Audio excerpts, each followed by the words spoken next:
Hi. Okay, I'm just making sure things work. Uh, I'm getting a chance to be able to climb in.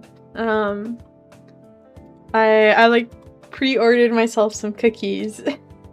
I'm using I there's like this service in my like college town, and like over like the last like 3 years I've like ordered cookies through them, and I had enough to like get a free half a dozen. So as like comfort food, I got some cookies in case this game ruins me. um it's probably not clear, but I'm like shedding tears over this game while I'm playing. The topics are really like just tugging at my heartstrings as much as like as much as it's not showing, I feel.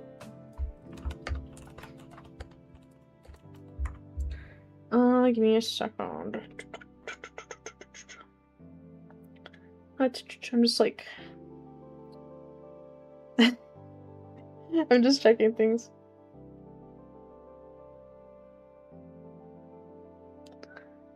Okay. I do have a one open. Yes, I'm gonna pull into the game now. Wait, let me like switch scene. Game scene. I have YouTube chat open as well. Clicking Taiwanese. Is it reading it? I hope so. I haven't done anything else on OBS since messing with Taiwanese. Oh, hi Burp, thank you for doing your daily. I had the mix it up open this time. I'm getting into the habit of doing the checklist before starting. I refuse to make mistakes. Gosh, I'm so nervous. I've only heard that from here on it'll be really hard to put down the game. So, my expectations are set. I'm just worried I'll freaking sob the whole time. Okay.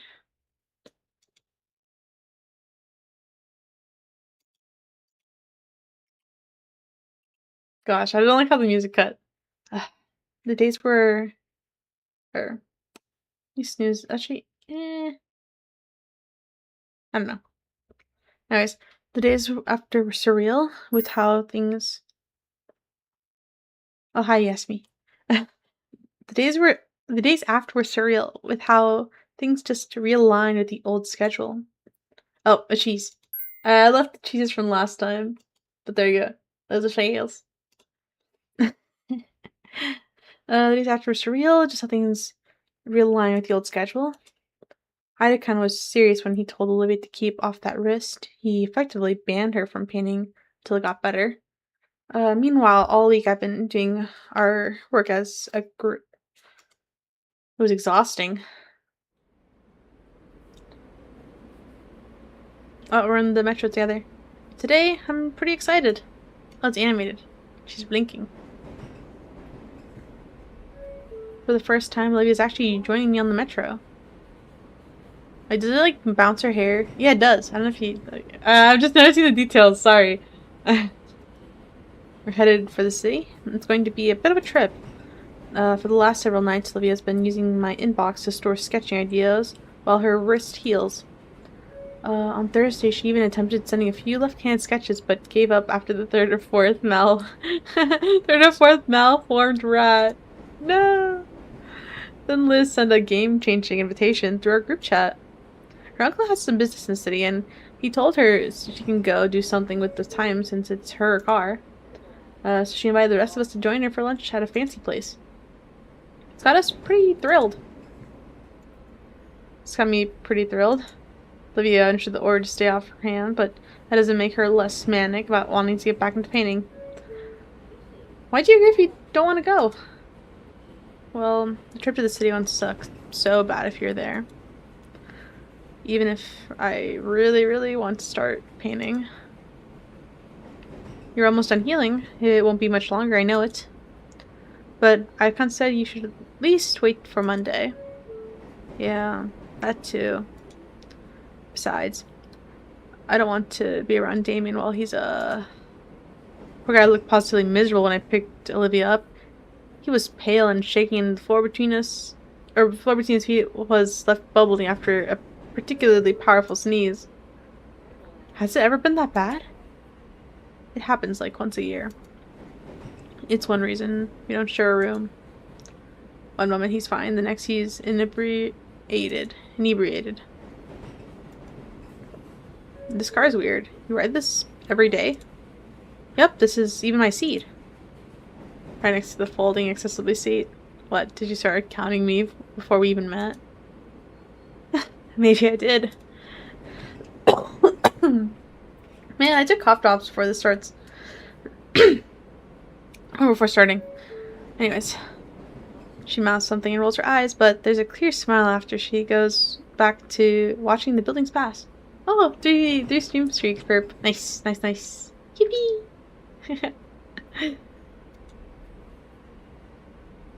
Compared to a car ride together, this felt a little more intimate. Even if there are more people in close proximity, none of them paid us any mind. Just Olivia and I. Several stations later, the metro grinds to a halt at her stop. Right, you ready? Yeah. Olivia shoos my hand away when I go to help her out of the metro. We step out into the chilled air of the city. I'm already getting goosebumps. That cold front is really making itself known. We should find Liz quickly before Olivia starts shivering. Wait, did I say that? No. Are you seeing a long, big green neck anywhere? None that I know of. Great. It sounds awesome. I looked around to the alleyway, into the closest shops. Maybe she's in the bathroom? I wait around, but I don't want to make Olivia wait out in the cold. Did we go to the wrong stop? I just text her already. Crap, right. I'm dumb. Oh wait, look at how like her neck loops around. What the hey? Where'd you go? Oh! A moment later, her head ropes out of the door of a nearby coffee shop, followed by the rest of her. Hey, Inko! Glad you guys could make it! Yeah, I just got confused. Didn't know you'd be in the cafe there. Really? I've been there the whole time. I messaged Amy and I went in to escape the cold and... Where's Damien? Oh man, he got nasty sick right before we left. He couldn't make it. But is he fine? He'll be fine, I think. Okay, alright. Well, that just throws a wrench into my plans now, doesn't it? We can still have fun without him, right? Yeah, I know. It was just, I was hoping between the four of us, that'd be like a double date. She dropped the word! You know, this is the second time they mentioned double date. I'm like quietly clapping my hands. Huh? Yeah, Damien, I, you, and Inko, all together for a fancy lunch. Liz, Olivia, and I aren't... Oh! Oh! I'm sorry, I just assumed. Boy, this is embarrassing.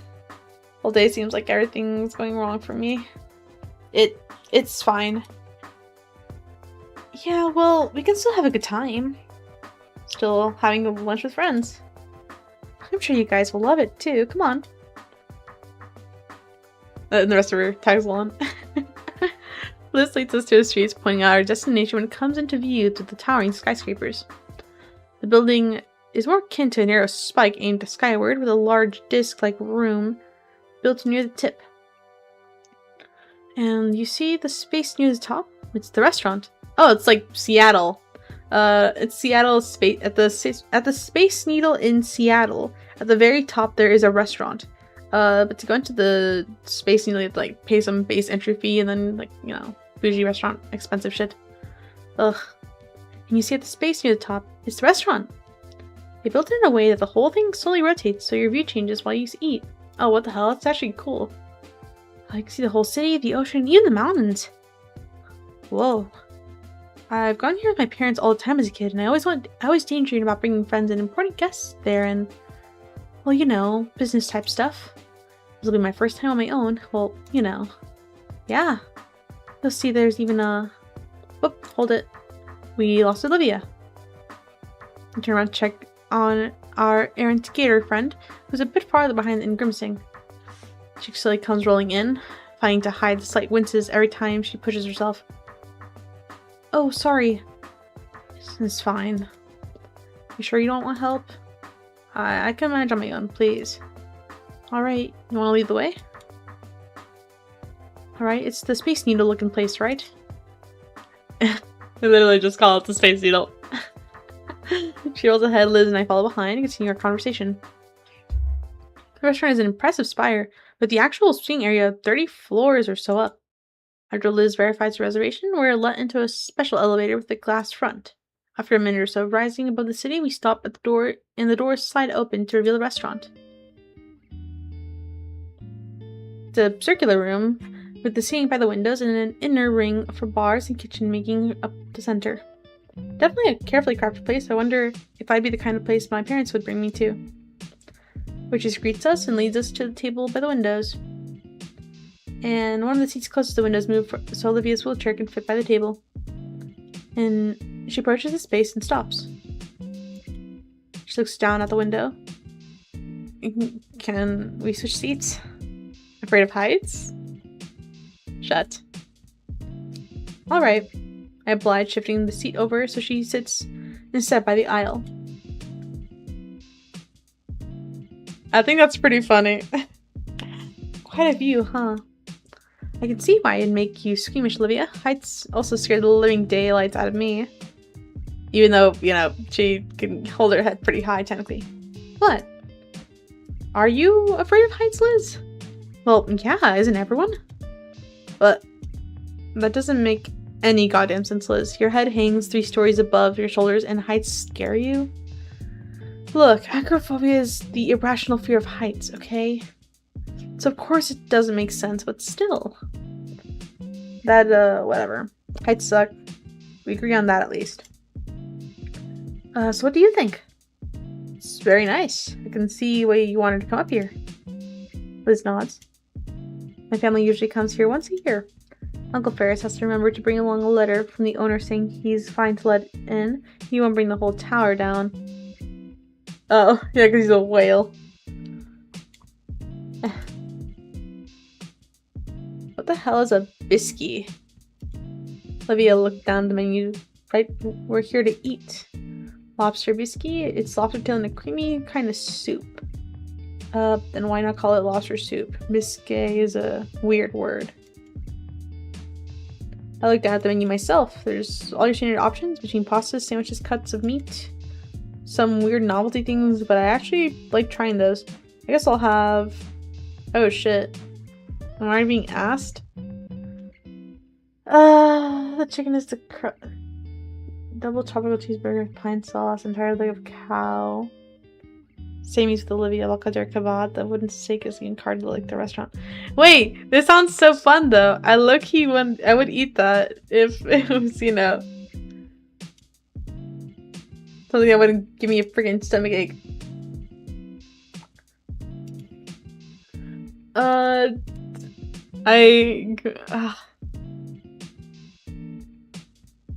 feel like the option that makes the most sense would probably be this one for me. I don't know why not. I don't know. I'm still scared of making decisions because, like, you know, like I'm trying to go for a good ending, but okay, I'm just gonna get both Gator kebab.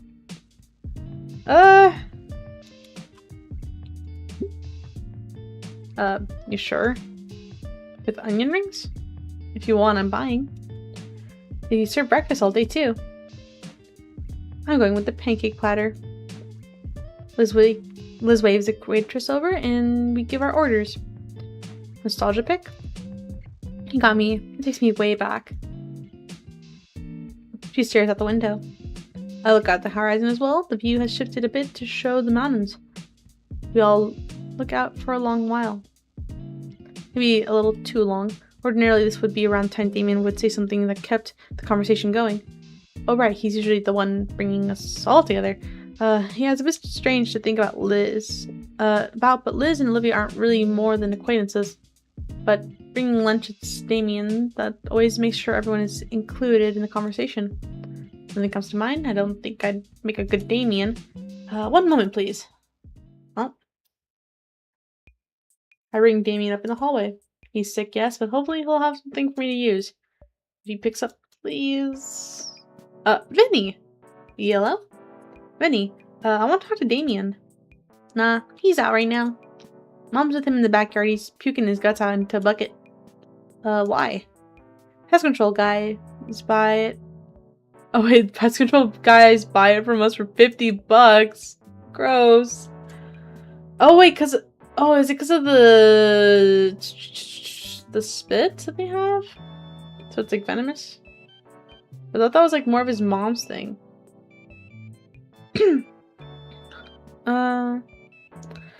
What you want it for? I can tell him when he comes back in. Why not? I wanted to know how he always keeps our friend group so lively. Like, I was considering small talk, but bringing up movies or something. Ew, no, movies suck. Nobody actually likes them. What? I'm playing Fortnite. I'll turn it down so you can hear me. Oh my god, of course he's playing Fortnite. I heard what you said. It was just dumb. Was it? Yeah. There's a pause for a moment. Movies always suck. Like, they started in black and white and without sound, and they never really got better. Even when they peaked in the 70s, they only barely became watchable. Have you ever even watched The Godfather? Dad made me watch that stuff, and it just sucked. No, you probably just didn't get it. That explained the whole plot to me, ins and outs, and it really was just mid-trash. Oh my god, this freaking kid. I love Penny. We won awards. You can't just call it trash. Yeah, I can. Movies are just a trash genre of content. Even the best ones are usually just polished turds that waste your time. Okay then, what's a good movie? Ever heard of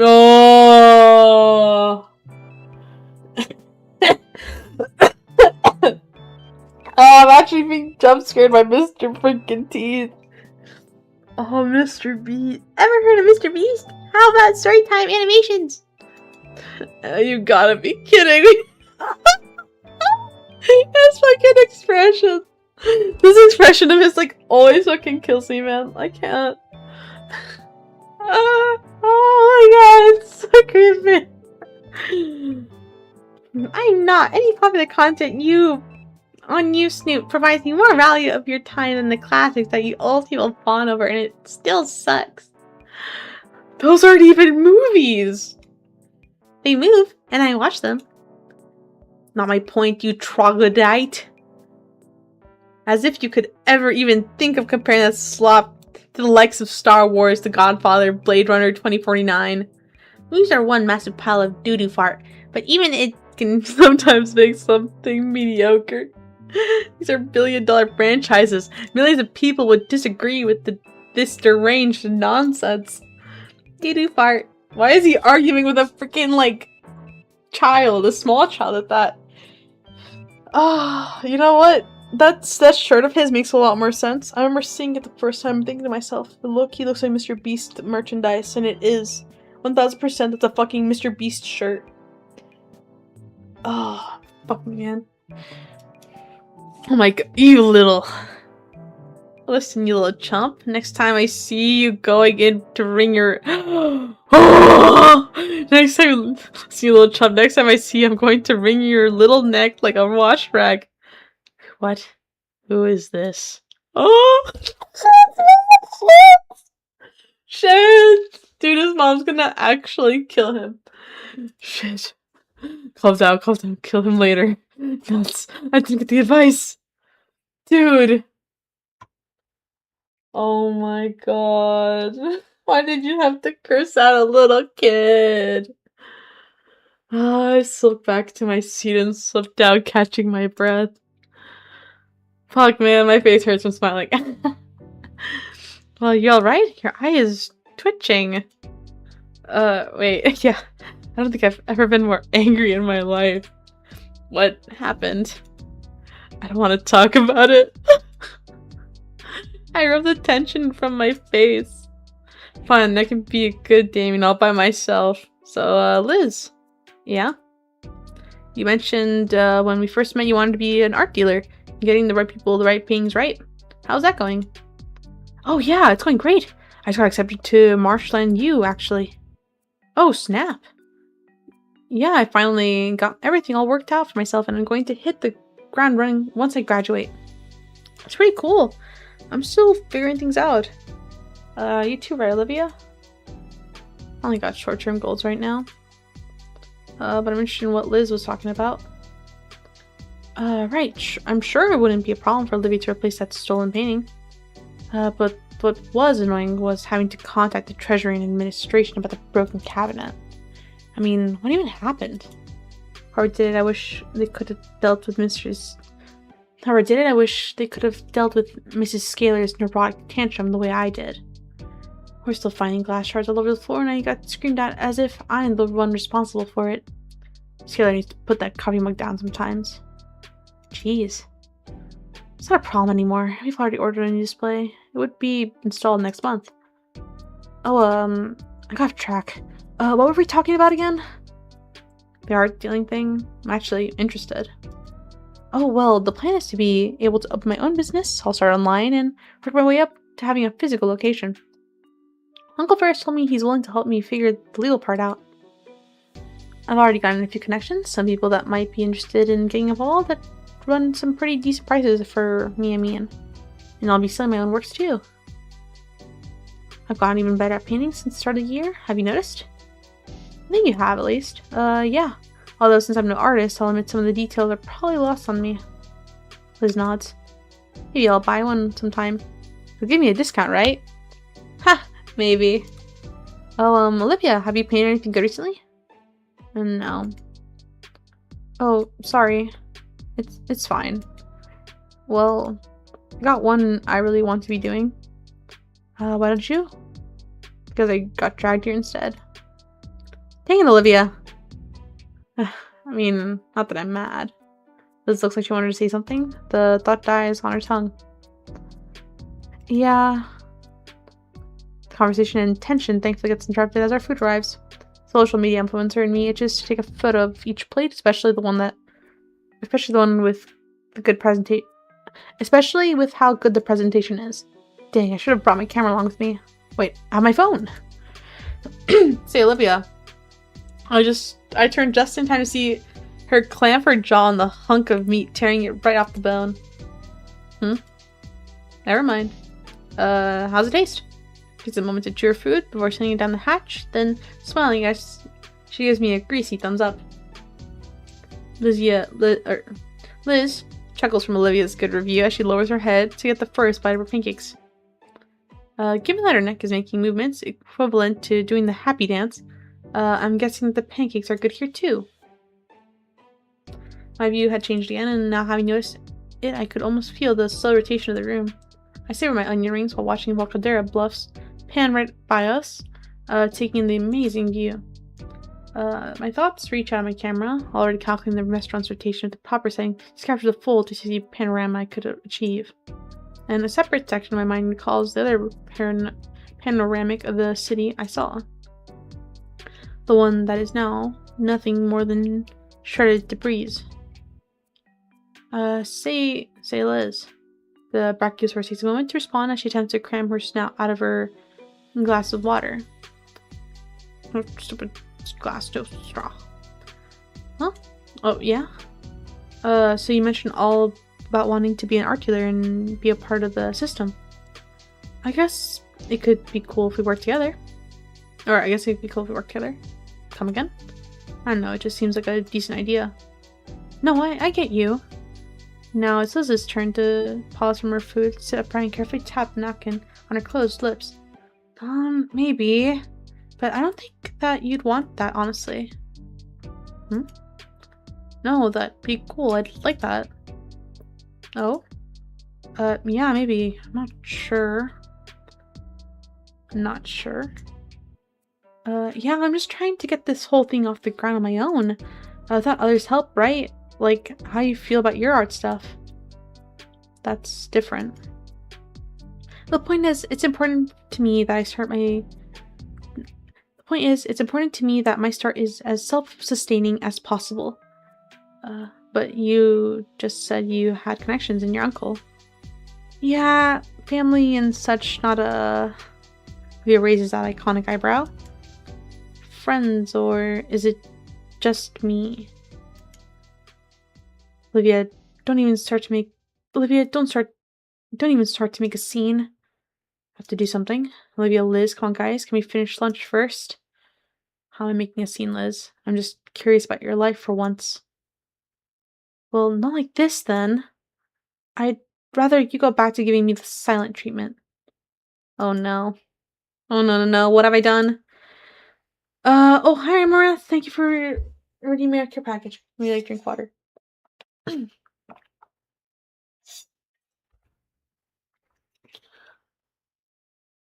What's your deal? Damon and Inko want us to be friends. Here I am actually trying and what? Am I not worthy enough for your stuck-up? Ugh. You didn't want my friendship before, or Damien's for years. It just sounds a bit like you just want to be friends now because you can get something out of it. Oh. I want to be friends, just not like that. I thought if things would finally start getting good. Olivia, there's lots of people less fortunate than you. You have the support of your friends, all the offers. You can't blame me if you just ignore both. Liz, let me finish, please. I'm not mad. I envy you. I admit it. Anyone would, effortlessly getting the attention and help. I hate it. I know, and I know it's wrong, but that's what I've been thinking for a while. I see all these things you have available to you all these years, and you just take them for granted. I just think it's a wasteful way to live. Sorry. Look, sorry, I appreciate you guys. After telling to my face how you rather be elsewhere and not here while eating at my expense. You know what, Olivia? This is the most nice I can do for you at the moment because you really don't deserve anything else. Liz! Liz claps a hand over her mouth. Olivia doesn't respond. She looks down at her plate. I'm going to use the bathroom. She pushes herself away from the table and through the aisle. Oh no. I'm sorry, Liz. I didn't mean to snap. It's alright, once Olivia gets back, you can apologize. No, I don't think I can. After everything, I think I deserve that much. Good God, the brief that was to just get these two talking and have a good time, and it looks like a grenade was thrown to the table. Wow, I'm a terrible fucking Damien. Let me tell you. Liz? Yeah? Why didn't it work? Why didn't what work? I know you two aren't on the greatest terms, so I tried to keep conversation going. So it wouldn't get awkward and nobody would get left out, like Damien does. I feel like this was somehow my fault. But how? I did everything I was supposed to. I don't think you did anything wrong. Why does this never happen on Damien? Good question. I don't know. Liz picks at her plate, popping the yolk on her over easy egg. Probably not in the mood if I push any further and say anything I want to say right now. Olivia wouldn't want me prodding right now either. There's no options. I tried to think of something to do, but nothing. I can't think of doing anything at all. Not without making someone uncomfortable, or worse, getting them mad at me.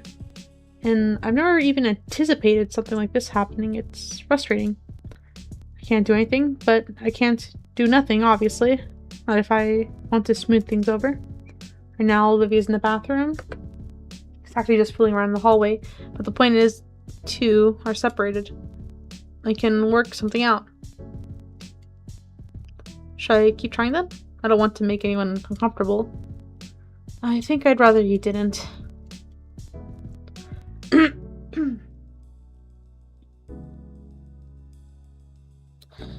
Come on, Liz. Help me out here.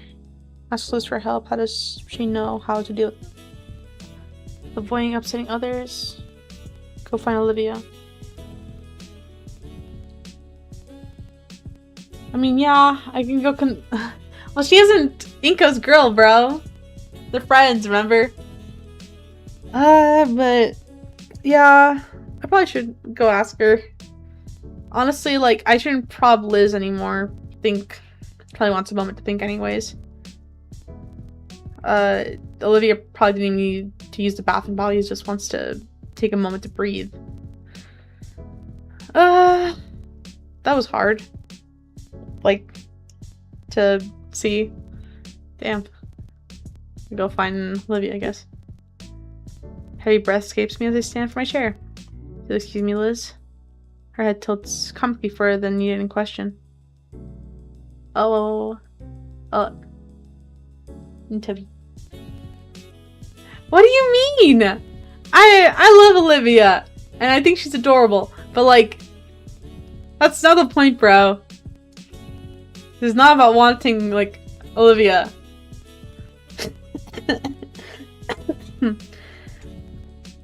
I just want to check on Olivia. Oh. She waves me off as I turn away.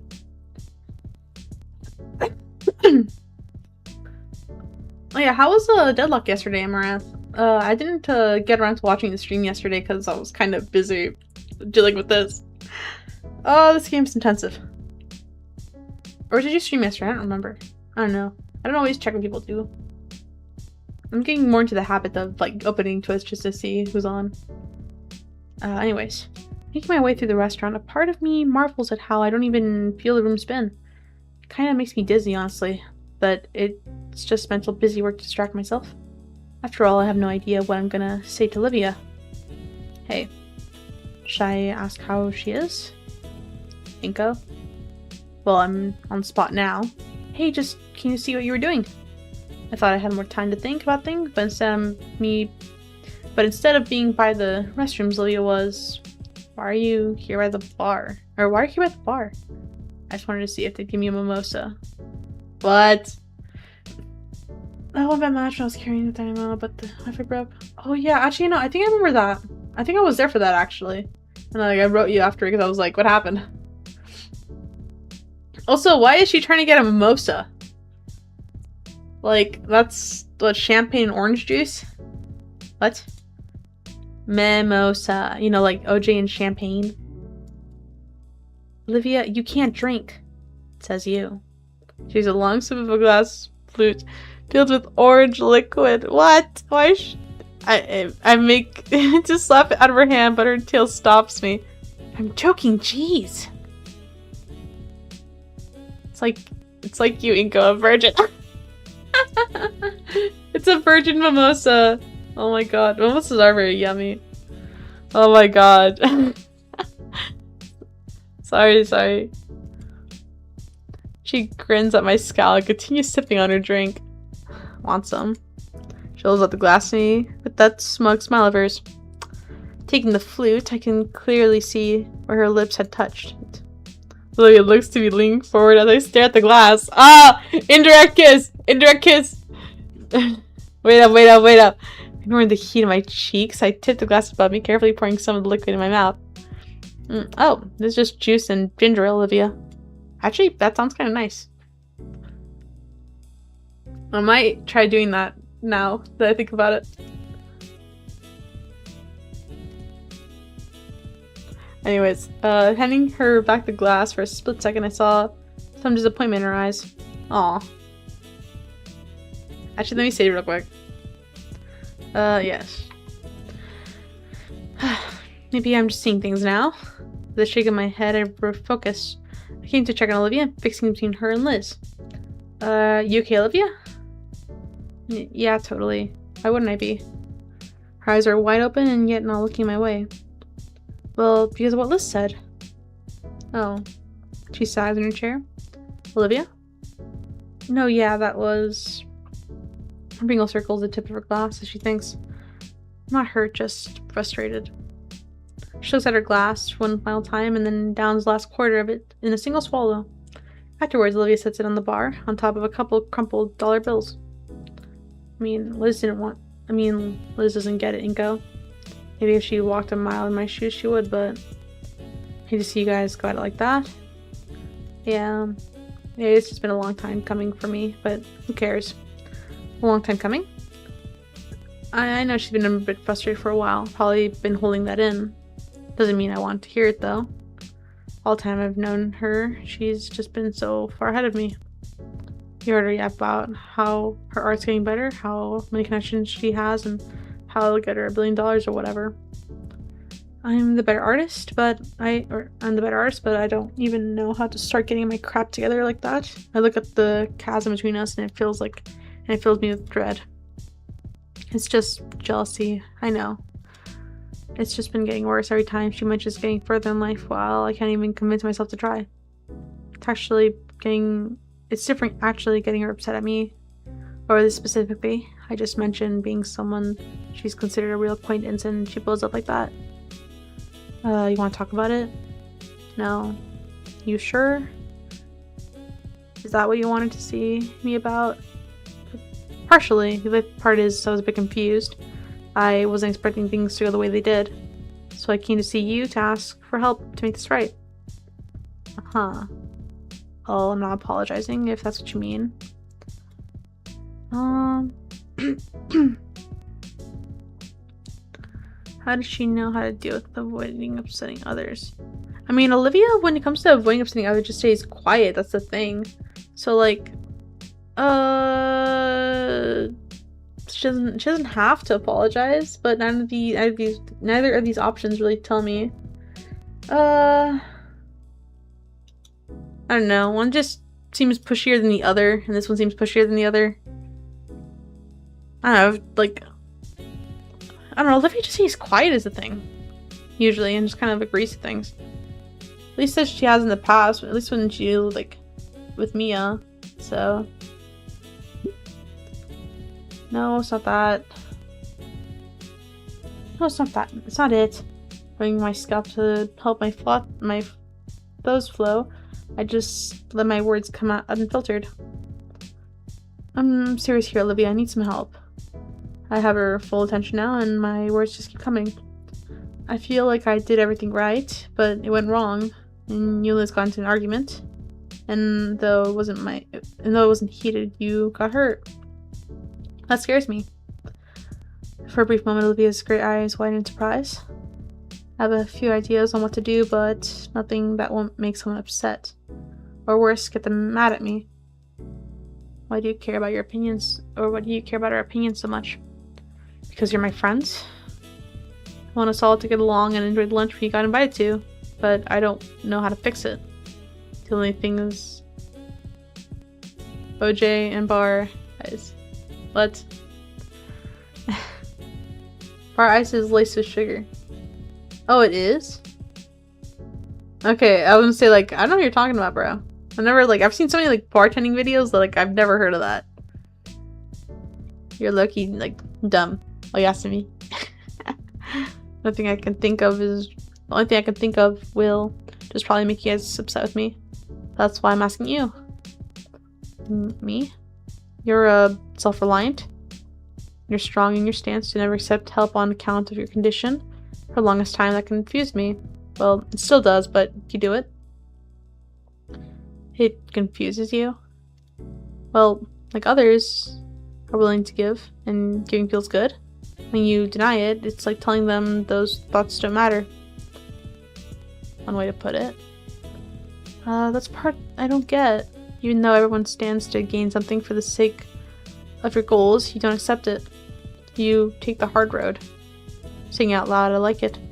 I'm willing to give it a shot, but I don't know how.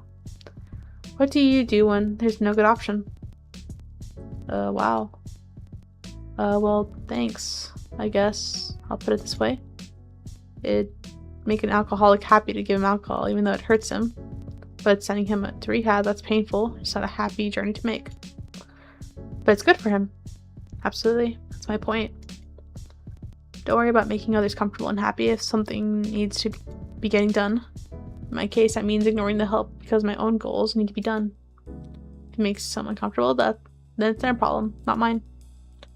When something needs doing, you just gotta do it. And when no option seems like it'll make people happy, well, you do what you can. That makes sense. I'm making this up as I go along. I think so. That's the right thing. You'll get the support you need. After all, I got you. And even if you don't, staying alone for your own standards is cool. You'd be trying, and that's what matters. Yeah. Thanks, Olivia. Hey, you're welcome. Saying all that aloud is helping me understand a few things too. Ready to head back? I have an idea of how to smooth everything over. Sure. I'm curious what you have in mind. Even if you think I won't like it. I start heading back to the table. Olivia falls close behind me. Hey, you guys are back. Everything good? All cooled off? Yeah, everything's great. I want to give you my 2 cents. Try to resolve everything. I decide who's right. You're my friends. This is right. Olivia needs to think of others more. Olivia's right. Olivia's being pudding. You're both wrong. Like, I get why Olivia is jealous of Liz, because Liz is ambitious and has things sorted out. They're using the resources that have been available to them and just expanding upon it. Liz is annoyed at Olivia because it just seems like Olivia is taking everything for granted. She literally doesn't have to worry about taking care of herself when everyone offers to. It's been a issue for... Yeah, they're both being chuds about it. Like, neither of them is really right in this case. They literally cannot be in each other's shoes. Like Liz said, her family can afford to go to this place. She is paying both their meals. That's like a lot of money. I can only imagine how expensive this place was to go to. Liz is handicapped, and sure, she doesn't necessarily worry about paying things herself, but it's like she said when she was talking to Inko, like, he lives far nicer than she does, like, in reality. So they're both wrong. I don't know, they live in, like, distinct worlds. It's hard to kind of compare or get angry at each other. Meanwhile, like, I feel like Damien, the reason they even, like, tie well together is because, like, he doesn't look at that kind of stuff. It's not something that interests him. He just kind of follows the flow of what makes him happy. And I think that's what, like, eases Liz's mood up, which is why she likes him. And same thing with Olivia. Both of you are wrong. I mean, she is a mega crushing on Damien, but, like, part of having a crush on a guy isn't just looks, you know? Like, Damien's, like, you know, athletic, and he's probably conventionally attractive in this universe. But, like, you gotta be fair, like, there's something fun about somebody that's a bit dumb sometimes. I think people, when they want somebody that's just like them, are kind of dumb for thinking that, for instance. I take a deep breath. I don't really want to have to do this. Olivia's smug face. Olivia watches carefully. She talked me through this. I can do it. She won't even stop being my friend over this. Get over yourself, Inko. Just say what needs to be said. I think you're both acting silly. Really? Both of us? I didn't know that trying to get you guys conversing would make these sour feelings come up. And that was my mistake. My bad. But it's just ridiculous. Liz, I get Olivia was a shun and didn't open up to you back then, but that's clearly not the case anymore, is it? That was a question? No, I guess not. Then what use is holding a grudge? Accomplishing your goals on your own is fine. That's your prerogative. Don't judge me for having to sound that out, okay? Sorry, my sister sent me a text that must have been the kitten they got jumped into the bathtub. Anyways. But when you say Olivia's just treating you differently because she has something to gain, you know, that's not right. You know, Olivia, I hate to say this, but you have been pretty thoughtless here as well. Liz is trying to do something nice for us, and hey, we all get to have a nice dinner in this crazy place. But when you say you'd rather be home paying, it's not just insulting Liz. It tells me you'd rather not be here with me as well. I love how much you've opened up to us, Olivia. What seems to me is that both of you just refuse to see eye to eye. Too much pride going on. The sooner we stop trying to get the other to act the way we think they should act, the better. And I thank you for your advice. I hope you won't be mad at me for saying this. Just please be a little more considerate. Music's cutting. That's it. Again, sorry I went too far. You're right. It's a little eloquent for such a little argument. Well, it was bothering me, and it would have turned into something more given time. Alright, that's fair. I appreciate the effort. That's what you had in mind when you asked for advice. Yeah, I figured it'd be something a lot worse. Like the rest of the century you've been holding in against us. But if that's it, that's also decent. You're usually pretty thoughtful, so I guess I can see how that was a lot for you. We're nearly adults. That's not going to bother us. At least it shouldn't. So, are you good? Yeah. Thanks, Inko. Yeah. Or thanks. That went much better than expected. After things settled down, we finished off our meals. Well, Olivia finished our meals. Liz had noticed it first when one of her whole pancakes simply vanished. And I thought my onion ring pile was looking smaller by the minute. Looking Olivia's way, she simply waved at us, the most bizarre concoction of onion rings, flapjacks, syrup, and beef on her plate. Yeah, no, Inko locked in. I'm just having fun, like, getting to think. What? I'll make you guys better food than this later. The theft of our food stopped shortly after that, and though the portions had diminished, we all were thoroughly satisfied with the meal. I offered to pay or at least pitch in with a check, but Liz refused. She insisted since it was her idea to begin with, but I had always figured it was the man's place to pay for a date, and this was a date, kinda. Neither of our hands lifted from the tiny leather booklet. I don't know how long we spent playing tug-of-war over it. Olivia at least found it amusing, even recording our stare down on her phone. But victory was mine as I managed to palm my debit card to the waitress before Liz could give her back to the bill booklet. With that done, all that was left for us here was making the most of the view. Olivia led the way to the observation deck on the floor beneath the restaurant, and she immediately regretted it, as the blast of cold air even had me shiver a bit. The altitude plus the late fall weather meant the deck was mostly clear of guests, but the view was easily worth the cold as I made a mental note to come back here one day with my DSLR.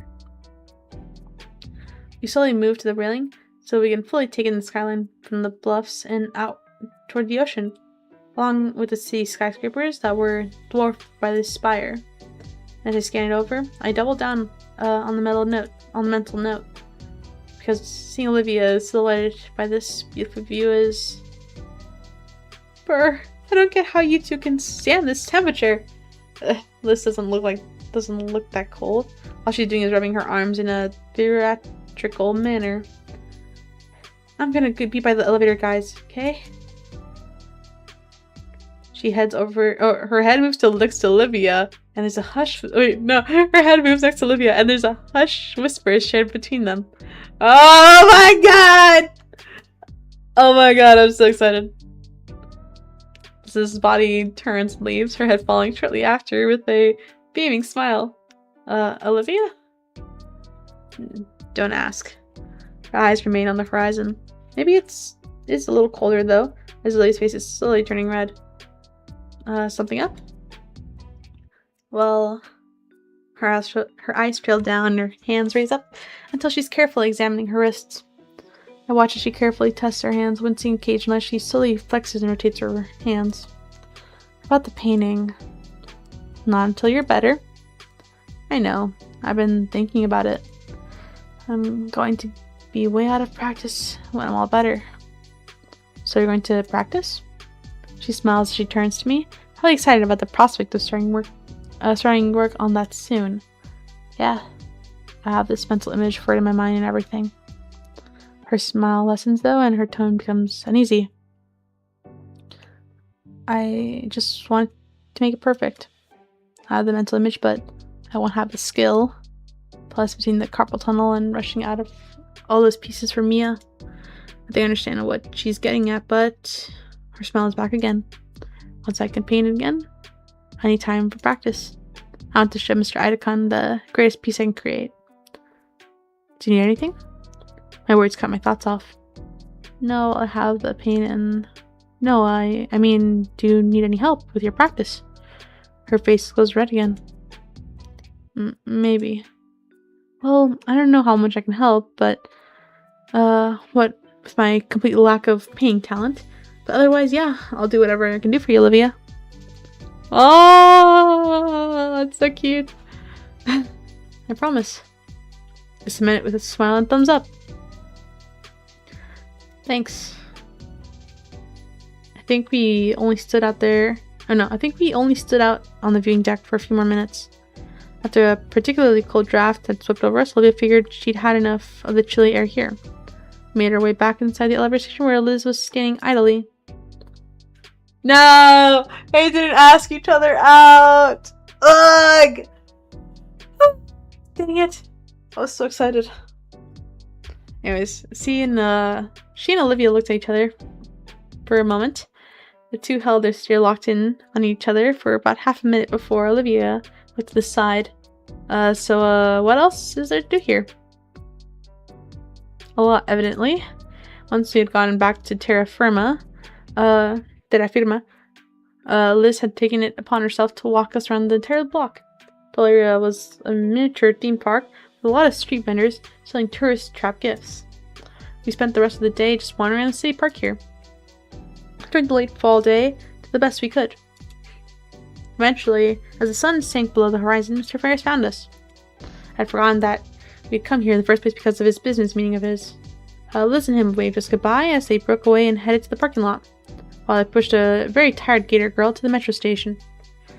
I don't think she minded much, honestly, as she clutched her tail to her chest and used it as a makeshift pillow. She looks so sweet like that. That's the perfect background for my phone. Oh, she must never learn of this thought. Of this though, because I don't think I'd survive. But it'd be worth it. Oh. Ah! Oh, this is so wholesome. It's making me happy. Anyways. Sorry, I was checking a notification. Nothing important though. Anyways, after going home that night, Olivia texted me all night and went into the morning.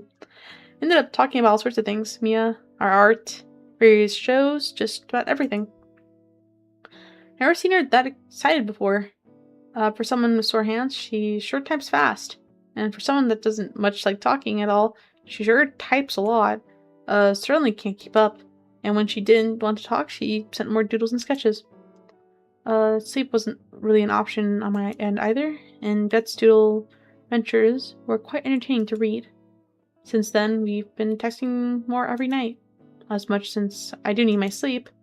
But right now, I'm just waiting for our class to end. Mr. Trigums is apparently one of the substitutes that demands complete silence until class is over, but doesn't care beyond that. So even though I'm sitting about 2 feet away from Olivia, we're having to text each other. She's quite the storyteller with these doodles. Right now, as I try to keep up with the Tale of Guts, writing a... What's he writing? He's piloting the main golem of Gundam Finn. Fiend? A giant robot from one of those shows she's been wanting us to watch together. I mean, we would. I totally want to. Just Olivia and I sitting side by side on the couch. Maybe as we're getting tired, we start leaning against each other. I could even offer to keep her more. Yes, bro. Yes. Yes. Please. Please. I'm waiting. I'm waiting. Buzz, clatter. Whoops. Catching my phone on the piece of my desk. I see that Olivia had sent an even more detailed version of the previous Guts drawing. Oh my god, he's so tough. And this is why, for how dumb as it is, Finn is still fun to watch. I don't get it.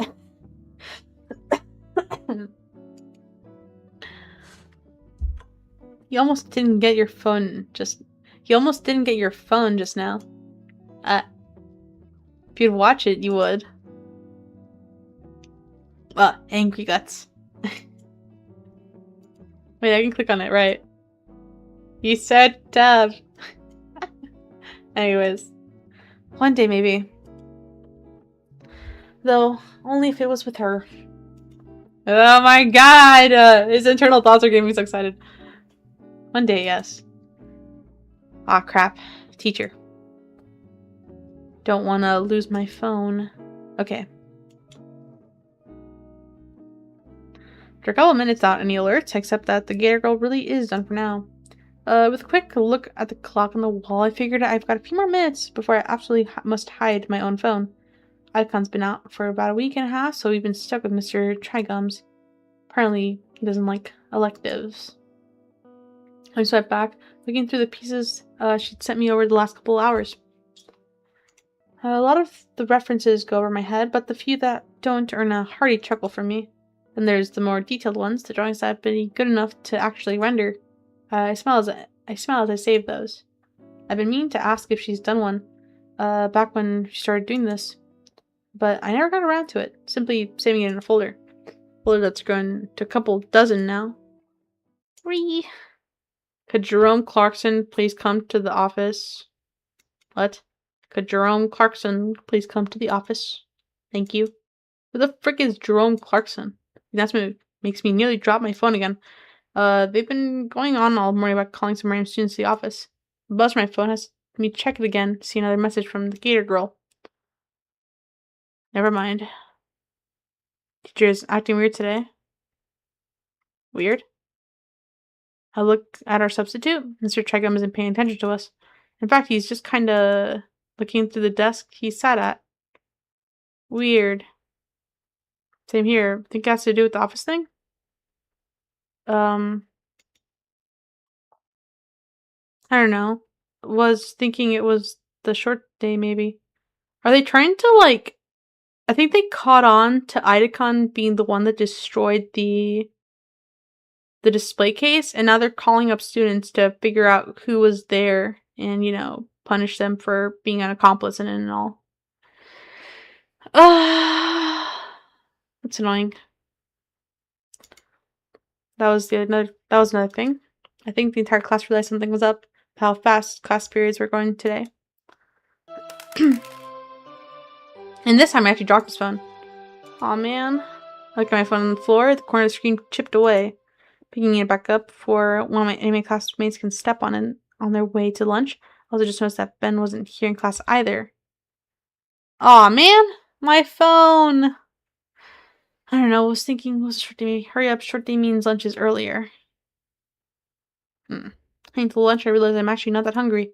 Strange, but I guess it's an internal clock thing. I'm just so used to eating at the same time every day. Looks like I'm not the only one, as the usual war zone in the cafeteria has expanded to spill into the surrounding hallways. It's not enough to even cover up the continued announcements. Free, Urkel, thank you. Mostly. I'm pretty good at weaving through the chaos relatively unscathed, but man, these guys have way too much energy. What are they even fighting about? But as always, the table in the back is left alone. Oh, wait, the little extendo thingy. It's like those little, like dinosaur grabby things.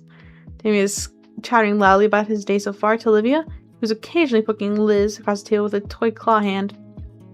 Liz fills her arms around to shoo away the defending poke, but never bothers to crane her neck down from the rafters. She perks up when she sees me. Yo, it's Inko! Hey, what's going on at Olive Garden? Oh, no. Hey, what's going on at Olive Garden today? Whack his noggin. The meter stick falls on my head. It's a joke. A quip. How long did it take you to come up with that one? Oh, it was about 2 in the morning last night. Whack him again. Yeah, that's kind of sussy, bro. Why are you thinking about Olivia at 2 in the morning? Hey! Best $10 I ever spent. Looks a little familiar, doesn't it? Yeah, that's what Oh, yeah, that's what I thought when I saw it again. Or, that's what I thought when I saw it. It looks a little bit like Maya. I think that's meant to be Maya. It's just the real one. She bully you for saying dumb stuff. Bite me. Wait, go back, go back, go back, go back, go back, go back. Nom. Nom. She makes the head nom my face a little. Hee. I'll go sit elsewhere. Do it. I've got a new friend right here. Oh wow. I have an actual friend that isn't addicted to makeup hormones. Pheromones. That makes me so happy. Your ventriloquism needs a bit of work. I still think it's a little weird. I'll live a little. Say you guys aren't eating either? It's too early. Or it's too early. I'll just eat when I get home. Lunch ladies don't really try on half days. Don't they not try normally? The difference makes itself known. I was out like for a week. I'm just gonna steal some of whatever Olivia makes later.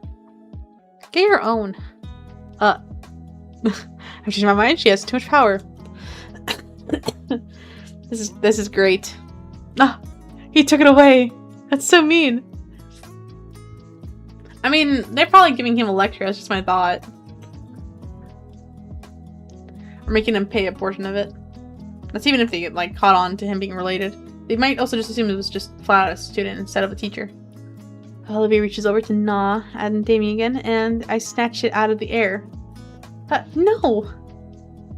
I aim to hitch it right onto Olivia's snout. Bullseye. It's clamped shut. The evil is defeated. While I'm giggling like a schoolgirl, Olivia uses the chance to grab the hand back. Fine. No more claw today.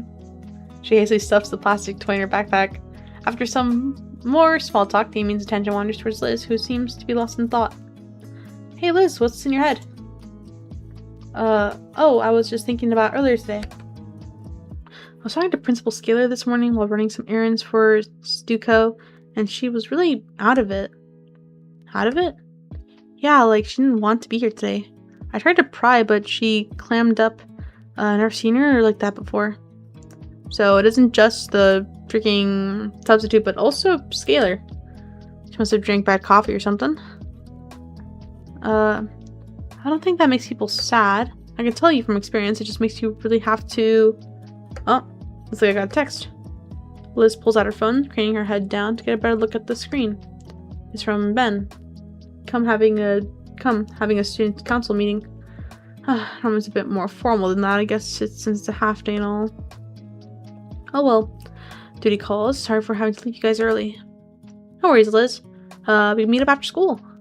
Sounds good. I'll see you all later then. What would you guys want to do after school? I don't know. Maybe we can hang out at my place. Too cold to get in the pool, but I'm sure we can think of something. I look over to Olivia, who doesn't seem to have any objections to the idea, but no input on her own. Got any idea, Liv? Maybe we could doodle some stuff. Like charades? Like charades? Yeah, make it into a game of sorts. Sounds pretty fun, actually. Then I can really wipe the floor with Olivia. Save your breath, Nito. You know, my stuff will own you and your chicken scratch. Wanna bet? Ha! That's a sucker bet. Alright then, loser has to pay for food. Deal. We shake hands, making the wish official. 3. Oh. Would Olivia Halford please come to the office? Thank you. That's not a good sign. The monotone voice in the intercom combined with the strange atmosphere of the school is trying to unnerve me. We all look at the Gator girl, who rolls her eyes and starts wheeling away from the table and towards the exit. After she left, everything felt more off. Lunch came to an end and school day was close to the same. Just a couple more periods before we can hang out somewhere with all the extra free time. I'm in history. Look at Olivia's desk, still empty 5 minutes into Prockling's class. I mean, yeah, she hates this class the most, but it really becomes a habit at this point. It's like how it's become a habit for me to write an extra set of notes for Olivia. Look at the 2 mostly blank pages in front of me. Like with our other teachers, I know something off with proclaiming. She barely says anything, instead just asking us to read a chapter on the Great War. I do just as asked, and 5 pages in I can say without a shadow of a doubt that it was the stupidest reason for a world war to break out. A bunch of European countries unhappy with being ruled by a bunch of other European empires deciding to revolt and dragging all their allies into the quagmire. It means history class. Half the shit you learn in these classes you can just Google. I was really struggling to make sense of information, made worse with how outdated textbooks are. Seriously, they're written so bad it ought to be a crime. It oozes pro-gilded age corporatism in the way that genuinely believed that anything bigger than a gathering of 10 men was a form of unionism. This sigh, I busy myself taking notes for myself and Olivia. As I do, my eyes continue to wander the classroom. Everyone looks disinterested in the subject matter. I look over to Proclaim, and she herself doesn't seem interested in the subject matter as well. In fact, she's just kind of staring off into space. It's highly unusual, considering how much emphasis she puts on proper class focus. Yet there she is, just spacing out like it's no better than teenagers she teaches on the daily. It's almost tempted to raise a hand, ask her a question, snap her back into reality when the room speaker comes to life. Would Incognito please report to the office? Ah, shit. Thank you. I looked up to Miss Proclaim and got called, but she's still the arbiter of who leaves her class and when. She doesn't meet my eyes at all. If anything, she just looks like she's actively trying to avoid eye contact. Yeah. I pack my things and shuffle out of the classroom, all the while the stares and murmurs around other students grow more intense. Actually, an ad's about to start. Before, I'm gonna use this opportunity to use the restroom. Yes. Especially before anything major happens, when, like, it'll be hard to stop. Can I just start it now? No, it's already gonna go off automatically on its own. Okay. I think it should be 60 seconds. Anyone that, doesn't have the Kardashian. Okay. Okay, ad starts in 10. I'll be right back.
Okay, well, ad's still going on for another freaking 3 minutes. Shit. If people don't mind, I can continue playing. There's also, like, the YouTube stream, if you don't want to miss what I say. Just on my YouTube channel. It's, like, special. But also, you could probably just pop out if you're on, like, Opera GX, I know you can pop out the ad, or the video, and, it'll play the actual video, not the ad. So, I just hope it doesn't, like, bother people. 3 minutes. Jesus. Anyways. Back to the subject matter. I can only anticipate that it's gonna get hectic again. I hate when it gets hectic. Okay. My mind immediately begins to wander. Why am I being summoned to the office? Nature are calling up a lot of people. Maybe it's related to 2 weeks ago. Oh wait, your screen's black, yeah? What do you mean my screen's black? Yeah, it's just so the way that OBS like tracks like my stream, or at least like windows that are like specifically of the game, is that it focuses on it if it's like initiated. So like if I tab out of it, it's not counted as full screen anymore when the game capture is capturing anything that's full screen. So if I tab out of it, it doesn't work then. I could also just set to continuously like track this like tab, so it would get rid of that, but everything's fine. I think it's just convenient, because it automatically registers anything like that. Another thing keeping me company on my march to the principal's office is the sound of rubber soles on the tile. They must spend a fortune on polishing these floors. It's not long before I notice another pair of footsteps coming from somewhere ahead of me. Squint my eyes quickly recognize a figure that approaches its Ben. Dude, he's crying. Or he looks like he's crying, bro. Yes, the student council wrapped up their meeting, though there's no sign of Liz anywhere. As the parasaur makes his way closer, I notice he has a complicated expression on his face. Hey Ben, what's going on? Dude, his girlfriend probably got fucking expelled because she's a piece of shit. He flinches as I call his name and he looks around like a lost child before he spots me. We make eye contact for a few seconds, but he doesn't say anything. Yeah, we're back. Back before the freaking conundrum. Everything alright, dude? Yeesh. Telling he turns away and continues down the hall. A sinking feeling takes hold of my chest. I almost try to speak up and stop him, but can't think of anything to say. I guess I better get going. Yeah, Ben gives me the too friendly to be genuine type. And that kind of, I have my opinions on people that are too friendly. Or come off too friendly. I guess I better get going. After another minute of walking, I reach the door to the principal's office and find it wide open. Come in. Step into the office and close the door behind me, following the source of the deep voice. I realize now that I've never seen the interior of the office before. It's fairly standard for an office. A long wooden desk, a fine cabinet with a few potted plants, and a couple of shelves for storing all sorts of things. However, on closer inspection, I notice things look a little more disheveled than I expected. Manila folders are strewn across the desk. One of the filing cabinet drawers hangs open. The potted plants are either out overwatered or wilting. Is this really Scalar's office? Mr. Nito? My attention is suddenly pulled away towards the hulking figure sitting behind the desk. I can only imagine what the office chair is going through right now. Ugh, damn, poor Mr. Ferris. Sir, is everything alright? Have a seat, please. He motions to a small plastic chair on the side of the desk. Have you been, Inko? Ooh. The music is subtle, but it's setting in. It feels like it gives me the sickening feeling of LEDs in a dentist office when you're scared of going in. I don't know how else to put it. Like, I gave myself a moment to listen to it. I don't like this noise. I never like when noises change in games. I can only imagine something bad's about to happen. I oblige his request, taking a seat and trying to suppress my anxiety. I think I'm doing well. He nods himself, holding his eyes closed. Good to hear. The whale looks down at the open folder on his desk, taking a moment to look over some kind of document. I have some news for you regarding your instructor for AP Art Design and Photography. You mean Mr. Idacon? Yes, Mr. Idacon. Fine teacher if student surveys are anything to go by, but he also spoke quite highly of you. Did you have a strong relationship with him? Yeah, I think so. Did something happen? My heart drops as Ferris's brow lowers ever so slightly. Suddenly his tone completely shifts into one more cynical. Over the last 2 years, Mr. Idacon has been suffering from a strange form of chondrosarcoma that originated in his vertebra. His tone is heavy. I don't quite know What ailment? He just... Well, this is probably a type of cancer. Chondro. Yeah, it's just cancer in his spine, I'm guessing. Well, he just named, like he should spit on the doctor's responsibility for discovering it, but the practiced movements and worn-out features are undeniable. He's by no means a fragile man, but the tiredness he tries to hide is barely concealed. Every student he's broken the news to has taken something more from him. Tensing himself slightly to be as tactful as he can, the attempted reverence is lost as he recited scripted lines just a few too many times already. He can't muster much more than this flat citation.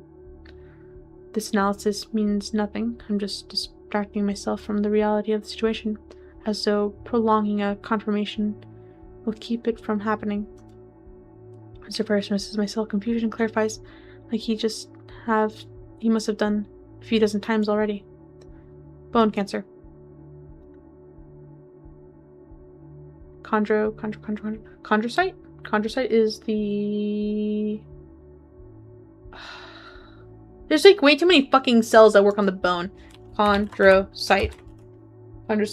Primary cells found in healthy cartilage, responsible for synthesizing and maintaining the extracellular matrix, collagen, and proteoglycans.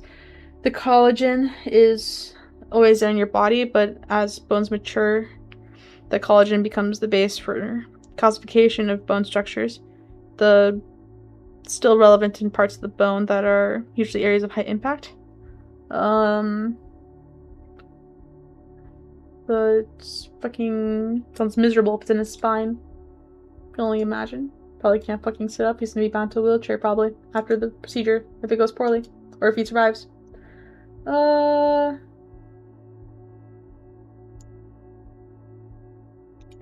am literally using actually, like, one, I googled what a chondrocyte was because I recognized it.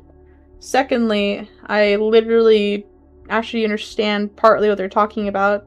That comes from me taking physiology and anatomy as much as I hated learning about bones. There's too much information about it to keep fucking track of. But bones have a very specific orientation, especially depending on the size of them. Oh, that's really sad. Anyways. Mr. Icon was well advised by medical professionals about the treatment options available to him and restored him a generous medical leave in recognition of his tenure here at St. Hammond. He turned both of these down. Oh, the cacophony of thoughts swirling in my head makes it nearly impossible to focus on anything right now. All I can do is revel in it. Why would he refuse that? Like, I think he admitted that the school's been in the red for years, so they can't probably afford it, but what does that have to do with, you know, him getting time, like, off? Yeah, like, we'll just be being, like, paid leave, basically, for his medical bullshit. Coming thoughts swirling in my head, and it's possible I can only revel in it. Time passes, I'm not sure how much, but I still can't get a grip on my own mind. Paris is calmly waiting for me to say something, but I can tell he's becoming uncomfortable. There's only one thing that I can muster the will to ask. Why? Well, I know he likes teaching. He probably doesn't even want to stop teaching because of this. The whale grimaces. I wish I had an answer. His inflection tells of his own questioning thoughts. The exchange seems to give Ferris the energy to continue. However, on Sunday, Mr. Icon was hospitalized due to complications with his illness. He passed away the following morning. Oh. Olivia was called here before me. Counseling will be available for you and anyone else affected. Sorry, do you know where Olivia went? No, she didn't say. I'd like to go now, Mr. Ferris. Yes, feel free. I stand up from the plastic chair, pushing it closer to the principal's desk, offering one last nod to the superintendent. I let myself out of the office as soon as the door clicks, shall I start running? Shit, where would she go? Studio room, maybe? It's the best lead I have. Thanks to all these gym classes, I have no trouble getting there quickly. My new destination takes me up the main staircase of the school and onto the second floor. It's not long before I'm staring down the hallway of Idacon's classroom. I breathe a sigh of relief as I spot Olivia sat in front of the door. God, what do I even say to her? Oh my god. I'm sorry, it's like hitting me now. Idacon, before he like passed away, made sure to spend time with his students. And you got to see probably a friend he's known for years get married. And you just got to... I don't know, it's really hard. I don't know why it's hitting me so hard. I don't know, I can just imagine the pain he was in. And he always had to keep composure. God. I mean, yeah, like you said, he loves teaching. That's just really sad. Anyways. I breathe a sigh of relief as I spot Olivia in front of the door. God, what do I even say to her? Though my thoughts come crashing to a halt as I see another dinosaur beside her, gesturing manically. Ben? From an outside view, it looks like Ben is trying to talk her into something. But then there's such a stark contrast between their moods. I suppose Ben is mourning too, but maybe he's just handling it differently. Yeah, I kind of want Ben to fuck off too. Don't you have like a girlfriend to be talking to over text, dude? That's the plan I have in mind. What do you think of it? Olivia? Yeah. Okay. Olivia's reply came off weak and unfocused, like she was just talking to Ben. Like she wasn't talking to Ben at all. Can I count on you to be part of it? Sure. I remain obscured from view. This doesn't seem like a conversation I should intrude on. I'll just catch up with Olivia later. Honestly, I'm somewhat surprised Ben is talking to her, maybe that Olivia is listening to Ben. That those differences are being put aside. For once our priorities aligned, I had thought to come to find Olivia too.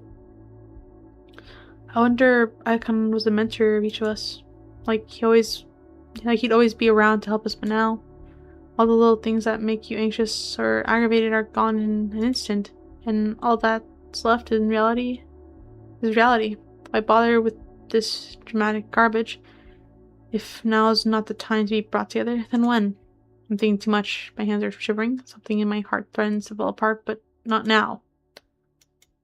Her voice was too quiet for me to hear, but whatever she said wasn't what Ben wanted to hear. Olivia, I need to know that you're with me on this. Yeah. Olivia? Ben kneels right next to Olivia's chair, putting the two at eye level, though she kept hers averted to the side. I need to know that you're on this fully. There's a strange panic in the Parasaur's voice. Please, Olivia. For him. Finally, after what felt like a few minutes, despite it only being 4 or 5 seconds, Olivia looks back at Ben's face and gives him a meek nod. I'm going to take that as a yes, then. The girl gives no reply to Ben's words. The only sign that his words had gestured in her mind were her hands suddenly yet gently shaking, all the while her claws dug even deeper into the wheelchair's armrests. Her bulwark broke at last. Seeing the droplets from her eyes drives a searing pain through my chest. My instincts drove me forward beyond my common sense. I gripped the blue boy's shoulder and pull him up. Then, the purser's eyes snapped up towards me. He makes eye contact with me, a depressive expression coating his face. Inko, what are you doing here? I want to see Olivia. Olivia's silver eyes finally lift up, and the pain reflected in them threatens to shatter my aching heart. Ben looks back at those mournful eyes too, though his reaction seems to the opposite of mine as a smile draws across his face. Inko, hear me out. I'm trying to organize a eulogy for Idacon. Say our goodbyes to him. He deserves it at least. Olivia, me, and you, he helped each of us so much, and while the person rambles on, I turn my attention slowly to Olivia. I push past Ben and take a knee next to Olivia, now eye level with her. Ben finally stops talking. I can feel his stare boring into the back of my head. He wanted an answer for whatever he was just talking about. Frame 1 eulogy. What? A eulogy for Idacon? It's so surreal to think about that. To think that I spoke to him only yesterday and today he's just gone. A eulogy. Yeah, it's the least we could do for Icon as his pupils. He deserves so much more, though. So much more. Right, yeah. Olivia's probably feeling what I'm feeling right now. This fight is between reality and emotions. Icon's gone. I'm still trying to process it. Trying to accept the fact that I'll never see him again or listen to him again or get advice from him again. Never get to impress him or show him how much I've improved because of his lessons. I don't think I'm ready to accept that he's gone. Ben cleared his throat, snapping me from my stupor and back to our current reality. I'm sorry to be so pushy, but I need to know if you and Olivia are in or not. Ben turns to look at Olivia and he says those words. Olivia, meanwhile, continues to stare absentmindedly at the wall, almost as if Ben's words are not emanating from right next to her, but a few dozen miles away instead. Ben, I don't think... Suddenly I feel a cold, skilled hand fall on my own. I turn to look into Olivia's pain-stricken eyes. They gaze deeply into mine, pleading, begging to make the pain vanish. I don't quite know what I should do. We're not ready to say goodbye. Olivia literally wanted to devote a painting to Idacon. And she isn't emotionally tied to these fucking people. Yeah. Freaking Ben can go kiss his freaking BS girlfriend's ass or some shit. Probably already does. We're not ready to say goodbye.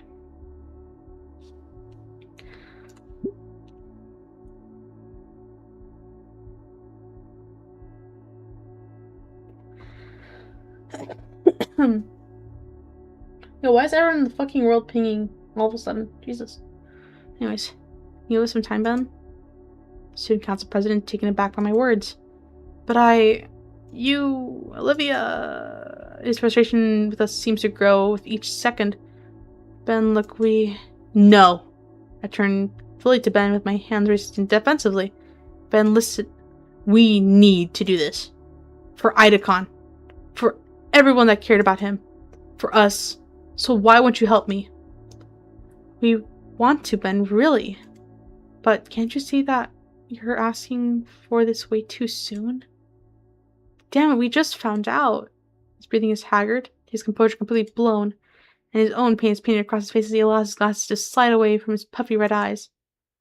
Just... Ben? Her voice is so soft and gentle. Her head turns back to me, her own pain still in her eyes, but also sympathy too. She looks forward and her words are more salute. Ben, I understand. The Parasort boy's breathing hitches.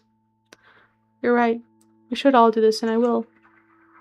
I promise I will. But it's too soon. We all need time. But... He clenches his teeth, followed by his fists. He takes a sharp, uneven breath, his glasses sunning off his face and right into the floor. He's so agitated, so exasperated and devastated that he doesn't seem to care. My free hand finds himself on my other friend's shoulder, forming a full link between us. Olivia reaches down and picks up the prescription glasses, using her sleeve to smudge them cleanish. Ben struggles, his already broken composure fracturing further. His hands shake as he accepts the profectored eyewear from Olivia, having great difficulty setting them back on straight. When he can finally look up from the floor, his eyes were even more raw with fresh pain. You promise? Olivia nods the quivering question, her own lips turning to shake as well. Yes, but for now Ben finally gets it, as his emotional dam is nearly bursting. Yeah, you're right. I'm sorry. Ben walks up to me, pats me on the shoulder with a final solemn look at Olivia, and nods towards me. He walked out of the classroom and leaves Olivia and I alone. As the door closed behind me, I heard Olivia take a sharp and shuddery breath before turning to look at me. Her eyes are glossy and puffed on the edges. Trails of tears stain down her cheeks. and her expression is of someone who doesn't want to believe that it's true, but knows deep down that it is. As I look at her, I feel my emotions come back twice as hard. No, I need to be strong for her sake, damn it. Olivia, I try to find the proper words to say something to her, anything that could give her any sense of comfort to ease her pain, but I feel my throat begin to tighten like someone's hand is around my neck. I don't even notice that I'm crying until my vision becomes blurred with tears. Without thinking, I wrap my arms around the baryonyx and pull her into a hug. Olivia seems shocked at first, frozen by my sudden reaction. Then I feel a pair of arms wrapped around me and hands clenching my jacket. Olivia begins to softly sob into my shoulder. I feel my own resolve break down as I hear the increasing pain in her cries. When we're like this, I can't even pretend to be the stronger one anymore. Maybe I could bear the pain of Idacon, but seeing Olivia like this, I hold on tighter. I don't want to let her go. Suddenly, she mumbles something to my shoulder. What was that? We pull apart and I look over to Olivia. Her sunken face is covered in splotches and trails of wet and dry tears. She's hyperventilating and looks like an absolute mess right now. Despite this, her eyes are fierce and lively as they met mine. I need to do something. Right now? She doesn't respond, hurriedly rolling down the hall towards the elevator. Where would she... The fountain. The only place she could be going. I step forward to follow her, but stop. Whenever I try, I can't continue. This is Olivia's promise, not mine. I have no right to intrude into it like that. My hesitancy robbed me of any second choice in the matter. She went alone. I'm a fucking idiot.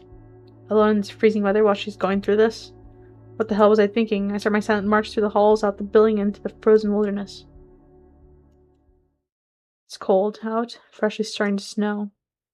The world just feels so much smaller, muted and colorless. Now's not the time. I must find Olivia. There's thin tire tracks in the thinly laid on snow, paved out down the sidewalk. I follow them. The path is serene. The falling flecks of white make it feel like one of Olivia's landscapes. The fountain must be around the corner. Oh God. I should have gone with her. Of course the fountain is only accessible with stairs. The steps are tall and coated in a thin layer of ice. It's a death trap. Something rolling down and bumps my shoe. It's one of Olivia's handles. My face flashes with heat and my blood runs cold. Oh my God, I can't lose two people one day, please. I will myself to look up. 8 steps up, Olivia's wheelchair is toppled over on its back. Seat ripped. Wheels spread. It's unrecoverable. Olivia's 2 steps further. Halfway on the large ledge, her arm reaches up for the next one. Olivia! Olivia stops and slowly looks back. It's a look of shock and humiliation at being seen like this. She turns back and starts pulling herself up to the next step. Damn it, Olivia. I take a step up and catch myself. It's a wonder how she even got this far. But I find my balance and start marching up towards her. Her arm slips on the ledge and falls back.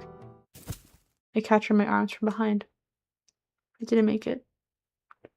She looks up at me, eyes still filled with tears. I carefully set her down on one of the steps. She hides her face in her palms. I failed Idacon. Leah chokes back a sob. I'm just a stupid fuck up. Fucking chair! And then continue to weep. I sit there and stare for a moment, trying to figure out what to do.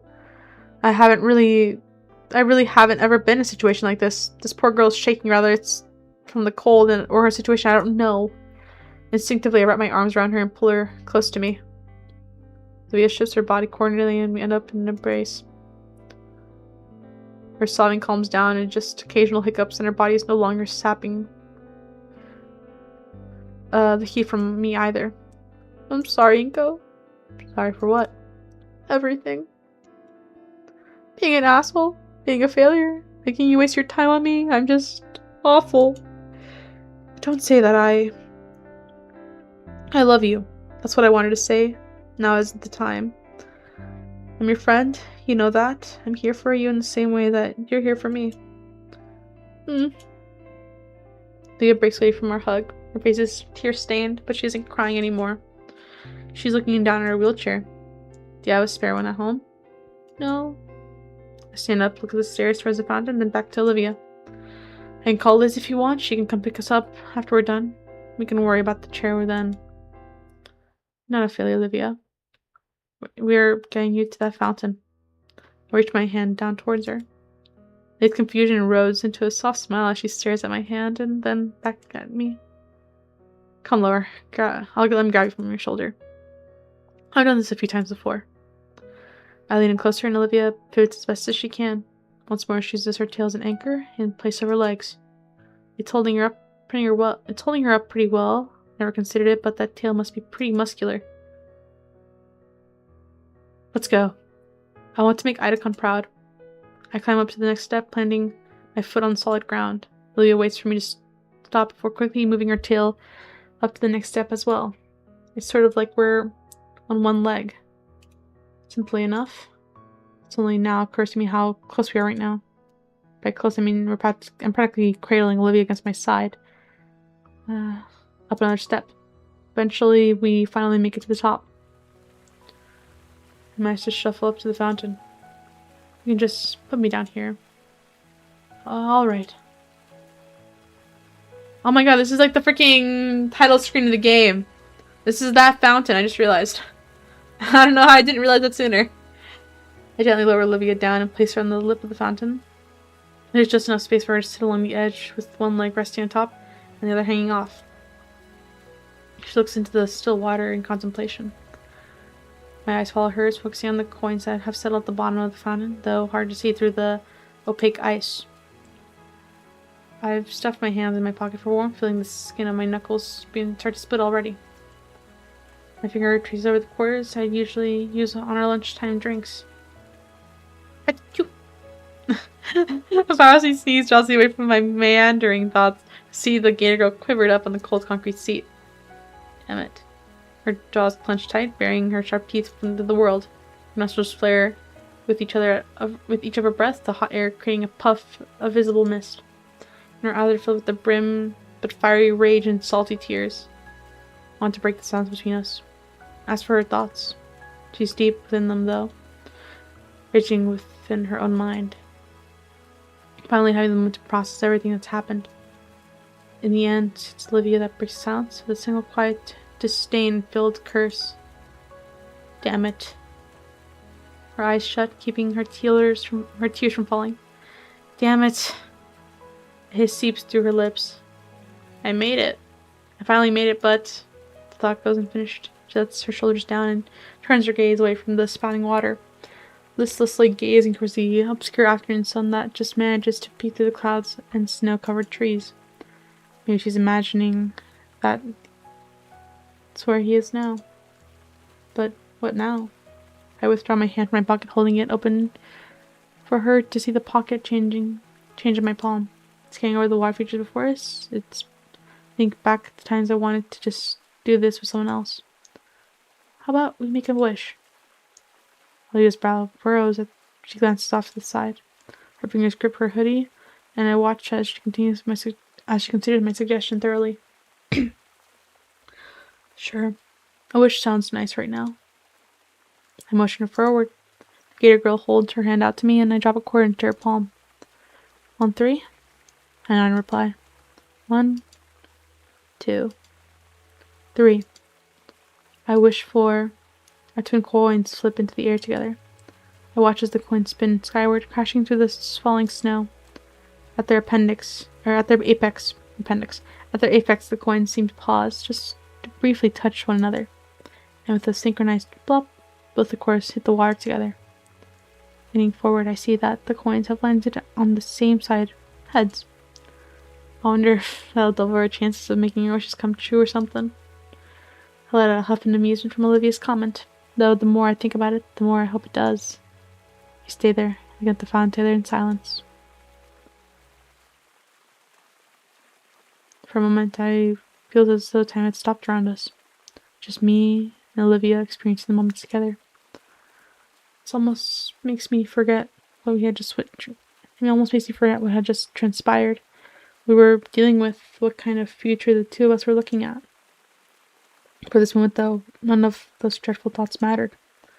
What matters right now is finding a small bit of peace, of solace, a little bit of calm before the storm that was inevitably coming. A harsh wind chill finally brings Olivia and I out of our thoughts. Hey, sorry for being super distant earlier. You don't have to apologize for that, Olivia. Everyone goes through these sorts of things differently. I know, but I just feel bad. I know I'm not the only one who's sad that Icon is gone, but her pause makes me stop and turn around to face her. I can see in her face that she's trying to form the right words. Icon was the first person who I felt was a role model for me. He didn't just believe in me, he made me believe in myself. Not just for the art, but being able to succeed in general. I knew Icon meant a lot to her, but I never realized that he meant that much to her. More than anything, he actually cared about me. About my thoughts, my dreams. I felt... Olivia's lips tremble as she struggles to voice the thought. Normal. God, I probably sound stupid saying that. I shake my head in disagreement. You don't. Mr. Icon was important to me as well. It's okay, Olivia. I know how you feel. He gave me some of the best advice I've ever gotten from anyone and encouraged me to follow my dreams like you. I wish I'd met him sooner. There's a moment of silence between us, the air filled with the mix of sympathetic emotions. A shared sadness for the passing of someone who made an impact in both of our lives, but a sense of thankfulness that he graced our lives. Guess we both got our issues, huh? Yeah, I guess so. I'm so sorry. A fresh breeze of icy air sends a shudder down my spine. So what should we do now? Got off the growing pile of snow on my head, or off my shoulders, in my head. Let's see. I look at my phone. School's ending in 10 minutes. Do you want to chill here until then? No pun intended. Sure. I look around, noticing a tiny bench for two nestled aside against a tree. The Gator girl must notice that she's already holding her arms out for me. I recall something as a trim pair of raptors. I kneel down, facing away from Olivia. I can feel the icy flakes melt off of me as Olivia leans against me. Her powerful arms wrap around my shoulders, clawed fingers digging into my jacket. My fingers lock together to form a makeshift seat for her behind me. With my passenger secured, I make a beeline for the bench. Lest I get caught up in it, I feel it pressing into my back. She lets herself drop onto the bench and carrying for her landing. Taking a page from the book of Olivia, I also drop in carryingly next to her, just glad to have some shelter from the increasing snowfall. So here we are, mission accomplished for Olivia. Now what? My curiosity compels me to ask Olivia something. If you don't mind me asking, what did you wish for? I don't think you can tell someone what you wish for, or else it won't come true. That superstitious side of me says that she has a fair point, so I decided not to push her any further on it. Just curious is all. I continue relaxing in a comfortable silence. I mean, I don't mind telling you if you tell me yours. I guess that's only fair. What did I wish for just now? It's hard to put into words. I'm not telling specific, or rather feeling that I kept coming back to. Back before I came to the school, I would have wished for more friends or a successful future, or to take back something embarrassing from the past. But now that I think about it, I didn't make a wish. That's too vague. I know, but I don't know how else to put it. Come on, at least try. My best memories from the past few months? This. Being outside in the freezing cold? No, not that. What do you mean then? I struggle to find the words without making myself sound stupid. You know, we've hung out a lot together, but it's not often that it's just the two of us. Just us. Yeah, that doesn't happen a lot. I wish it was like that more often. That Baronix's eyes go wide. Shoot, maybe that came across as too weird. I mean, I just want to get closer to you, you know? I watched the beginning of a blush form across Sylvia's cheeks. Wait. I don't mean it like that. I want to get to know you better. She glances away, laughing nervously as her tone changes drastically. Yeah, I understand, totally. I breathe a silent sigh of relief. You want to know what I wished for? If you don't want to share, you don't have to. No, I wished for yours. It's only right. I wish to know what I want to wish for. Oh, it's so sad! This story is so well written, it's actually crushing me. Oh, thank you for taking care of myself, Bert. Oh, this story is so sad. Oh, why is it so well written? It's actually making me angry. Oh my god.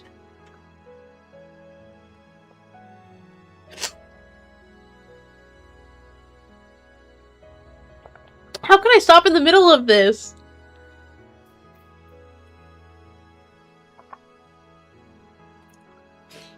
I'm enjoying it though. It's not like I'm miserable or anything. Anyways. Actually no. I'm gonna get some more water. You have a point. I'm gonna be right back. I've been drinking so much water over the last, like, bit. Anyways, be right back.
Okay, I'm sorry for the hold up.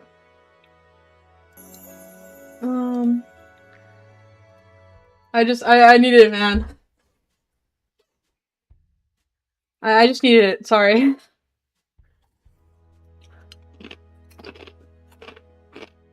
I got myself some tortilla chips.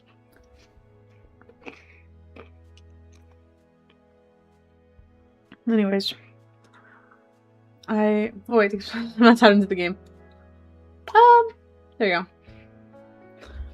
I wish to know what I want to wish for. I glance across the bench towards her. I can't make sense of anything right now. I want to be frozen and to never have happened at all. I want Icon back, but I don't want to just replace him with someone else. It's too late to start all over again. She stops to wipe her eyes, but they're already dry. All I ever wanted was someone to...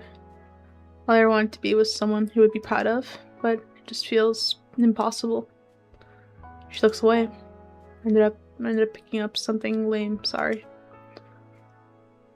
What's that? Leah's looking away, so while I can hear her hesitation, I can tell what she's thinking. Threw that coin, and out of everything racing in my mind, the one thought that stuck out the most was just... She chews her lip in contemplation for a moment, and then she finally used her voice in a soft whisper. I want someone I can trust. I feel my face heat up from her words and her tone. Even with her head turned away, I can notice a red flush creeping over Olivia's face, too. I instinctively jerk my head the other direction. Shoot, what do I do? We're both sitting motionless, neither daring to say another word. If I listen closely, I feel like I can hear her heartbeat from me. She can probably hear mine as well. I don't even notice the cold anymore. Maybe we can just stay like this for a few weeks. No, don't be ridiculous. You need to tell her how you feel. I clear my throat, searching for words that wouldn't come. She just said she wants someone to trust. I mean, you can trust me. I hear shuffling from Olivia. Damn it, I can't work up the nerve to turn my head towards her. I feel my neck feels like a rusted hinge as I try to disobey my body and look at her to my periphery. Do you trust me? Ah, crap. Wait, let me save. At my words, she nods her head vigorously, the blush growing dangerously bright. Well... She had my body towards her on the bench. I trust you too. Suddenly she shakes her head a bit to bring herself back to reality. Maybe I can be honest with you then? You're silly, you're ridiculous, maybe a little over-optimistic. You're thoughtful and adventurous, and you're so willing to just take me with you. You don't treat me any differently for this stupid thing. She lightly hits the armrest on the bench. I guess I just stopped noticing it at some point. Well, yeah, I mean, obviously you're like... So many words dance on the tip of my tongue. Like?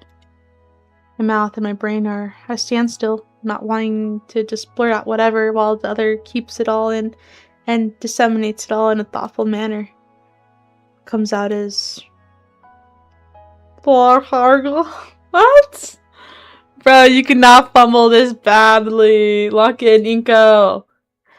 A furious snort rips from the Gator girl's nose, followed by peals of laughter. Out of embarrassed shame, I cover my face with my hands. What was that? I curse my nerves as I protest her continued guttural guffaws. Come on, Olivia, I'm really trying. Snowflakes that managed to still land on me melt away from the extreme heat radiating from my whole head. Olivia acquaintances, though, drawing back into a very smug grin. Okay, take two, Inko. My head temperature finally drops from the core of the sun to a more manageable volcano. Thanks, jerk. Seeing that small smirk of her, or the small quirk of her own lips, I can't stop a smile from growing on my face. I guess, be honest with her and yourself. Honest. At the very start, I thought you were just out of it. What? You almost ran me over in the hallway. Oh. She frowns and looks away. Sorry. And then you tried to get my seat moved. Sorry. And the clothing today.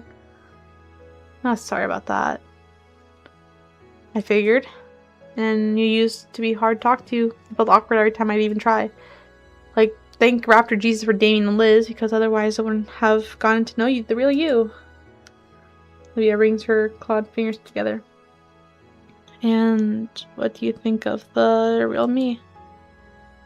She's easily the most caring person I've ever known.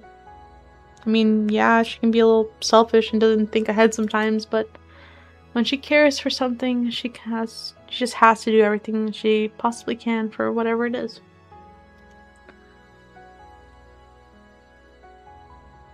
Yeah, game tab in, please. Is that what you think? Yes, I think you're quite caring and passionate and what? And I know Mr. Idekun saw that in you too. Olivia's eyes water at the mention of our mentor.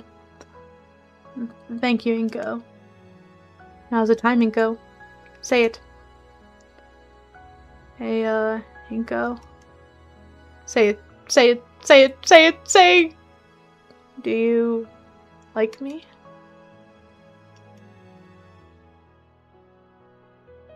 Yes? Why does talking have to be so hard?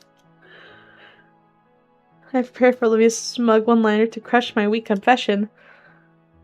Instead, I watched as Olivia brings her hood up and hides her eyes with it.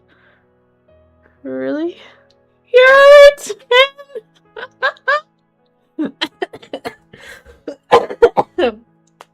I need some water.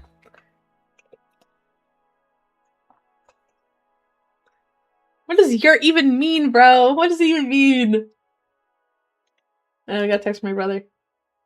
Oh, he sent me a really cute picture of the kid sleeping. Oh, your mess up button is very cute. Anyways. Oh!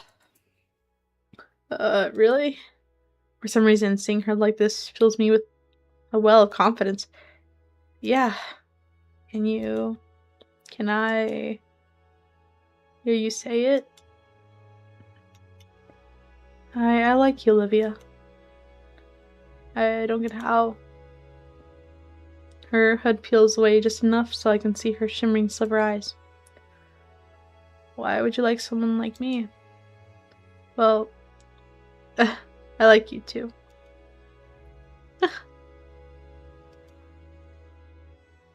Olivia brings her legs to her chest, holding the limbs tightly to her.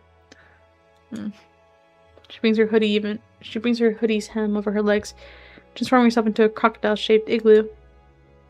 An olive glue. Holy freaking chud. Why are we saying this right now? Oh, slippers was a bad idea. Oh crap, yeah, you okay? Fine, just call someone. I coughed awkwardly and get my phone out to call Liz. Hello? Inko, is that you? Aren't you supposed to be in class right now? Scalar let Olivia and I out early. Oh! Okay, I was told about Professor Idekun. I hope you're doing okay. Yeah, I'm alright. With Olivia by that old park by the school. Her chair's busted and we're kinda stuck. There's a keening whine from the bundled crocodile next to me, her tail wrapping around her as if to hug herself. Brooke, in this weather? Are you two okay? We're fine. Just come pick us up. Sure, I think I remember where that is. I'm with Principal Scalar right now. Once we're finished, I can get you two on the way home. Thanks. Just some shuffling the call drops. Turn back to Olivia. She seems more anxious than anything right now. You alright? Yeah. I'll be okay. The stovepipe maw, the olive glue chatters quietly in the cold. My concern finally takes hold, forcing me to finally close the gap between us. She said the chair had no replacement. It'll take a while for anyone to come in. That means she'll be trapped at home, completely sealed off from the outside. And the beginning of Olivia's annoyed protest died of exposure becoming a grumbling acceptance as I wrap my arms around her shivering form. You're lucky you're warm, Inko. Yeah, I definitely feel it, as her body shifts and nestles closer against me. Olivia's tail lays on my lap, the shiver reverberating through outdrew it the most. Letting my palm top it, feeling the cold limbs shaking slowly still. Some long-distance trivia about limbs losing heat the fastest springs to my mind, and in the hopes of keeping frostbite away, I pet the heavy tail. Yeah. I can only assume that, like, her extremities are the coldest, and especially one of those things would be her tail. and as I do, I hear the silliest sound rumbling from Olivia's chest and through the rest of her. It's like a purring cat almost. It has a new sensation on my cheek now, soft and warm. Her lips are planted firmly on my cheek, and this feels nice. As I continue to warm her tail for her, I feel her warm lips press more and more against my cheek. I don't know if kisses are supposed to go this long and be this wet. And now the lips are moving and some pointy things are there, and munch. And there's her teeth. Oh. Olivia instantly lets go of my cheek from her non-lethal bite. Oh fuck, I'm sorry, I'm into this stuff, I'm nervous. It's okay, really. I put my hand on my cheek to feel the damage, feel the indents of her fangs, but nothing serious. I almost even start falling asleep before we hear a car pull up at the bottom of the hill. Leah perks up and leans forward to try and see who it is. A few seconds later, Liz's head rises above the stairs, scanning like a submarine periscope. Crap, it's gonna be tough getting all the way down, even with Liz's help. I look back and smile at Olivia, still huddled against her and clinging to my arm. You ready? Today seems to drag on endlessly. Liz's arrival had ended our embrace, and she had quite the door look on her face. She said she'd been in a meeting with the principal, and I can only imagine how the faculty and student council were reacting to Idacon's passing. Her mood seemed to lift a little, at least, when she saw Olivia and I both huddled together beneath the tree. Lily's mood, on the other hand, plummeted, probably from the way Liz and I had carried her to the car. The rest of the Payne's household had been silent, save for Olivia's grumbling and embarrassment. Though I'd be in a similar mood if I was treated like a sack of potatoes. But then again, how else were we supposed to carry her? I should suggest more leg workouts to Coach Sully, just in case. Damien and Randy are waiting for us at the curb, and the older man looking over Olivia with worry.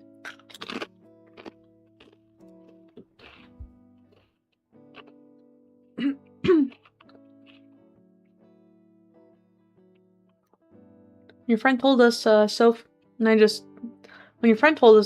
I were besides ourselves. I'm fine on Randy, just... And I didn't even really hear her as the instant... Sorry. Randy didn't really hear her as the instant her car door opened.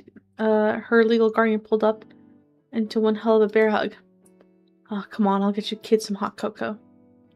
Damien watched on with a smile of relief as his father hauled her over his shoulder and marched into his home. You guys want to stick around? Penny's still in school, so we'll have the console to ourselves. Still pretty early, all things considered. Sure. I'd love some hot cocoa around right about now. Liz? I'd like to, really, but the council still needs to prepare the arrangements for Idacon's... Well, you know. Maybe I'll come by after if I can. Alright. If you do, I'll make sure there's some cocoa left. I appreciate it. After that, Liz drives off down the street. Come on, let's head inside before we turn to popsicles. Settling into the well-worn couch, I notice a distinct lack of baryonyx. Where's Olivia? Mary chimes into the kitchen, busying himself with an old-fashioned kettle. She wanted to rest on her bed for now, boys. Give her some time. No one can resist hot cocoa during weather like this, especially how I make it. Never had home-brewed hot cocoa or hot chocolate, but if anything like his cooking, then it's gonna be some good stuff. In a few minutes, Rennie comes out with a tray. Oh, look at the mugs! They're so cute! Of course they have family mugs. It's really nice to see that they have one for Olivia, too. Here you go. Here you guys go. Passes around a few Christmas-themed mugs, labeled with the family's names, and leaves the last one atop a drawer nearby. You're gonna have to be Vinny for a bit. You cool with that? Ha, yeah, thanks, Randy. Man, you look cold. Were you out there long? It's true, by now the snow on my jacket melted and my clothes are chilly and soaked. Feel free to take a load off until you warm up. I'll be in my bedroom resting. Call if you need anything else. He gives Damien a pat on the back and leaves. The mug is hot to the touch, but it's welcoming warm. It's a welcoming feeling to warm up my icy fingers. I'm so sorry, I can't read for some reason. Take a moment to gently blow air on the beverage to cool down before moving it to my lips. Yeah, it's pretty good. Damien is checking his. Finishes the swig and sets the glass down. That must have been half of it in one go. Well, there are multiple ways to enjoy anything. After today's events and weather, I really needed this. Another sip. It was really helping warming me up. I didn't even notice how cold I was. Hey, Vinny! Is he referring to... Yeah? You good? Yeah, he was. I'm holding it together. Yeah, I'm still a bit scattered. I don't blame you. Hey, Pops! Wait, hey. Oh, yeah. I thought he was, like, calling his dad. Hey, Pops doesn't want you venturing back into the tundra out there. You up for a game or something? He gestures to the entertainment setup. No, but go ahead, I'll watch. Damien thinks for a second. A few gears in his head turning in conflict. Really? I don't mind. Alright, I'll get set up. Damien sets his game up, turning several mismatched cases for the right CD and giving the screen a good thumb to get it to work properly. Grabbing a controller, he turns to Rocks 1, selects something called Rock Ring ODHG, and... Wait a second. I'm trying to guess what this is a reference to. He settles deep into his groove on the couch.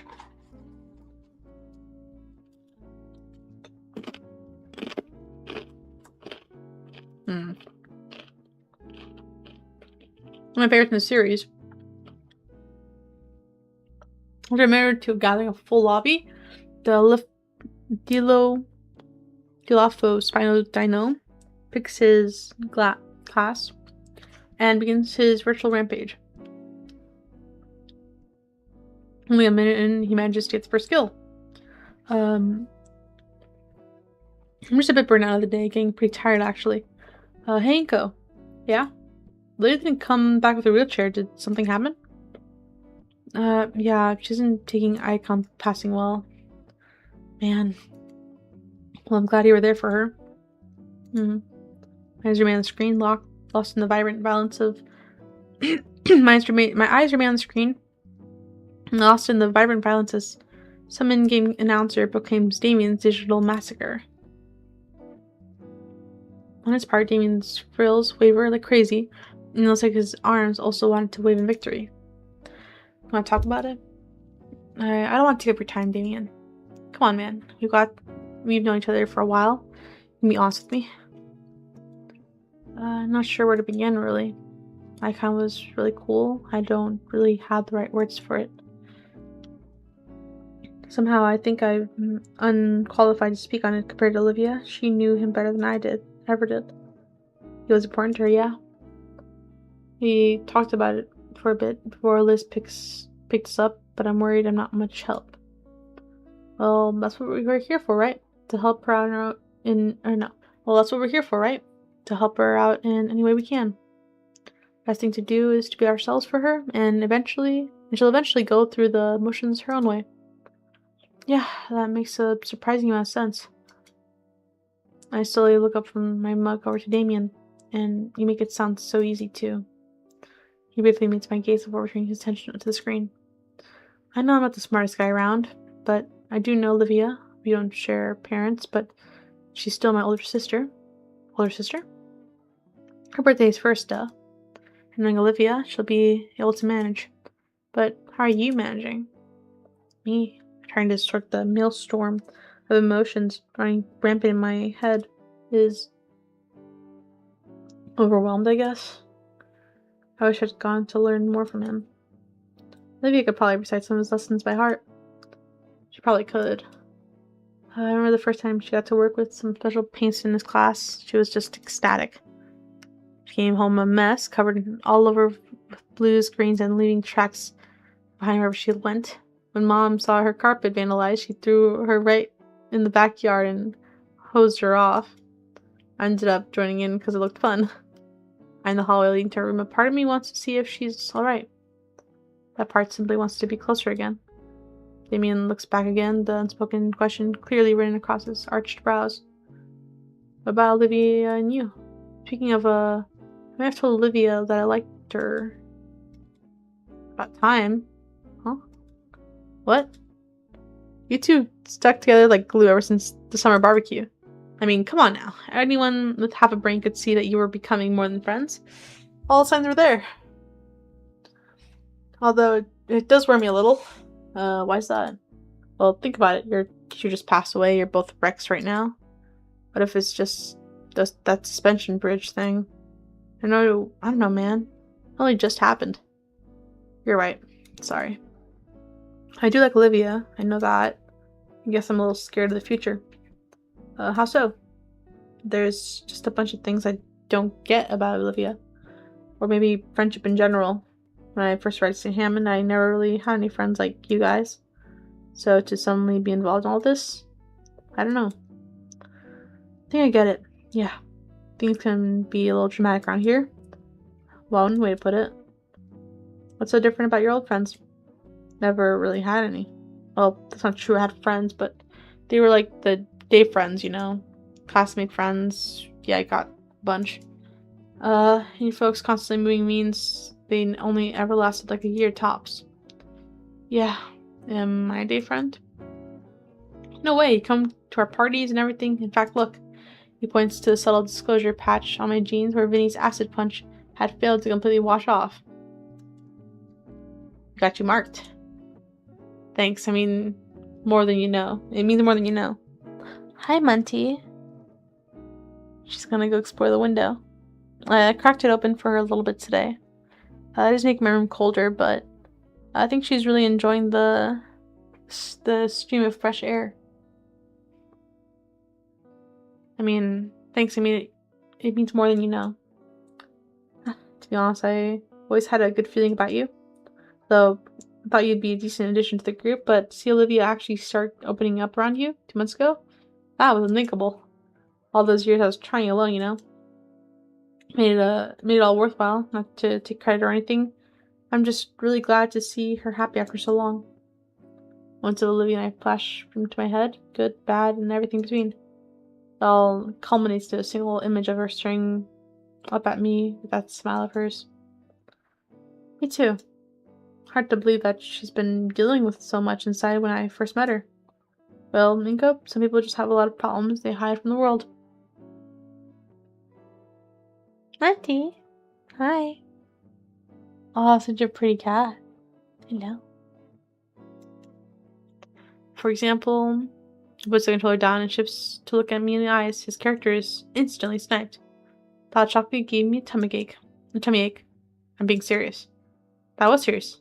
It can be little things like that. Little stresses that add up. That doesn't bother me, but someone else. It might just about ruin them.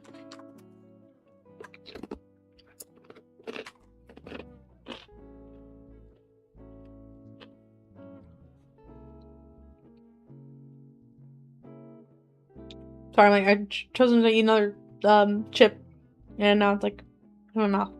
Yeah.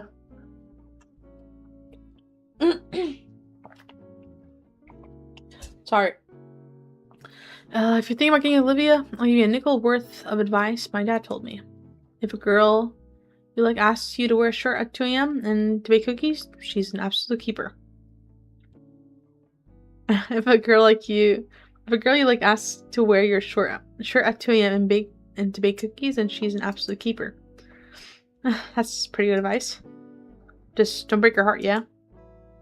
Wouldn't dare to think of it. Dean offers me a fist to bump, to which I happily reciprocate. A door creaks open. Both our heads turn back to the sound. She kneels in the doorway of her room, leaning against the side railing. Damien nods to me and continues his game. The ambient gunfire and controller clicking fills the silence. I take the hint to stand up and slowly approach Olivia as she tries to shuffle down the hallway. She's completely upright in a display of pure confidence, despite even her tail is upright, as if to simplify her dignity. I'll have to tell her how cute that is when I'm not so trained. I wordlessly offer her a hand and she accepts it. With her on my shoulder, I walk the both of us towards the living room couch and plop down on it with her. Oh, here. I lean forward to grab her cocoa from the coffee table. Most of the warmth has gone by now. I guess I can go warm it up. I guess I can go warm it up for her in the microwave. Take my arm. Come on, it's cold. She starts leaning harder against me to keep me from getting all the way up, or up all the way. Alright, geez. I give her the mug and she goes to start sipping instantly. I was going to warm. My voice dies as I feel her still against my legs with a relaxed hum. Her body relaxes more and I'm allowed to sit up enough for her to settle in by my shoulder. She's warm. Two of us watch Damien's game continue. Olivia continues sipping down her drink, letting one hand free from the mug. Her hand finds its way to mine, and our fingers curl around each other's. Ian plays a few more games. I don't really keep track of how well he does. He finishes one last match and yawns, searching back over the couch. Alright, that's probably enough for me. I'm gonna get going to give you two some space. Okay. Damien gets up from the couch and slides his controller near the cabinet where it lies before. On his way out, he stops to look right into my eyes. Hey, keep things chill, man. Don't do anything stupid, alright? Yeah. He nods and heads off to the depths of the house. And just like that, I'm quiet once more. Is she asleep? Hey. I, don't think you've seen my room before, have you? Not at all. Would you want to see? I'd love to. Watch her blush. Am I getting good at this? Okay, just walk me there. Similarly, like before, I help Olivia off the couch and we shuffle our way towards her room. You know what? It's what I imagined it'd be.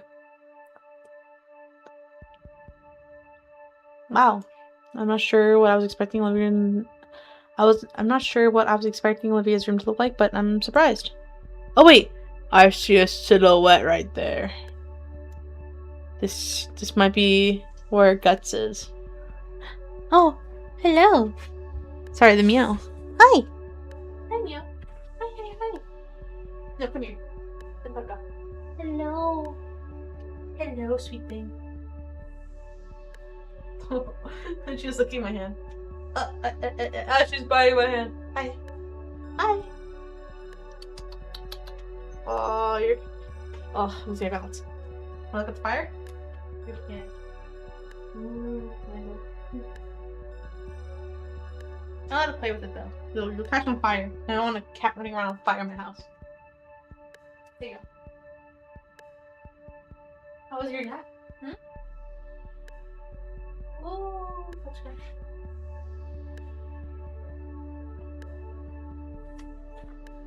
Oh shit. Wait, I think my cookies just arrived. Hold up.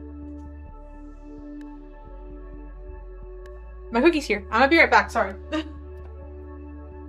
My cookie.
My comfort cookies arrived. I was expecting myself to be like a sniffling mess by now. I'll have one, but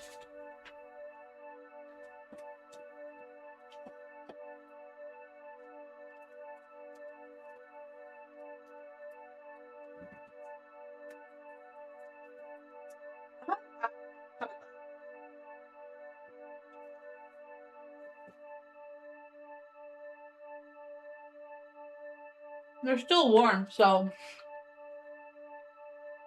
the chocolate's a little melty.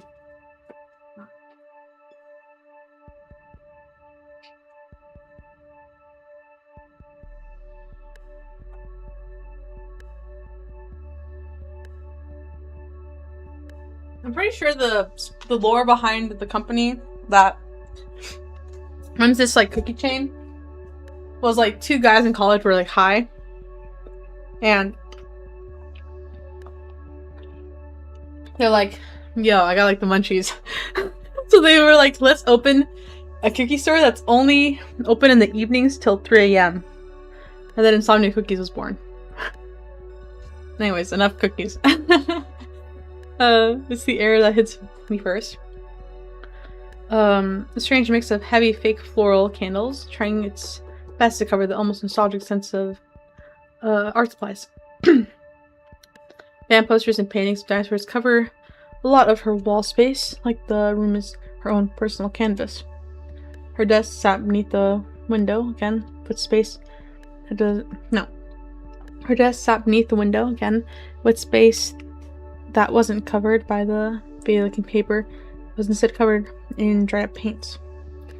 Right next to that, a dresser holding up a decade-old television and a retro gaming console. All in all, it reminds me of the rooms they'd shown in older high school movies. So do you want... Just on the floor is fine.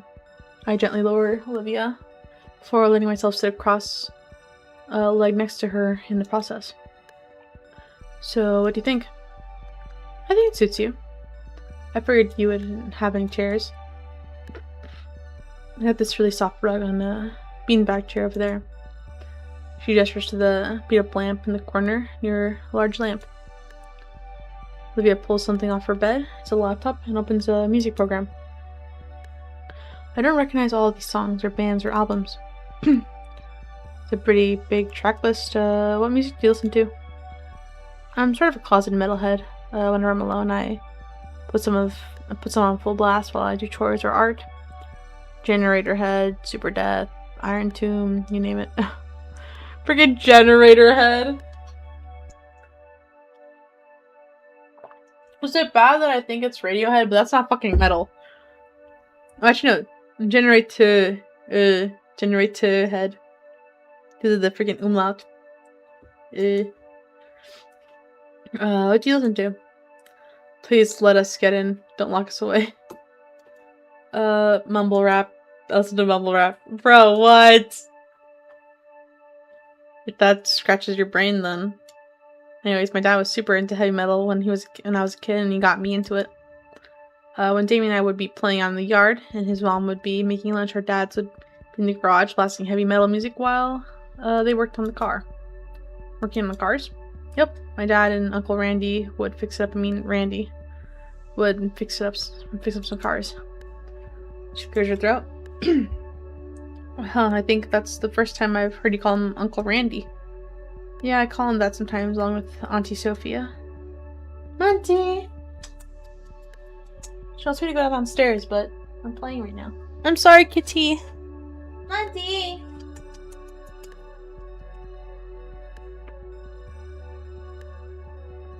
Where is she? I can hear her, but I don't know where she is. Yeah. Oh, there you are, little rapscallion.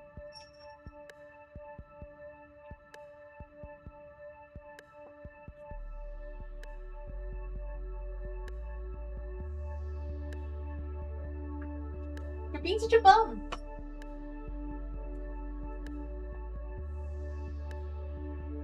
Sorry.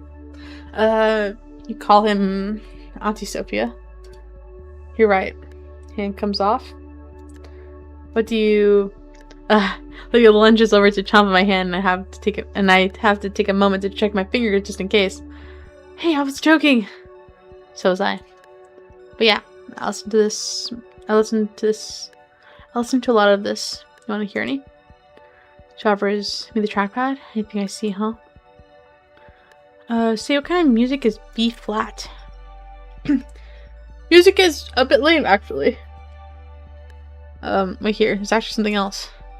Something else?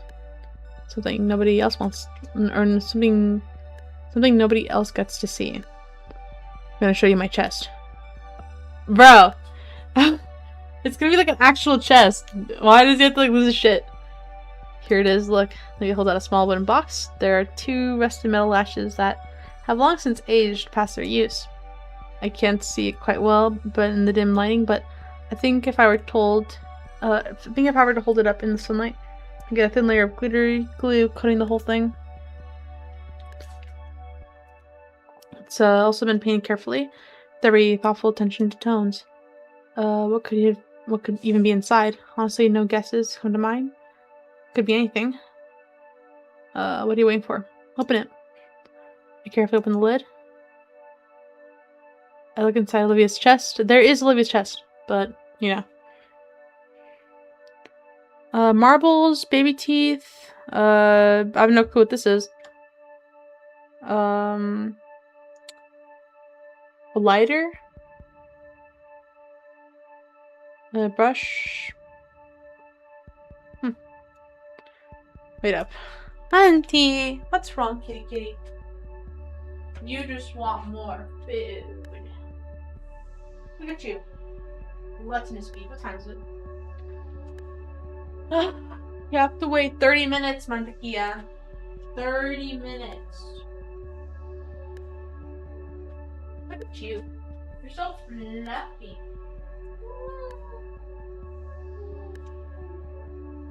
Just wait. Inside is Olivia's chest. I mean, the box filled with various baubles and trinkets. What is all this? It's my own little hoard. I've been saving up a lot of things throughout the years. Nobody else has ever seen it. She holds out the box for me to take. It's heavier than it looks. Must be some high quality material. With the box in hand, I sit on the end of the bed. Olivia manages to crawl her way up to sit beside me. She reaches inside to grab... Do I have to choose? Let's choose the baby teeth. What's that? My first tooth? Oh, I've never seen baby Dino teeth up so close. It's so tiny and sharp.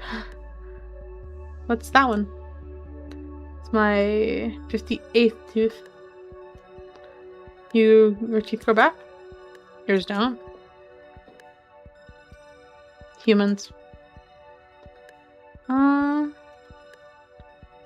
Oh hey. Whoa, some of these look really cool. Of course I do. I picked them all up myself.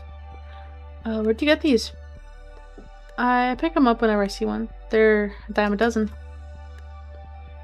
Is this like a kid's toy? Yeah. Oh, I love this little guy. What's that? Let me show you. It like unfurls, right? She places the plastic ball in her hand. Right before my eyes, transforms into a little robotic looking dinosaur. Yeah, I remember like having those as a child too. Oh, it's the Gabukan Dinoid to be exact. I was hooked on the show when I was younger, and I always asked to get the toys for my birthday and Christmas. Vinny's got the rest of my old collection. This one was always my favorite, so I kept it here. The paintbrush. A paintbrush? Very important. Paintbrush. Leah's lips turn slowly as each bristle of the brush flicks away from her thumb. She averts her eyes away from mine as I see the green of her scaly cheeks turn red. Sorry, I just got sentimental for a moment. Mantequilla. ¿Por qué lloras?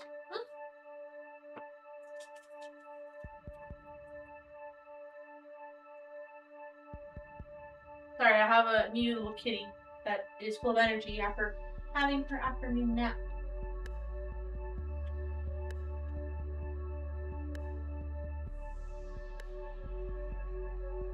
You like the fish, don't you? The fish. Get a fish from San Diego. Sorry. This is my first brush I ever had. My dad gave it to me gave it to me on my 5th birthday. Her tone falters slightly. Dad always asked me to make him little drawings. And every time I finished one and gave it to him, he'd tell me it looked amazing. Oh my goodness. Sorry, I'm like playing with my tea. With my free hand. I could really draw a circle back then, but he'd still gush over them and shakes her head. I think he put them in some scrapbook. I don't know, but he keep them all. Olivia looks back at me, her embarrassment turning into bashfulness. Thanks. The lighter I'm really curious about. Oh, this used to be Uncle Randy's. Does the engraving mean anything? Shakes her head with a soft smile. Not really. He just said it's harder to steal and hide stuff that looks unique.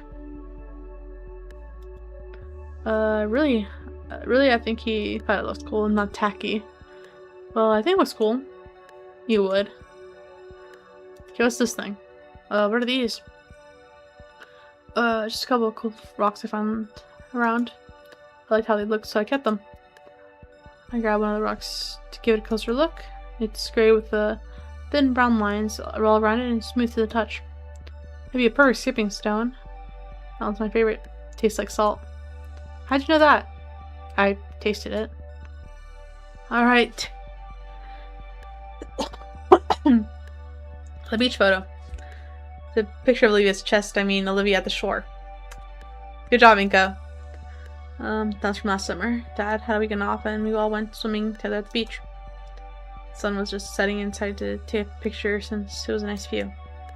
Plus I felt pretty. Maybe we can go sometime. Maybe we could go sometime together. Or sometime. Yeah, maybe. She places the photo back in the box. Minutes go by, Olivia continues showing off her personal hoard. All tiny objects that Olivia chose to keep with her all this time, eagerly explaining the significance of every little piece of her she's got locked away in here. By the time we're done, she's resting her muzzle on my shoulder. It's a crazy long day. I'm pretty exhausted myself. Can you put this back on the dresser here?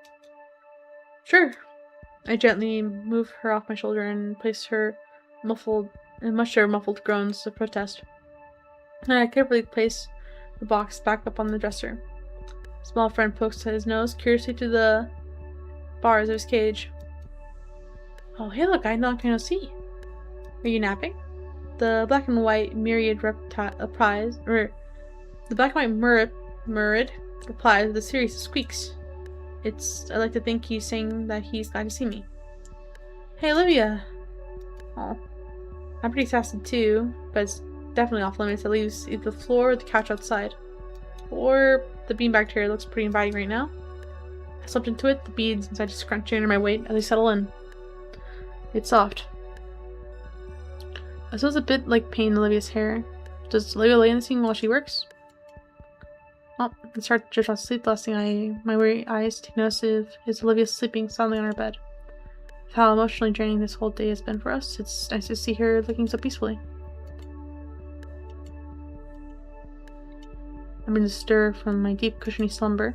Feels like there's something heavy across my stomach, stopping any ability to move.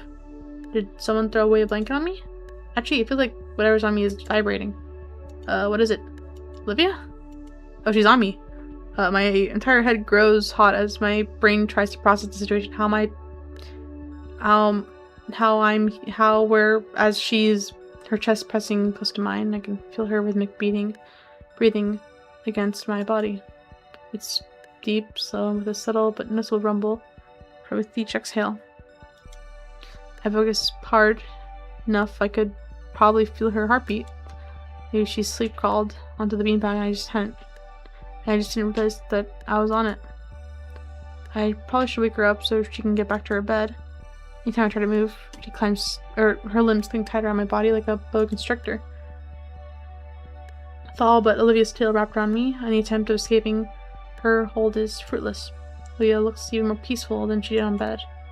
Maybe she does know that I'm here.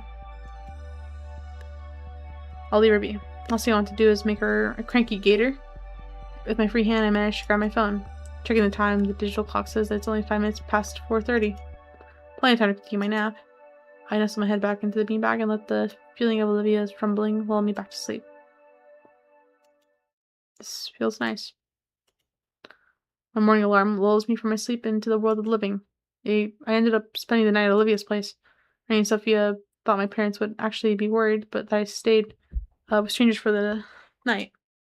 My folks hadn't answered their phones. Sophia was left fuming. I didn't look as bothered, though the two calmed down after I made something up about a business trip. Oh, hi, Pointless. Oh my god, 10 stream streak is insane. What the hell? Thank you. I can only be grateful. It's been an eventful stream so far. I'm like half playing with my cat because she woke up from her nap and she's full of energy. But no, this game's been lovely. The story is really good. I don't know if you remember who Idacon was there, if you were there for when they introduced him, but he was the art teacher of the photography and painting teacher of protagonist Inko, and he passed away.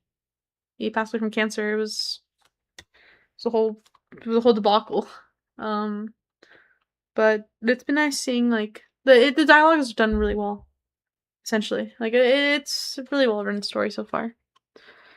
Anyways, honestly, I'm probably right anyway. Up on the upside, I got to spend the night with Olivia. Last night, we even turned the living room into some kind of blanket pillow fort. It felt childish to huddle up on the floor with Olivia and watch her play old computer games on the outdated TV, but I had more fun than I'd like to admit. It is depressing, but this moment was nice. But now the Fridays rolled around, it's time for school.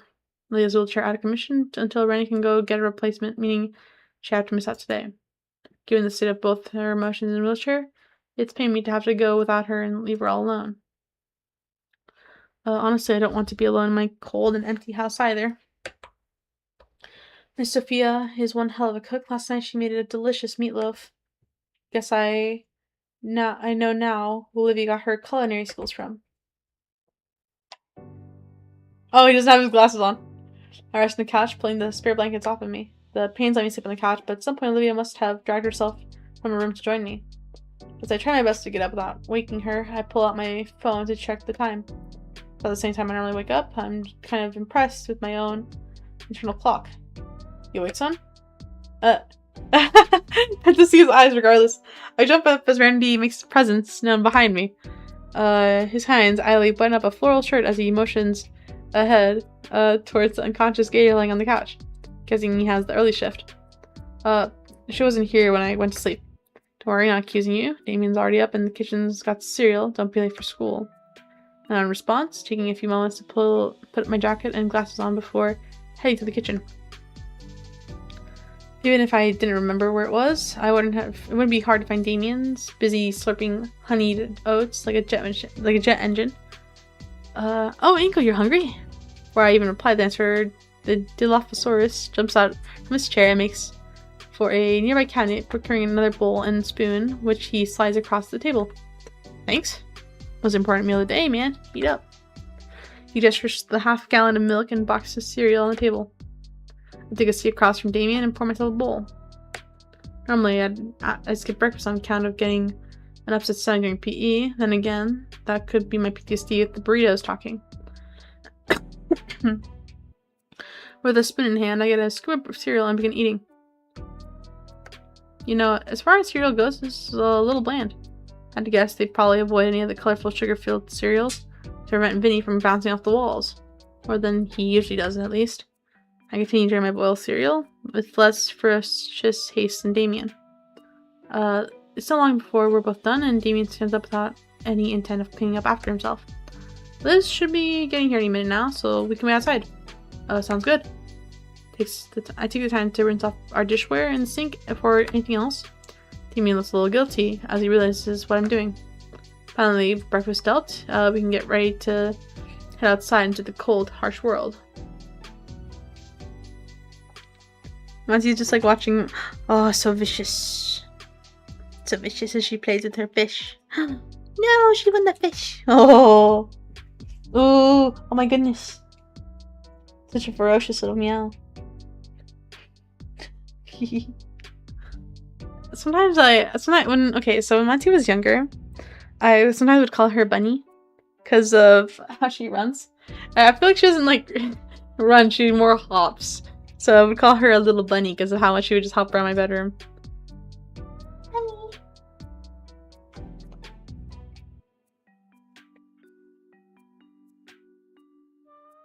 Anyways, enough Monty. I think it's fishy about the stream. What do you mean fishy about the stream?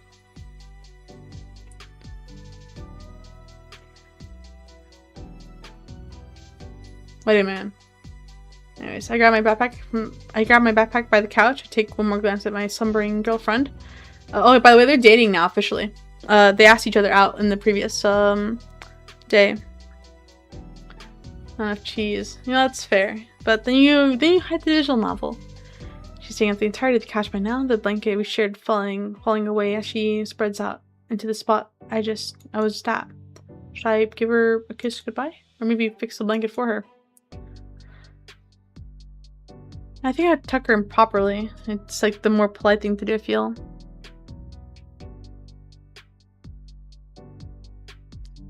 I don't know, I feel like all his actions are pretty good. No glasses. Oh, I saw that you were using the YouTube chat as well. I'm saving my points for 20 cheeses at once, so I want to add more. Okay, you know what? That's fair. I understand the effort. But no, I think I'm gonna tuck her in. Ohio silence. Bro, what are we saying? I'm just gonna tuck her in. Capiche?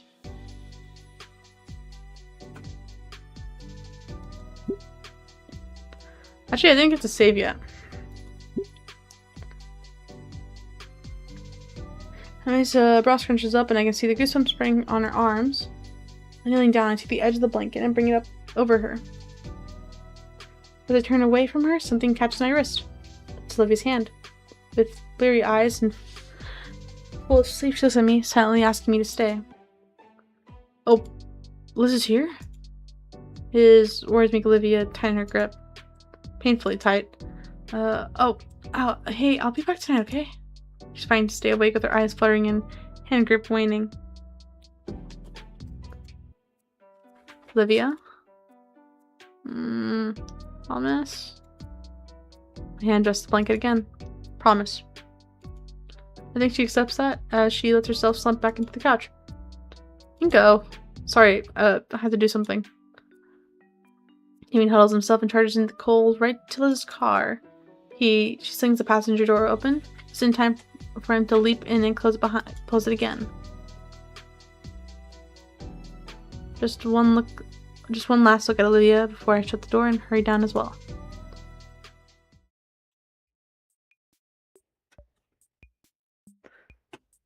Sorry, I'm like playing with Monty. Sing it up there. There you go. Aw man, the car is nice and warm. Morning, Inko. You really stayed the whole night? Liz starts down the road towards the school. Morning, yeah, I didn't want to be alone in the snow. That why you smell like Damien's deodorant? His clothes are looking pretty ragged by now, too. Shut up. I'll have to get a shower and fresh change of clothes as soon as possible. Damien and Liz keep the conversation moving and my mind starts to wander. Man, poor Olivia. Who knows what replacement chair is coming in. Could be anywhere from a few days to weeks. And she's just going to be stuck at home the whole time while I still need to go to school. Won't be the same. I'm gonna be together in the art room after school, all alone, just talking, making fun of my bad paintings. Just us. Man, wait till Icon finds out where... Damn it. Well, I guess he knows by now then. Man, it really won't be the same. Hey Inko, you good? Seem pretty down all of a sudden. I'll be fine. I appreciate you guys, really. This has been the best school year of my life so far. So, thanks for being my friends. Hey, you're cool too. What brought this on? Damien? Oh. This last school year's been pretty special. Hanging out with you guys so much has changed in such a short amount of time. Everything is even if things are shaky right now, it's been worth it. I have hopes for what comes next. Me too, Liz. Sounds falls over the car as Liz takes off. Damien's hand is occasionally swatted away from the radio knob as we all sit in companionable silence. It's nice taking a different scenic route to school.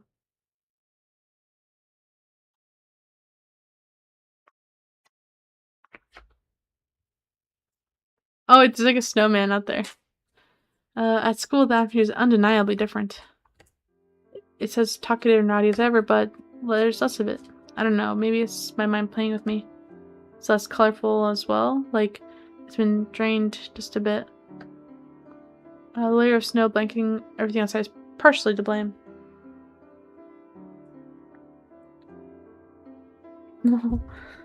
Sorry, I'm playing with Monty. Man, I was looking forward to making summons here, but maybe I'll do it later. Sully was as student as ever in class, whether it's just from the fact he doesn't care or his own form of respect is beyond me, but his hat was just a little lighter than normal today. Man, do any feelings today? Hoping isn't going to get me anywhere. I'm halfway to second period. Oh, I'm good, Duplinko. I think I'm gonna end up finishing this novel today. It's been a ride. This story is really well written and it's touched on some heavy topics. But it's good. I feel like it does it really well and respectfully. I had to order, I took advantage of my free cookies from this service that's in my town for this stream. So I have emotional support cookies in my room. And I'm playing with my cat because she just woke up and she's full of energy. Hi, Monty. She loves this fish that I bought her recently. But I played with her so much with it already that she knocked off the toy at the end of the string, so I had to tie it to one of the little receipts on the car. You're stopping everything. My bad. Monty, normally I don't stream this long, so... Actually, no, it hasn't been that long yet. It's only been nearly been 3 hours. This is about my average time when I stop playing. But I don't want to stop yet. I don't know. I want to see where this goes. I definitely want to finish this game sooner than later. And I'm only gonna get busier because of school, so this is a good opportunity for it. Even if I stay up till God knows how late. But yeah, I'm halfway to second period when the question of Icon's replacement strikes me. When will we just be getting a few days off? There's no way we could just find a teacher on such short notice, as it's probably going to be on hold for a while. His name is still on the door plate when I enter. Inside, many of his students chattered with each other normally. Some nervously glanced up at the teacher's desk. I take my normal seat by the vacant desk. Olivia would normally be stationed. I'm nearing the end? Oh shit. Period's gonna suck without her. Looks like all I got to look forward to today is lunch with Damien and Liz. Man, the whole day is just gonna be a drag on. I just want to go back to Olivia. Bell rings. An unfamiliar woman in a suit walks in, clipboard in hand. She nods at us all and starts reading mechanically from some script. Substitute tries her best, but there's only so much you can get done on your first day on such short notice with just some papers to read out. Her tone doesn't help, drawn out and empty, and I feel myself losing focus. I look down at my half-taken notes. Shoot, Olivia probably would kill me if she knew. Do-do-do-do. Do-do-do-do. Sorry, I just read it out. The teacher looks at the class phone in frustration as she walks over to answer its call. They both mumble back and forth a few seconds before. You got an incognito in the class? I raise my hand. The substitute thumbs towards the door. Office called. You're wanted. Weird. What would the office want with me? This is bad. My footsteps echo on the hard, cool tile on the way to the principal's office. I heard once that they made the halls of the faculty offices longer on purpose to scare you. Oh, she hissed. I'm sorry. Auntie. She's probably being angry for me rage baiting her with the toy. Hey.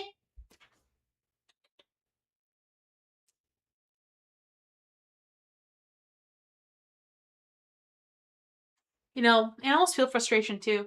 You're normally meant to reward play. but I don't have any treats right now. So what I do is I take one of her kibbles and I toss it across my carpet and wait till she chases after it. Come on. There she goes. Come on. Now you see it. It's right here, you bum. Oh, there we go.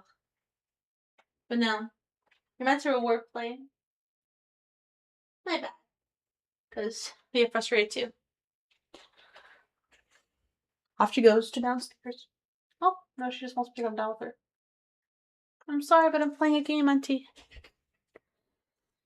Although that may just be from an old comic strip, the effect was there. However, as each of my reverberating steps sent a spike of unease through my core. Finally, when I finally stood before the principal's office, the feeling of unease peaked. Oh shit, this isn't bad.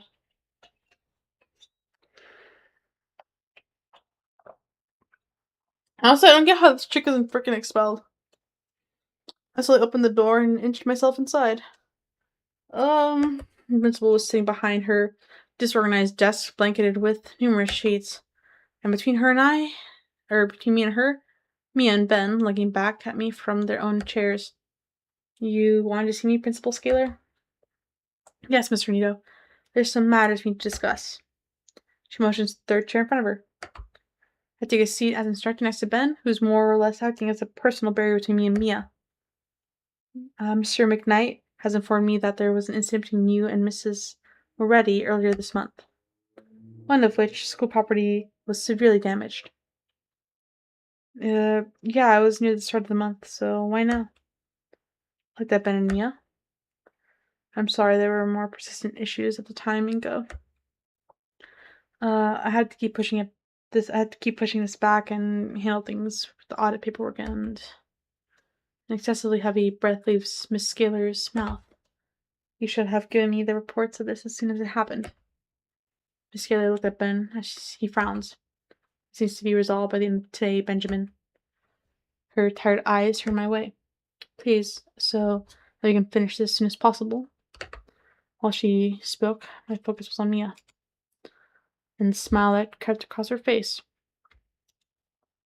From what Miss Moretti has told me, it was you who instigated it in the first place. Care to explain? What? Principal Scalar, Mia was the one who were aware that she caused the damage, Mr. Nito? Oh. The older woman leans forward with the pen and paper in hand. What we need to know is how this incident happened in the first place. I think you should hear Mia's side of the story first. Oh, you son of a... And she was the one who inadvertently caused damage after all. The red-scaled girl nods, holding out her hands as she begins. Miss Scalar, I was just trying to talk... Okay, let me get into character, actually. Miss Scalar, I was just trying to talk with Olivia that day, when out of nowhere, Inko shows up and starts getting on my case.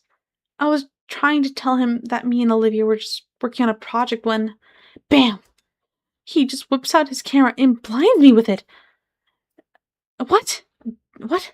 Didn't she slap herself in the face with a tail-mounted glitter bomb? And because I couldn't see, I kept running into things, even knocking things over. I didn't mean to, Miss Scalar. And I know I have to temper, and trust me, Ben's been helping me work on it, but you can't blame me for going around like a headless chicken. She can't be serious. I look at the principal and see that she's listening to her lie right through her teeth. And then, this isn't even the first time he's done this. I tried talking to Olivia back in September and he pulled her away. I swear, he's been out for me ever since the first day of school. Principal Scalar, that... Shh. My jaw slams shut bitterly as the principal denies me the chance to defend myself. Her eyes turn downward to a particular stack of papers atop her desk, carefully scanning one page and flipping to the next. The silence of the room is unnervingly as she flips through the first page after page, finally breaking the quiet by clearing her throat. Now, Mr. Nito, can you give me your side of the incident? I recount the events as Olivia and I had done with Idacon, including the part where he saved us with a sun baton. From the moment Mia took Olivia away, I From the moment Mia took Olivia away, to finding them to the classroom, to when she slapped herself in the face with a glitter-covered poster. Being out the nature of the blackmail, of course. Getting everything out into the open is relieving, and I'm able to remain calm and collected the whole way through.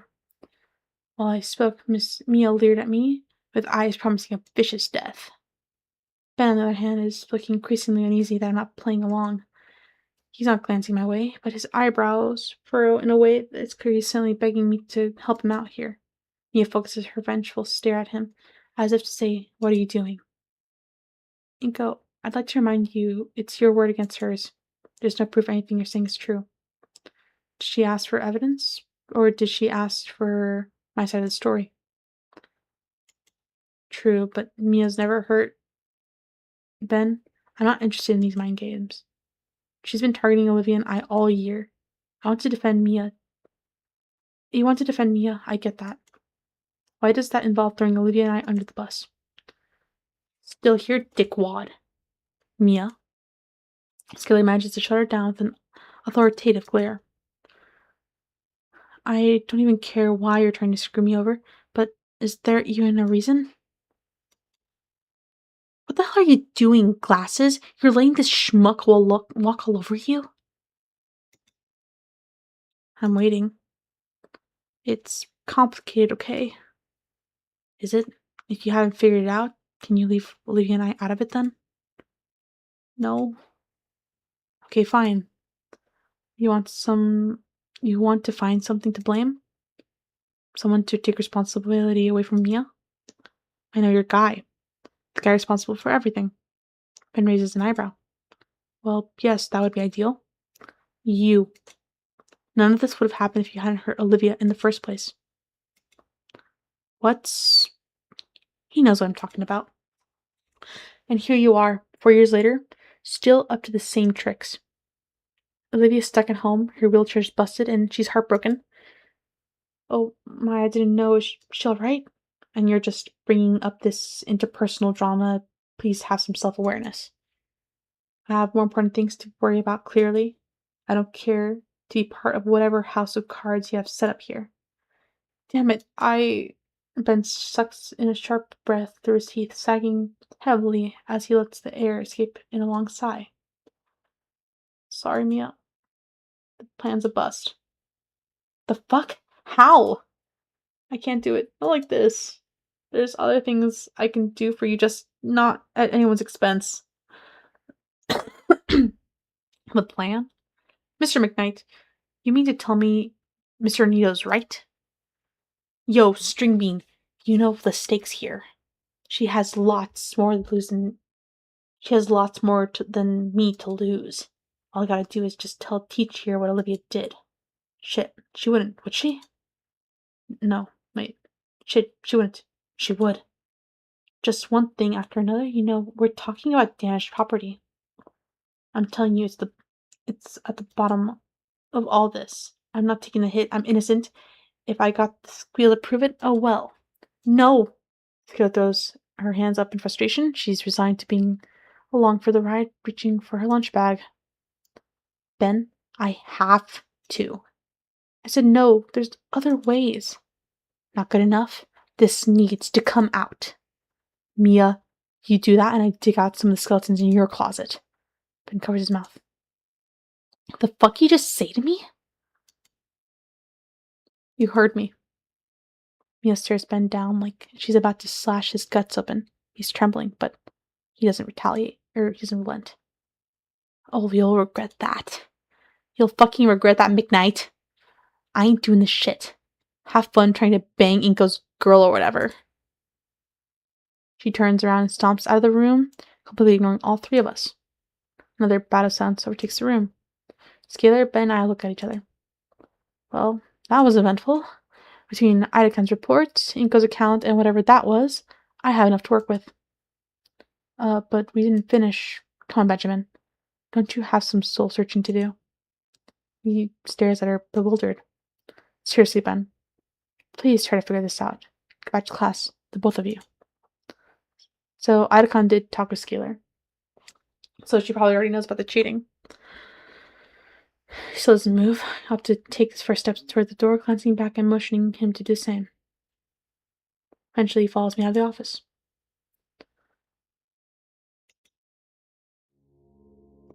Once we're out, I think to thank Ben, but why? He's the one that accused me and dragged me in here to begin with. He's just fixed on his own mess. Ben runs his hands through his hair. Oh, shit. I'm in trouble. You alright?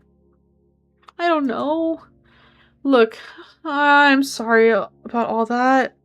Everything's just getting so complex. I feel like I'm losing it. I'm always juggling so many things and so many people have different rules. I can't let it start to get to me. I just gotta keep it up, right? What is it?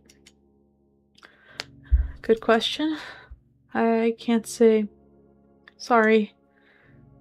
I'll be fine. You should go. With a nod, I start heading back to class. Oh, wait. Oh, for the love of... Will you make up your mind? Turn back, catching Ben's flinch. Is Olivia going to be alright? I'm going to visit her after school. I told her I like her. She told me she likes me. Oh, congrats. Thanks. Then when you see her, you tell her I'm sorry. But then I didn't mean to hurt her. His fingers are clasped together in supplication, and while he looks sincere, I think you should tell her yourself once you see her again. You're right. I will. I give him a thumbs up and continue to lunch. By now, it's about lunchtime, meaning I can hang out with Damien and Liz. Definitely needed after all this. After school, I looked to the metro back home to shower and put on some new clothes. It turned out my parents really were on a business trip for the weekend, as indicated by a sticky note on the fridge. Randy opens the front door to let me in. Oh, there you are. Didn't mention that you were coming over later. Hey, Randy. Sanko, I was wondering if you wouldn't mind shoveling the snow off the driveway when you can. Would really appreciate it, and I'll even pay a couple bucks for it. No need for the payment, sir, as thanks for letting me come unannounced again. Thanks a bunch. Really. As Randy leaves, I collapse onto the couch and let my head rest against the comforter. God, the whole thing with Ben and Mia really took a lot out of me. The way my heavy thoughts drags my head sideways until I can see Olivia's bedroom door. My eyes linger there as I consider getting up to see her or just giving her some time to come out. She has to know I'm here, right? She probably does. She probably doesn't want to do her silly knee walk thing again. I wonder how mad she'd be if I caught it on camera. My presence cuts off my view before sitting right next to me. Hey, you alright, Inky? You're kind of out of it at lunch. For a moment I considered telling Damien what happened. But honestly, the last thing I want to do is bring this sort of drama into what I could consider my safe haven.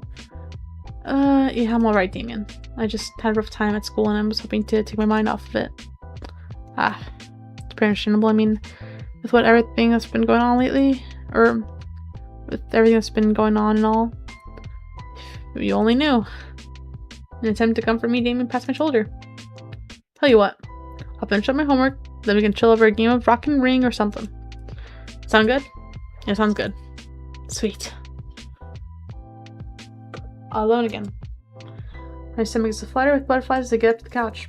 Lily's room is just a couple steps away, and with each stir, the butterflies even more. As I reach it, I can feel like I'm in the shadow of a colossal monolith. Come on, and go, you just gotta knock. Damn it, arm just lift up. Stop shaking. Knock, knock.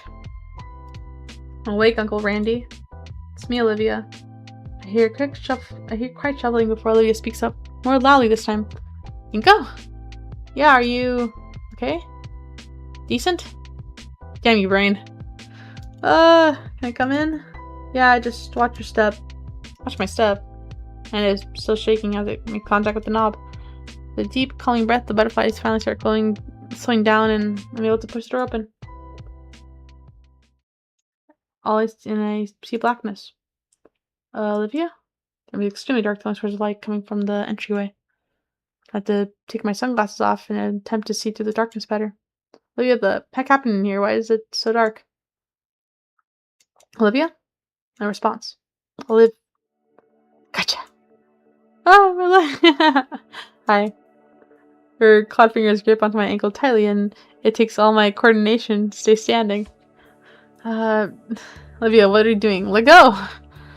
Where are the lights out? How's it so dark? Reasons. I'm turning them on. Oh boy. I flip the switch. Olivia's Olivia's laptop lies shut on her bed alongside a drawing pad. Someone's been sketching out by the light of a digital screen. Looks normal enough. How is it dark then? Olivia? Yes? Why is your window painted over in black paint?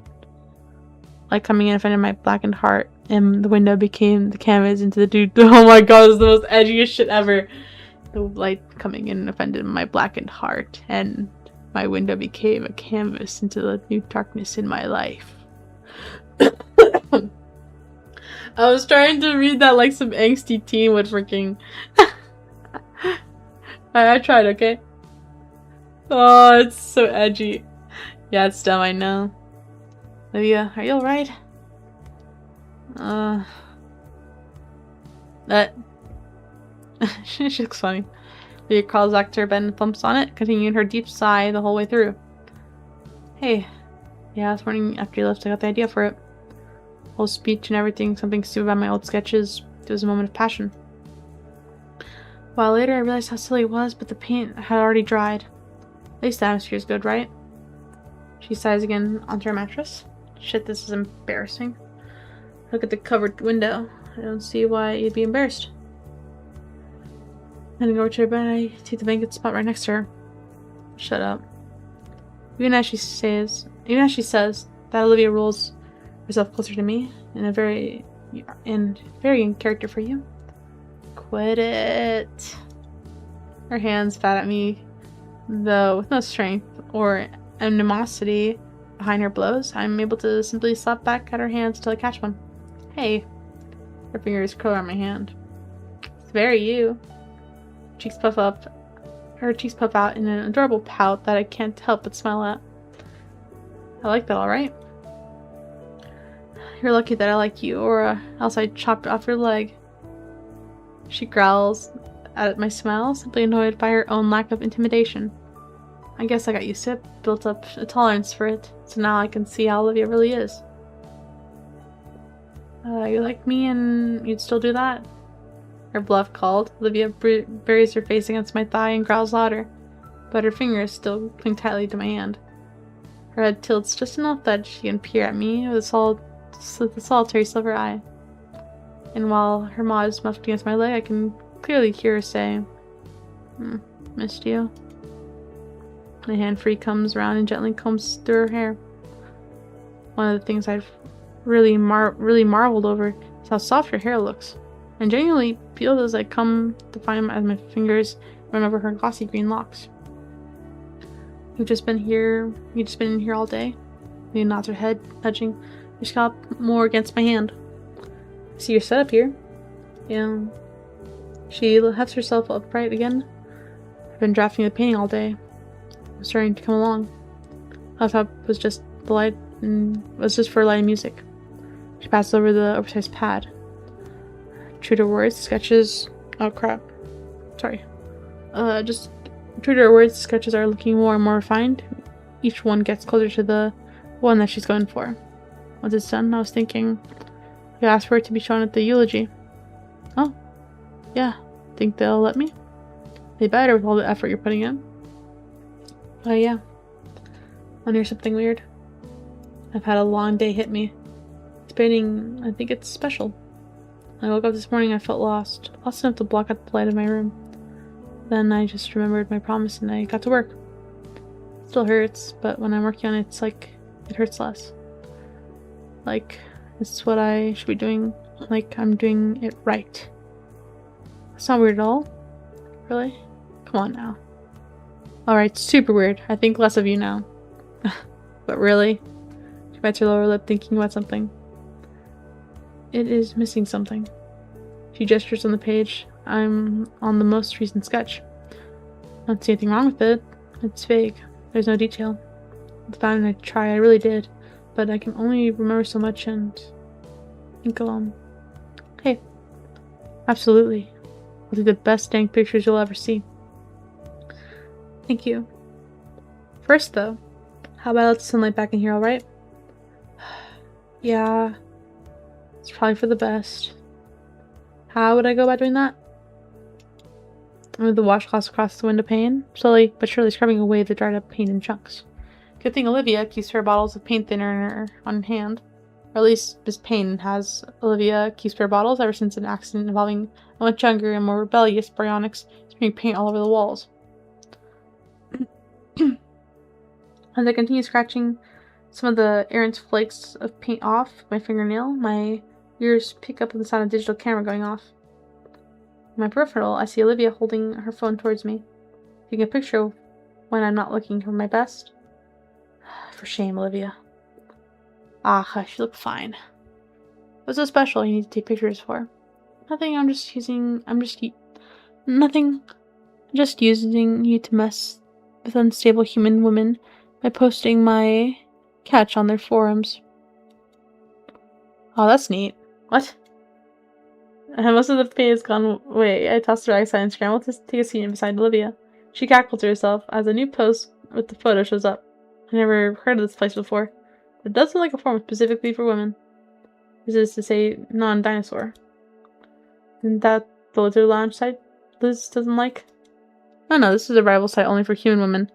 We're always messing with each other. Lydia's post features that picture she'd taken up and appended the text. Mine now, skinny whores. Your days are numbered.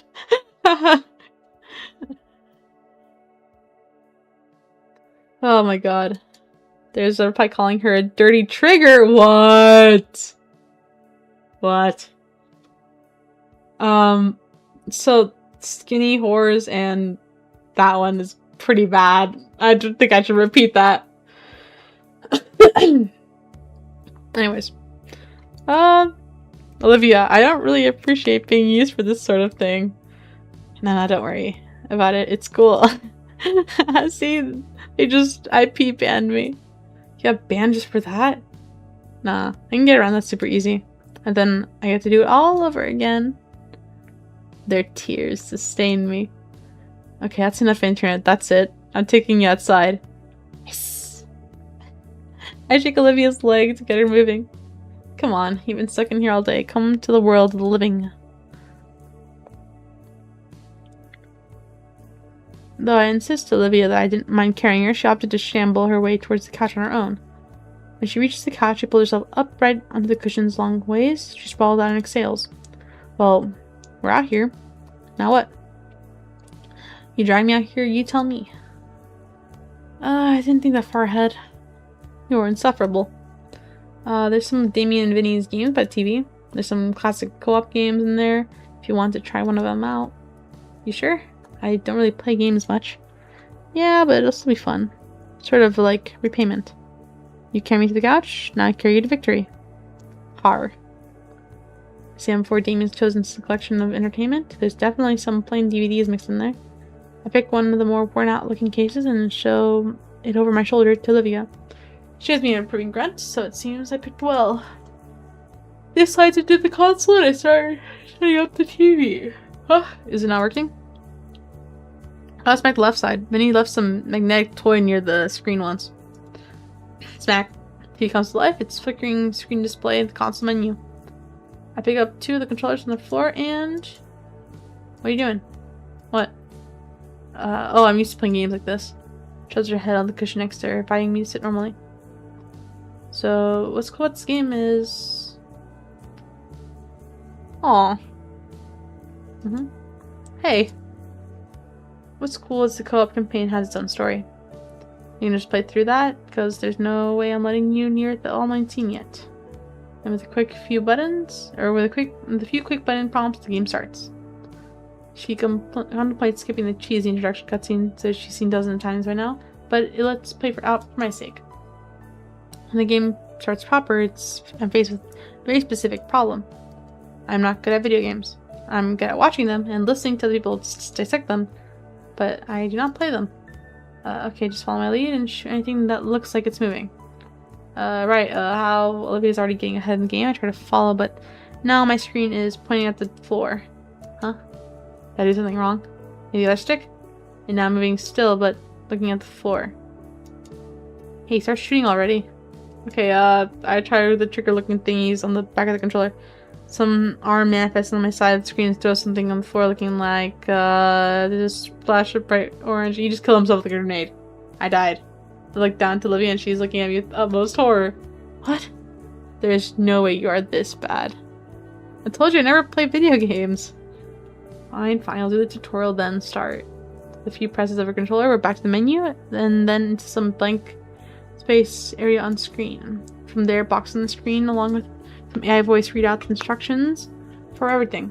I digest them slowly, having to double check the buttons on the controllers as it went, but after I finished, I felt somewhat confident that I wouldn't throw a grenade at my feet. Hopefully. We went back to the co-op campaign when Olivia felt confident I wouldn't ruin the run. And so we sat, just running around the digital hallways of some military base, during the simulated violence on screen. Just for a while, Olivia had no problems. Oh, I'm shoveling the snow, bro. After a few matches, Damien hops into the recliner. Hey guys, didn't tell me you were starting a Friday gaming sesh. Kicking her ass yet, Inko? Nope. It's my first time playing. Whoa, really? It's the co-op campaign. Got to it. I'm rooting for you. Yeah, dude, you're being an excellent diversion while I gun them down. Someone's home. I get up and answer the door. Why is she shaking? There are two incredibly bundled figures caked in snow. Oh, great. Mormons. I wasn't expecting that. Oh, great. Mormons. Hardy har. So it's Sophia bringing Vinny back from school. While the small boy looked unfazed by the cold, Sophia was shivering uncomfortably, even with the extra layers of protection. Damien rushes to get some blankets for the two. Hello, Mrs. Payne. Hi, Vinny. Inka, what a surprise. Hiya, Inky. When Sophia sees Olivia, she puts on her biggest smile. And Olivia, so good to see you're spending time out of your room. Thanks, Auntie. Oh, you guys start a game night? Inko, you beat her senseless yet? What's with you guys and wanting me to beat her so bad? It's funny. Nah, he hasn't. He's getting a hang of it though. So you never know, yeah? Hear that, Liv? He's coming for you. Yeah, sure. When he ties both my arms behind my back. Actually, no. I'd still win. Oh, you know the rules. You gotta put up or shut up. Dude, he's gonna forget about shoveling the snow. Put on. There's a certain sting that I don't think will ever kill. The uniform yet thoroughly disappointed grimaces on Damien and Vinny's faces. Kind of why they won't let it heal either. There's a knock on the door. Vinny jumps to get it. Hi, Dad. The figure stumbles in through the blizzard and removes his heavy coat. Jeez, this weather. Hey all. Inko, didn't expect you to still be here. Good evening, Randy. Vinny tosses a bag of salt on his shoulder to the living room floor with a loud thud. Playing games together, I see. Hope that means you got all your homework all squared away. Yeah, it's taken care of. Vinny threw his in the garbage disposal though. I didn't. See, he's denying it. Ha! Hey, work club, huh? So, nope, he hasn't. It's embarrassing. First time then? Even if it weren't, he's just bad. Fine, you guys want to try? No way, this is something else. I'm watching this to the end. Vinny nods in respectable agreement. Well, I join you kids, but it's my turn to figure out dinner tonight. Need something warm after everyone's been out in this frigid cold all day. Her mother's nearly frozen solid. Something warm does sound good about right now. Oh, I just remembered. Hold on, I think I got something. Huh? Oh, the coupon was compensated from the art contest. 2 large topping pizzas for 13 bucks.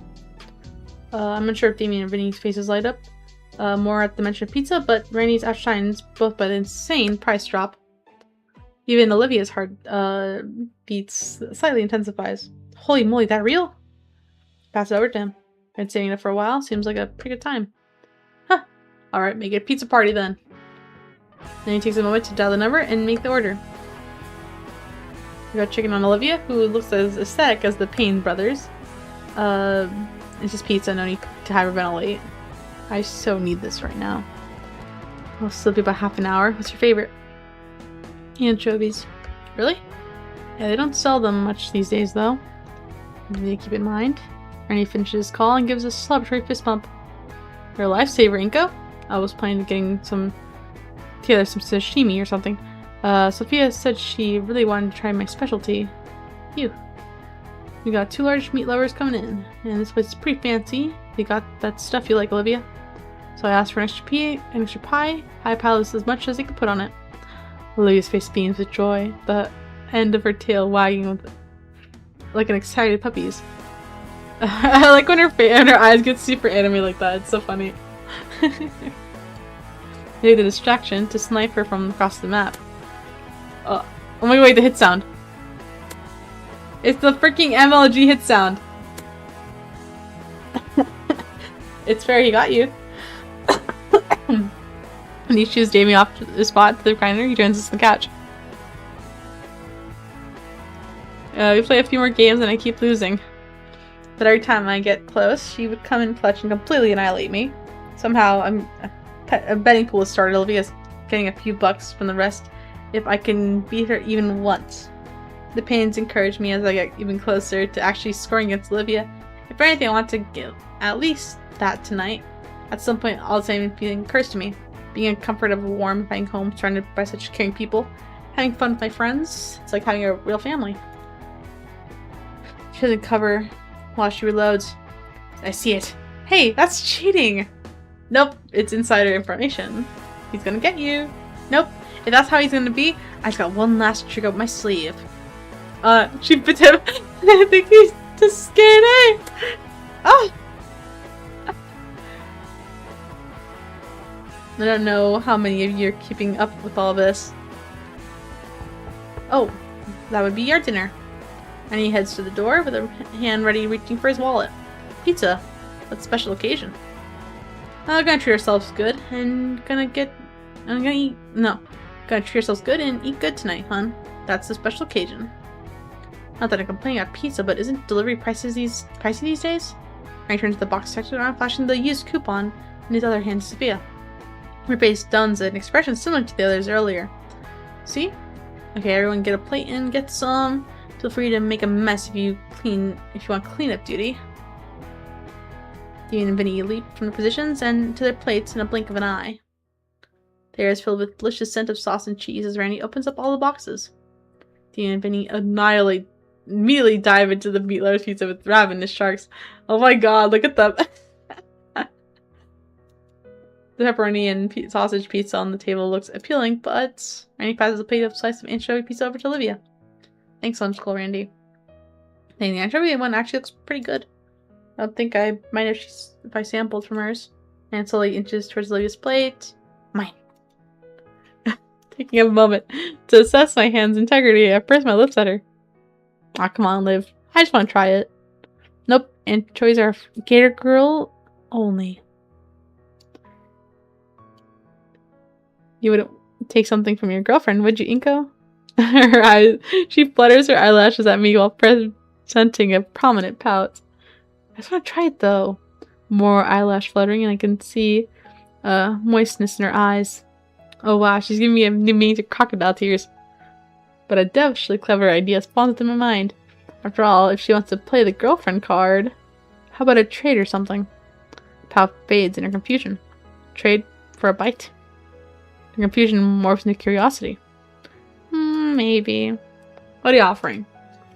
With a smile, I lean closer to Olivia. And closer still.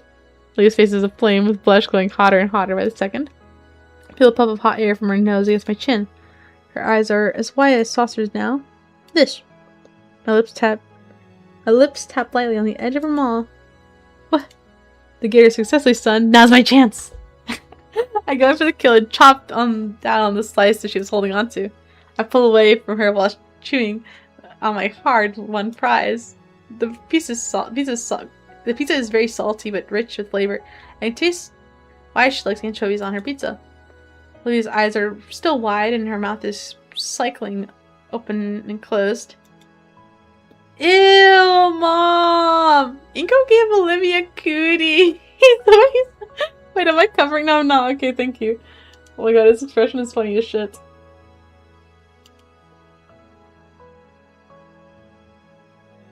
Anyways.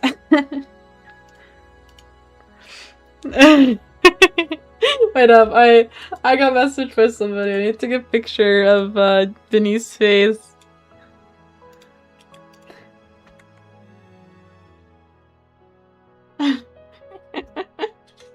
Anyways, I'm sorry. Who tastes best when stolen? Oh, Olivia, you okay? His hand waves inches in front of her face. I don't think she even notices. With a sigh, Mrs. Payne leans over and taps Olivia's shoulder. Ooh. That finally wakes her up. Her eyes are now shifting between me and the bite marks left on her pizza. Eyelids lowering, she glowers at me while taking a bite of her defiled slice. Olivia makes quick work of her slice and then hands her plate to Sophia for another piece of fish-covered goodness. With everyone else focused on their meal, she leans in close. Dangerously close. My cheeks warm up as Olivia whispers into my ear. You owe me more for the bite. Uh-oh. She had always a bit of huskiness to her tone, but... wow. The sun was hanging low by the time the pizza was finished, which meant it was time. I didn't take much to convince Damien and Mr. Payne to take me out to the fountain once Olivia fully explained why. We're at the deserted park, just as the sun sank behind the horizon. Hurriedly, Damien, Randy, and I got to work. The male Paynes held the widescreen projector of Randy's car for me, doing their best to direct the remaining rays of light towards the fountain. The focus was just the details of it. After all, the more references for Olivia, the better. No words, just the task at hand. Constantly moving to also keep warm and serious, the only thing to stop us was the daylight finally vanishing. My memory card was filled complete with reference shots for Olivia. A good 100 and some from every conceivable angle. And riding back, Sophia had unfolded the couch into a bed for me. If it hadn't even occurred to me how late it could be, or how bad the weather could end up, I feel like I'm frozen at the core, combined with my clothes being damp from the melting frost. Instead, Olivia dragged me into the lumpy mattress on the couch bed, sitting right beside me so I could go through the photos with her. The rest of the household slunk off to bed shortly after, leaving just the two of us in the living room. Just huddled together, looking through my camera. We were the only ones still up. And while I wasn't cold anymore, Olivia insisted on keeping me warm, laying across my lap as if it were a very Gator-y shaped blanket. Hey. She twitched herself around until she can look me in the eyes. Yeah? I thought earlier you still love me. Come on, seriously. It was just a bite. It wasn't just a bite. Her face is on fire, but her eyes remain locked on mine. And that didn't count. Or what? The peck on the nose, that doesn't count. Olivia, I don't understand. That was our first kiss. First kiss? Oh! I hadn't even considered that it was our first kiss. Suddenly my face begins to heat up rapidly. It just came to me and I felt so natural to do it. Well, alright, She crosses her arms. Leah might have looked intimidating if it weren't also splayed out across my lap while she did it. So you want an actual... with interest. Fair trade. Even as I look down at her with incredulity, Olivia maintains a serious face and posture. Locked in a staring contest with her, I feel my lack of shades has weakened my defenses. I cave in. Alright, I owe you a real kiss. And what else? I want to go on a date. An actual romantic date. A split second and I get my chair back. Alright. So the first part, Olivia's hands lashing onto the sides of my face, or my head. I expected her to drag me down roughly, but instead I can feel her hands shake as she slowly guides me downward. It's awkward and slightly painful how I have to twist my waist to meet her, but it's worth it. It's soft, chaste, skin and scale pressing lightly together. The hot air of our breath intermingles. I support myself with my arms over her. Her arms slowly move from my head around my neck. Her eyes grew heavy. I don't know who faded first, but Olivia clung to me as we drifted to sleep just like that. I stir for my sleep as the morning sunlight begins peeking through the glass back door. It's quiet. The only sign of life is the light breathing of the girl holding me close. She's wrapped around my arms she's wrapped her arms around one of mine, gently nibbling my shoulder in her sleep. She's warm. Start drifting back to sleep, lulled in by Olivia's soft breathing. Thoughts drift between sleep and awake. They're puzzled pieces that slowly come together into a single unified phrase that wholly captures what I'm feeling. I love her. I feel a horrible disturbance approaching. Oh. Good morning, Vinny. Inky! Liv, wake up! The cursed beast plants both of its feet on my chest, shaking me by the collar. Olivia responds by swatting him clean off with her tail. Actual twerp. And he scoots off. He's fine. Leah sets herself up, wiping the sleep from her eyes. Morning, Inko. Saturday morning. I check my phone to say it's 7:30. 4 hours too early. Barely. I sit up. Nearly missing Vinny's second landing zone. He's got the cable remote. The TV flickers to life, and Vinny starts flicking through the channels at a speed he can only comprehend. Morning, Inko. TV enters the hallway. Sorry about the wake-up call. It's Vinny's favorite season. Winter? Hockey. Vinny cheers loudly, and I look to the screen to see a player being brutally slammed into protective glass of the ice rink. So should we move? Nah, too comfy. Yeah. I'm hungry. Go make breakfast. What do you want? A big plate of eggs and bacon. I think I'd burn the kitchen down first. Plenty of cereal out there if you want some. Alright. Alright, time to eat more chips. Olivia drones dramatically. Fine. Gently untangling yourself from Olivia's grasp, I shoot Damien a thumbs up as I make my way to the kitchen. I search through the cupboards and the fridge, nets me the necessary components, and I manage to avoid destroying the kitchen as I pour cereal milk into 2 plastic bowls. As I give each bowl a spoon, the vibration emanates from my pocket. I whip out my phone and check what it is. No, I whip out my phone and check what it's for. It looks like a new 3-hour analysis of the 3rd place speedrunning record for Wii Golf. The thumbnail displays the record holder's face, with an arrow pointing to it, and the text probably advertising the Ponut Slurp Strat. Not really much into the mood for these recently. I'll mute the notifications. And done. I return to the living room. The scene is a lot more lively. The 2 brothers are commentating the match to one another while gently shaking the couch in excitement. Olivia has since sat up and wrapped herself in a blanket, only opening a spot for me once I approach. I take the seat, offering the bowl of sugary goodness, which she greedily accepts. Not too long after, we're cuddled up together again. She leans her head against my shoulder. Despite the ruckus, I'm able to find the perfect spot to snuggle with Olivia and enjoy her warmth. This is nice.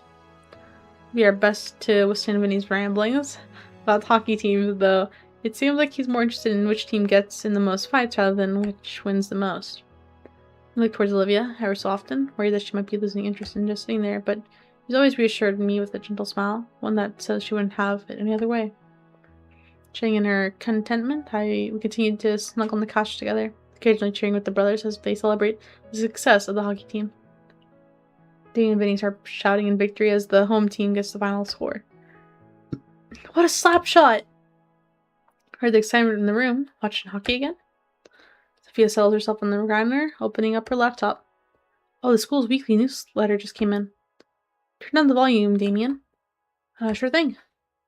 Although first it says that there's a baseball game this Friday against the Tail Spikes in presentation for finals. Training will begin after school for everyone that needs it. Damien. Got a card, Mom. Liz is helping me out. Hope so. Seniorities won't be tolerated here. Senioritis won't be tolerated here. Oh, this is interesting. To all our students, you're invited to St. Hammond's High School's... Oh, wait, what? I held, like, the spacebar for much too long. To all our students, you're invited to St. Hammond's High School's 201 M23 BC Winter Formal. Winter Formal? Damien yawns, stretches his arm behind his back. Yeah, some events for seniors that they get. I know. Yeah, some event for seniors they got every year, basically a dance, but more fancy. Okay, this is a senior formal. This is not a prom. This is different. It's the biggest event of the year. You know, next to graduation or prom or whatever. I don't think any of my previous schools ever did something like this. Just regular dances. Immerse yourself in the serene beauty of the wintry night sky with food, music, food, entertainment, and much more.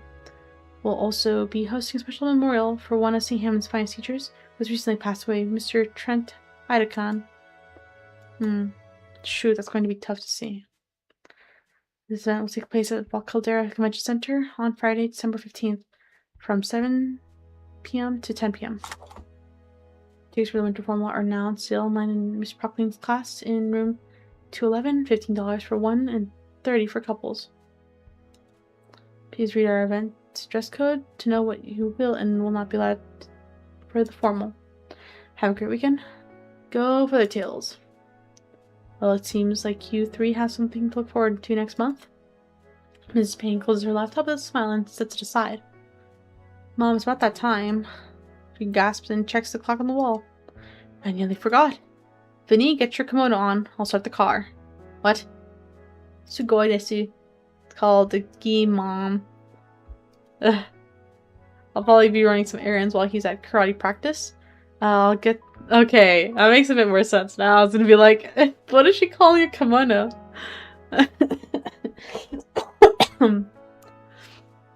Probably running some errands while he's at karate practice, so I'll be out until dinner. I'm sure Vinny didn't mean to karate chop my throat as he got up. He's just eager to get to class. The back rub from Olivia helps to clear my airway quicker, at least. Well then. Damien switches to some game and slumps to his familiar position in the recliner in mere moments.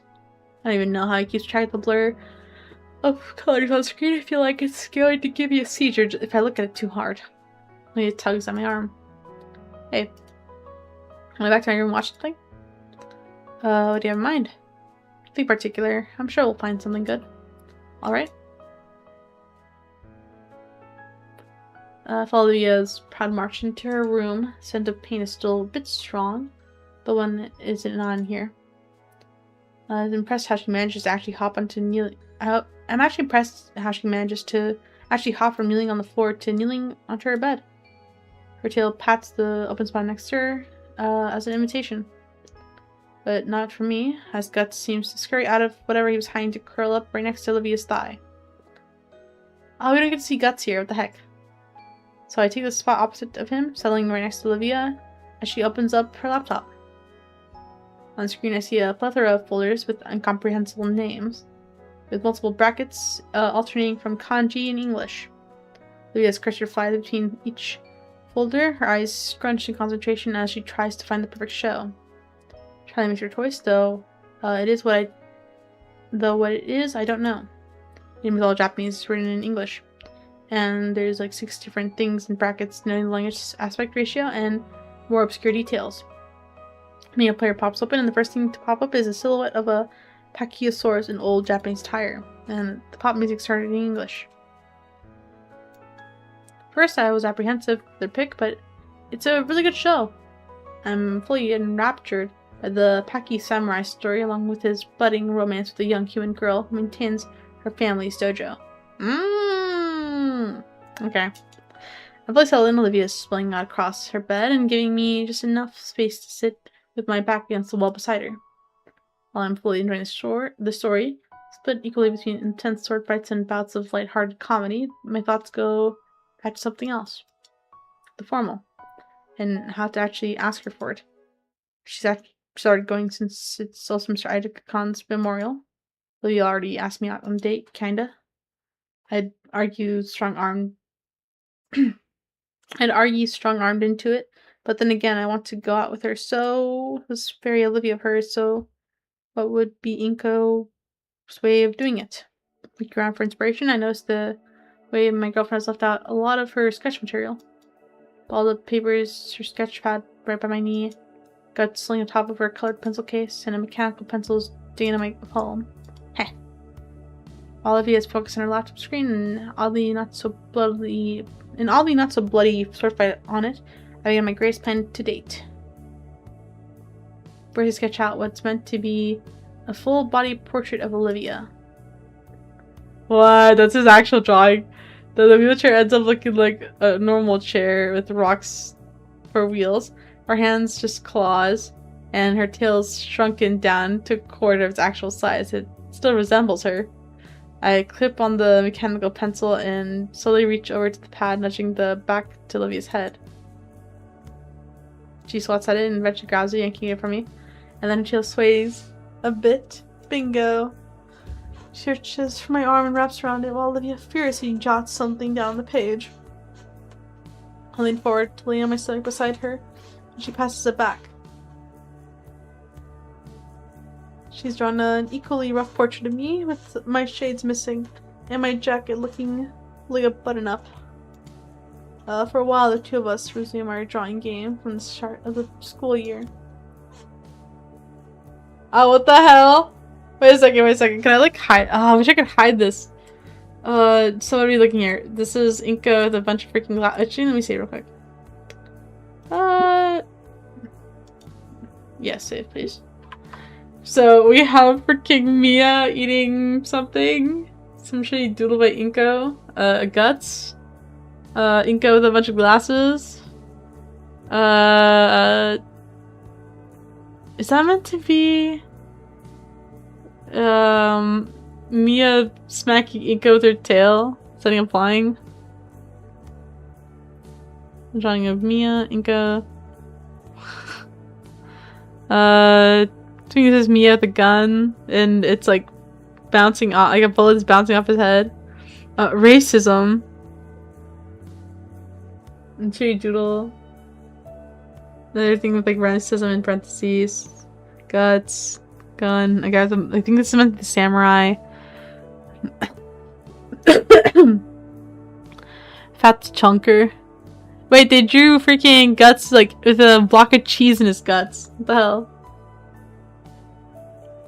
That's cute. The course of the samurai shows Remy decorate numerous sheets with from her sketchpad with nonsensical doodles. Alright, it's time. I make sure my arm's position is shielding the page. This drawing has to be special. And I just see a spot for it. Got with me to formal! Oh my god. My heart flutters a bit as I look it over. Could it be a little better? No, it's perfect. I passed the sketchpad over just as I have a half dozen times now. Leah stares a little doodle on the page. Hear her breathing pick up. She pulls the pad aside, out of my vision. Feel the bed wall while she fiercely scribbles something down. It sure is taking a while. On screen, the battle whatever just finished an epic duel, winning with an intelligent use of technique and a sword's sheath, all without killing anyone. The pad is plopped in front of me. You in 3 seconds. Oh boy. Aww. Oof. Olivia buries her snoot into the back of my head, nuzzling it aggressively. She's making those bellowing noises again. I'll take that as a resounding yes. You're not gonna let me up, are you? No, you're all mine. She keeps bellowing, but her focus slowly returns to the episode.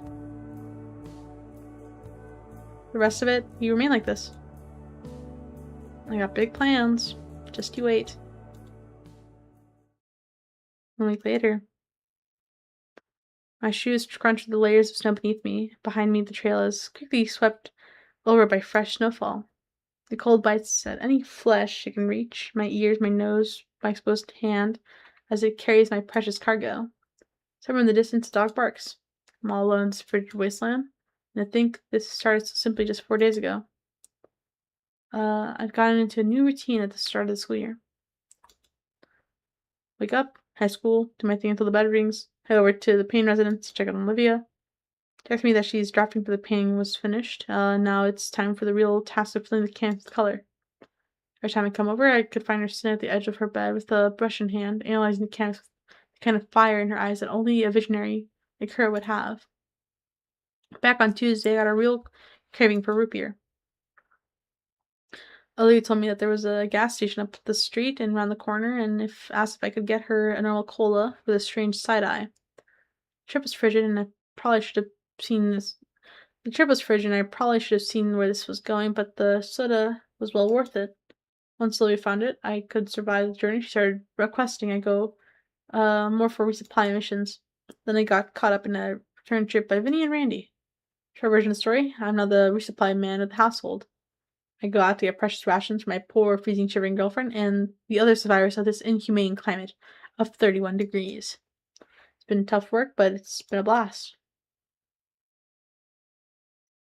As I approach the front door, one of the survivors eagerly smushes his face into the glass window, ecstatic to see my triumphant return.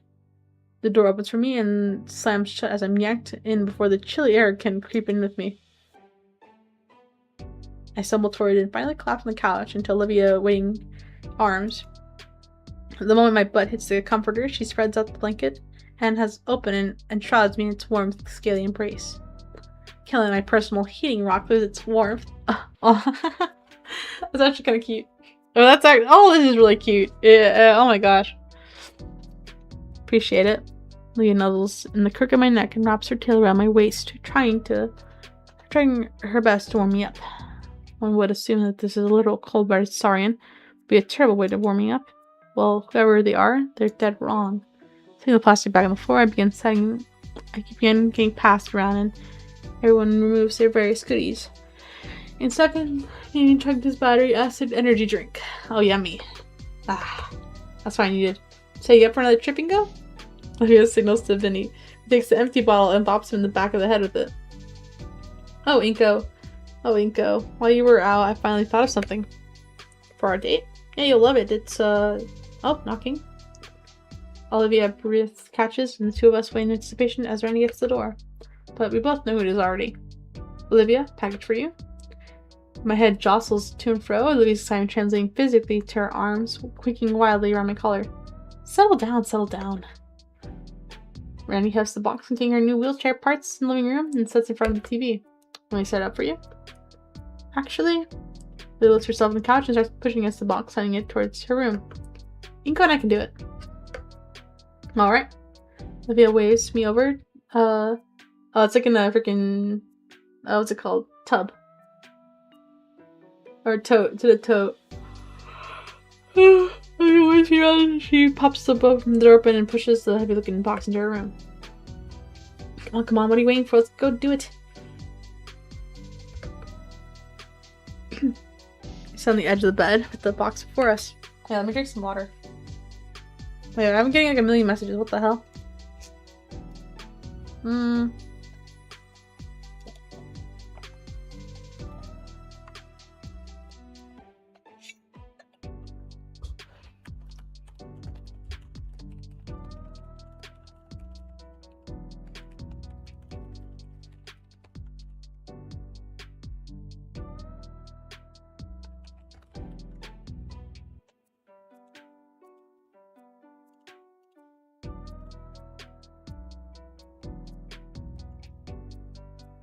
Sorry, I was like getting like a bunch of DMs. I was like just clearing it to see if it was anything important. I was like, my brother was like sending me some messages, sorry. Olivia takes a deep breath and extends a single claw. In a single motion, she slices the tape open, letting the box flap open. She starts picking the individual parts out and laying them around. When she does so, I pick out the instructions. Really? Come on, give me that. These instructions rips them into bits. We won't need that. I've had to fix my own chair since I was a kid. Why you? I break it. I fix it. Simple as. And I broke it a lot when I was younger. Okay, curiosity peak how? Lady turns with the biggest grin on her face. Ramp jumps. Doesn't elaborate. Instead of waddling over to the desk to retrieve a small hex key set. For the next few minutes, we begin to assemble the wheelchair.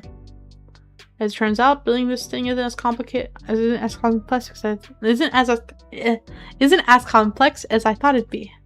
Instead, most of it is really just as simple as connecting tab A into slot B. There's an innuendo there. We're near finished now, the metal frame standing proud, missing everything needed to make it comfortable. Like the seat. So this bit connects to the handlebar here, alright. So you're able to tell me about an idea that I'd love for a date? Oh yeah. Have you ever been to a hibachi grill? I've heard of them. They're great, you gotta try it. They sit you down at a table, and in the middle of the table is a big flat top grill. And the chef, give me that piece right there. Thanks. Then the chef comes in with this cart full of stuff that you ordered. Once the grill gets hot, they start cooking the food right in front of you. And they start bringing a whole new meaning to playing with your food. Sounds pretty sweet, right? By the way, that goes the other direction. Clank. Whoops. Yeah, that honestly sounds pretty fun, Liv. It's like dinner and a show, but dinner is the show. I wanted to eat at a place like that for years. Alright then, as soon as we finish this, let's call for table and go. Yes! Leah's arms and tail wrap around me in a hug, other hand preoccupied with adjusting the chair seat to the perfect height. After attaching the armrest to the handle, I stand up with the triumph of a fully built mobility chair. Well, I can safely say that your new wheelchair is completed by yours truly. I put the wheels on backward there. See, if I had sat in that, you would have crumpled, and you would have killed me. Oh. Shall I taps me with one of the spare parts? Yeah, stop trying to kill me, dummy. Just to be safe, you're probably gonna have to go back a few steps to make sure this thing is built correctly. Wonderful. Finally, it's done. She's inspecting it. Leah inspects my work, nodding her approval, on occasion adjusting a few parts. Carefully, she moves herself from her bed into the seat. So, how is it? Darn it, my legs still don't work. Yeah, I did great. Feels just like the old one. Great job, Inky. Phew. Don't sigh yet, the night's just getting started. Her tail slithers around the waist, inviting me to take the wheelchair. You ready? Yeah, it'll be cold. It's fine, I got a personal furnace with me. Moon silver irises turn me half-lidded, letting me know that my real role is Olivia's life is... or no. Moon silver irises turn to me half-lidded, letting me know that my real role in Olivia's life is now. Furnace. Not something sweeter than, like, heat blanket or comforter. Yeah, no, I say that and then my aunt and uncle would be giving me the talk of it all over again. The hell? Before I knew it, we were admiring passing buildings as our rail car races towards the city. One thing we noticed were the Christmas lights tangled outside the metro. Which gave it a much cozier vibe. As we neared the concrete jungle, even the streetlights and buildings grow intensified with the holiday cheer. I can only imagine what this place will look like in coming days. Definitely coming back later with Olivia, along with my camera. After a bit of walking and sightseeing, we arrived at the city's Japanese district, Little Trudon. As eager as I am to look around and immerse myself in surroundings, Olivia's appetite for hibachi outstarks it. You can always check it out afterwards anyways. Heading inside, there's a distinct smell of air that enters my nose. I can't pinpoint what exactly it smells like, but the word aromatic comes to mind. Konnichiwa! Welcome, a table for two, I presume. Yes, I called earlier for a reservation. The waitress takes a moment to look at the table placed in front of her. Ah, yes, table for Mr. Nito and guest. Follow me. She grabs us a menu and leads us to the main dining area. And we're guided through the restaurant and takes the interior design, seeing the various set pieces, decor, and portraits of famous actors, posing with who I assume is the owner of the restaurant. Entering the main dining area, the sound of lively conversation floods my ears, as does the savory fragrance of the food being cooked for the other patrons. Just as Olivia said, each table has a grill in the center where a chef was chopping, dicing, and slicing. I feel my mouth filling up with drool with each passing moment. Finally reach our table, where another party occupies the remaining seats. Enjoy. Oh crap.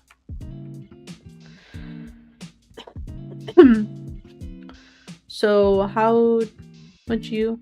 No. So how would you? A man waves over Olivia around her chair's handlebars. Olivia seems to understand what I'm about to entail. Without a word, she effortlessly hoists herself out of her wheelchair into a dining chair. I pull the wheelchair, place it by a nearby wall, and seat myself next to her.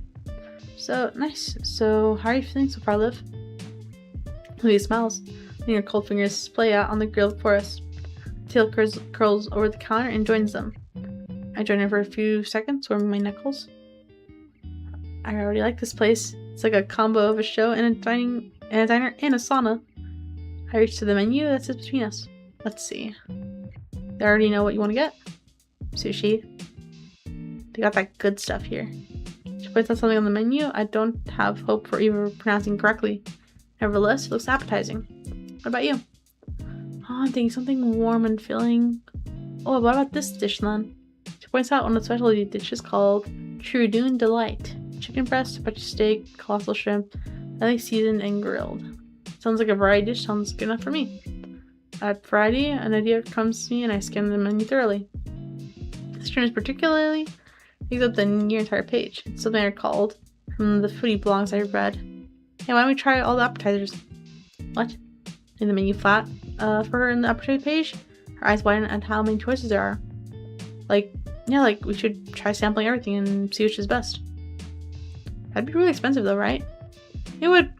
Each plate already costs over $15, but consider the experience.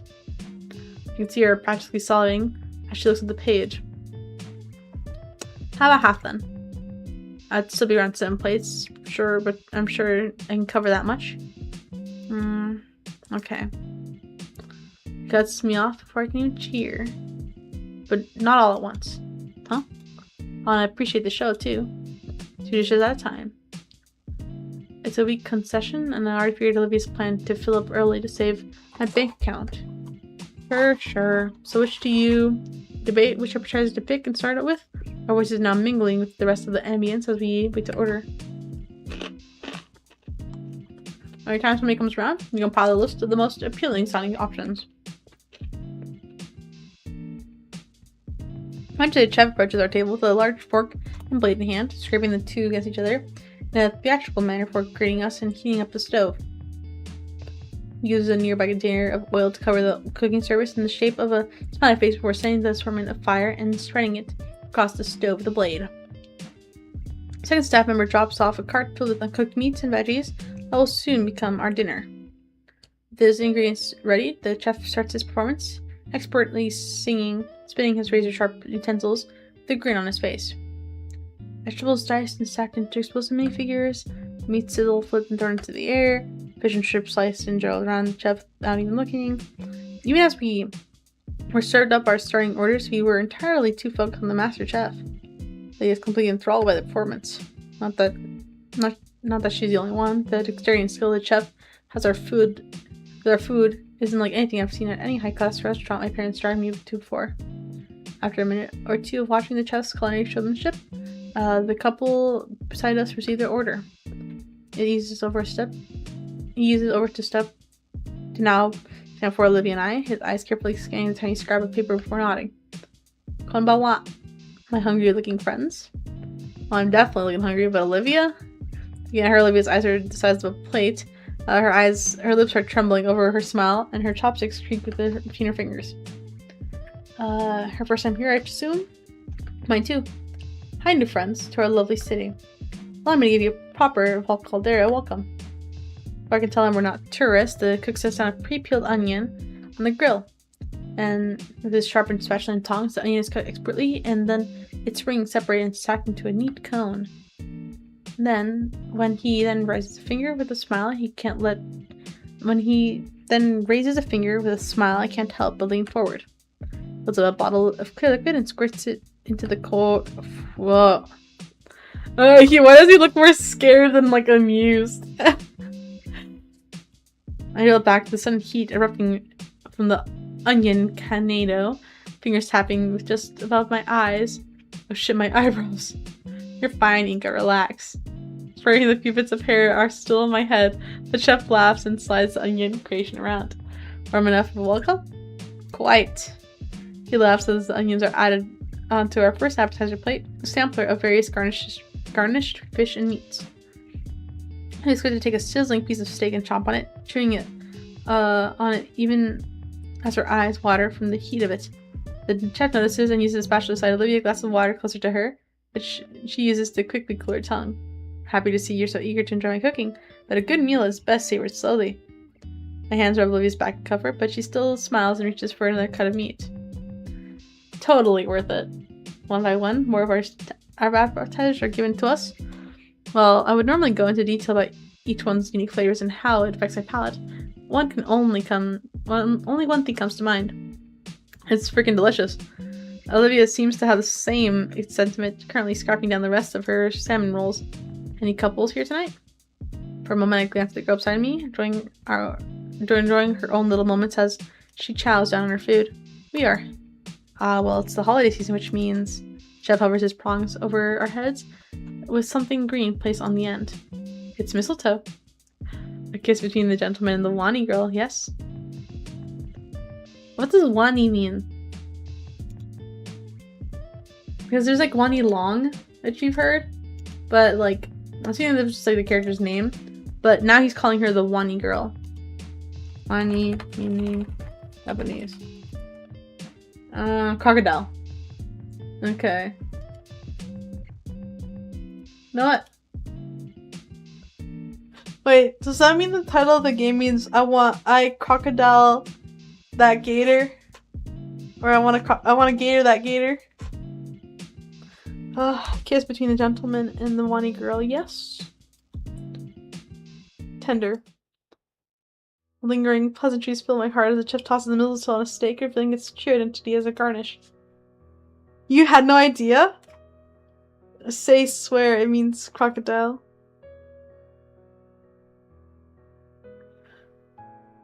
Yeah, no, I was like curious, so I googled it just now. Oh, that's really cute. Anyways, hey, does... Oh, and Anthony literally tells us right now. Hey, what does Wani mean? It means gator. Bruh, I did not need to Google it. Oh. I guess I do look like a gator. Yeah. This chapter is a newer edition. I've never seen it before, lol. Oh, really? That's funny. I'm always thinking of you as the green gator girl. Really? What, as opposed to the green baryonyx girl? Do you see Damien refer to him as the red Dilophosaurus guy, too? Hey, I'm Inko. Wow, I just heard a noise. I craned my head towards the direction of the pink Dilapilopilatosaurus and blue Aphalodontosaurus. I get it. Good. Everyone I just met a Triceratops. In fact, met two. Shut up. If my chopsticks to sling an onion over to her, she definitely chops it out of the air. Okay, who ordered the scallions? Oh, that's us. One last bit of shrimp and we're finished with our meal. The chef spins his utensil and gives us a bow, bidding us a wonderful evening. I matched up a generous tip as thanks for his hospitality. As the waitress hands me the bill, she asks if we'd like some complimentary ice cream, which Olivia happily accepts. Some dessert sounds good right now, so why not? It's not long until we're cutting open sweet flaky shells of fried cake batter to the cool and tasty ice cream chorus of our deep fried ice cream. Cold be damned, I need something sweet to cap that off. Actually? Hey, will you be alright for a while? I got an idea. Alright. Trust me, I'll be right back. The general store right across is excellent. Across, hopefully you have that in mind. I'm back. The ice cream is starting to melt, considering eating it. Rude, after I went to get out these just for you. Hand her a plastic bag. Pocket warmers? How considerate of you, Inky. She stuffs them in the pocket of her hoodie, cracking them to start heating. I grab her wheelchair and fold it next to her, offering a hand to help her into it. Still a whole city out there, want to go see it? She takes my hand and interlocking her fingers between my own. Absolutely.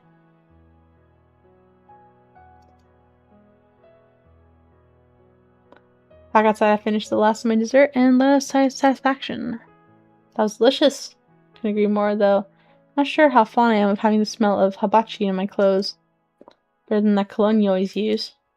You noticed it? Her head suddenly turns away, focusing instead on the open air market in the distance. Well, we're in Little Tradoon. The weather makes foot traffic non-existent. Town is ours. Where do you want to go first? She pauses a bit giddy, looking around the stores, looking for the best to start. That way I got a great feeling about it. With Olivia as my guide, we make our way towards the shopping center. Man, if it was the main part of the city's holiday lighting, wasn't captivating already. Little Tradoon is just as whimsical. Fairy lights wrap around the street lamps, while paper lanterns hang along the along the streets, illuminating our path in a reddish hue. Holiday cheer and cultural tradition mesh perfectly together. We're here. You're looking at to be some kind of Arabian bazaar from a movie, except built into a building. There's walls and even a ceiling, though the ceiling is plastic and semi-transparent. The walls are all cut into with cheap canopies jutting from the tops of the openings and so many colorful knickknacks hanging from them, and over tables equally filled with a plethora of items. Every other stall, I see the seller's stationed right next to a cheap heater, waving and shouting at anyone that passes by. Although the streets had looked devoid of people, the shopping center was packed to the brim. That's the one. The one? I just know it. Lead the way. That was gross. I'm so sorry. The closer I can't help but notice the variety of interesting items being sold. Cheap-looking toys that light up and make music, t-shirts with various decals and vulgar jokes, and jade jewelry that looks like it was handmade this morning. All of which have signs marking the prices that frankly reflect their quality very poorly. Further down the shopping center, as we reach a section of the indoor market, that almost looks like a convenience store. This looks like the Asian store that I've been to, like, before. Like, this looks like the aisle. Okay, so there's, like, this Asian store I've been to before. And they just have, like, a whole massive aisle just dedicated to, like, different kinds of noodles. And this aisle kind of reminds me of it a little bit. Actually, wait, this item right here. What's it called? I think I have it in my kitchen, actually. Hold up. Just gonna find my line. Mignon?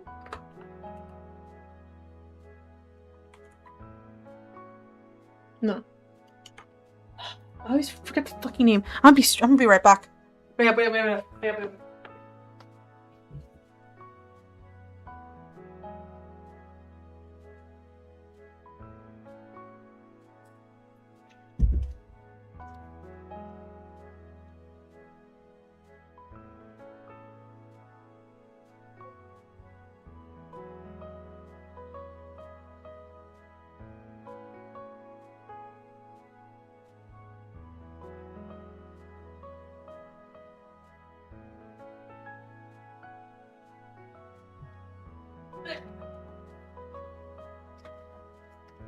Oh, I think it is. I don't think it's the same thing. But the packaging on one of these items looks so much like it. More. It's like Korean cold noodles. Myeong.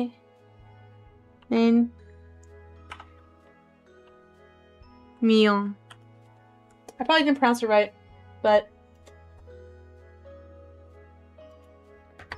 it just, I don't know. I think it's the fact that it's white like that. It just makes me think it is.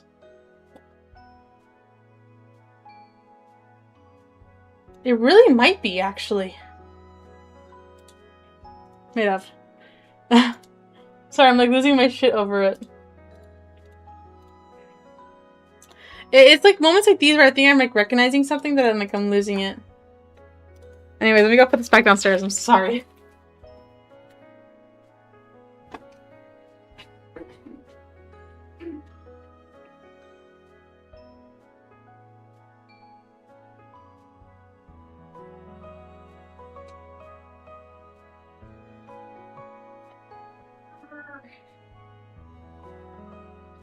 I hate running up the stairs.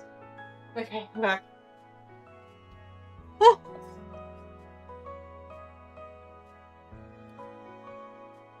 Sorry. I like got excited because I was like, maybe I'm just like, maybe it's a stretch. It's just stretch. Anyways, shelves upon shelves. These art products are placed upon every wall of the store. In the center of a display case showing snacks and candies with ineligible signs and cutesy mascots. Slings out covered in greenery, more paper lanterns, and pandas adorning more Japanese text.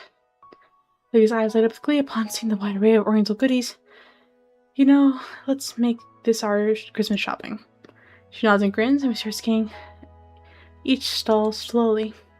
Immediately, I'm drawn to an exceptionally vibrant with all the toys on show. Some of the plastic figures are even making noise, though there's a certain rattiness about them.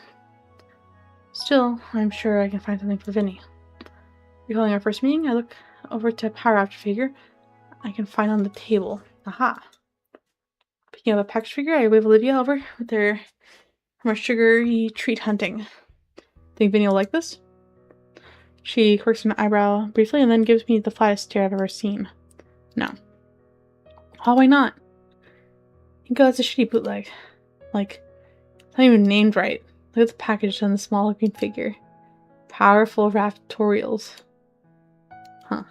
Yeah, a lot of this stuff is cheap knockoffs. If you want the good stuff, you gotta look in the back.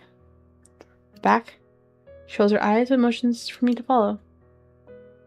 Olivia wheels herself past the table and deeper into the stall, and the first thing I notice is how there's more boxes of toys along the wall. And opposite to the wall covered with lots of swords and knives and other pointy lethal thingies. Instead of looking at the toy wall, Olivia's eyes are glued on the weapons rack. I don't think Sophia would approve. Oh yeah, no. It takes colossal effort on her part to turn herself around. Partially from how cramped the space is, but mainly from how her eyes linger on the particular sword on the shelf. Being closer, it looks like the one from the show we just watched together. Neat. Maybe, nah. Sophia definitely wouldn't approve. Doesn't take long for Lily to pick out a pair of toys to gift to Damien's younger brother. Though I don't think wooden weaponry counts as toys.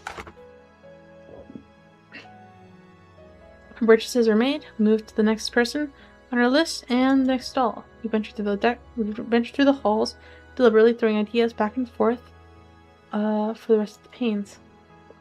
I was astonished to find a jacket close in design to mine, but for a fraction of the price, and it was the right size for Damien. And Olivia pointed out a lonely statue of an insect carved into an amber stone. She said it would be perfect for Randy, so it's added to the pot. Sophia and Olivia had bought us to a stall filled with textile materials.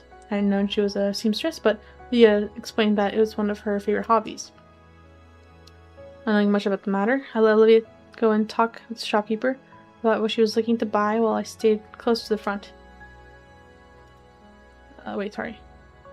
Sorry, I don't think I locked my front door actually after getting my delivery. Let me check real quick.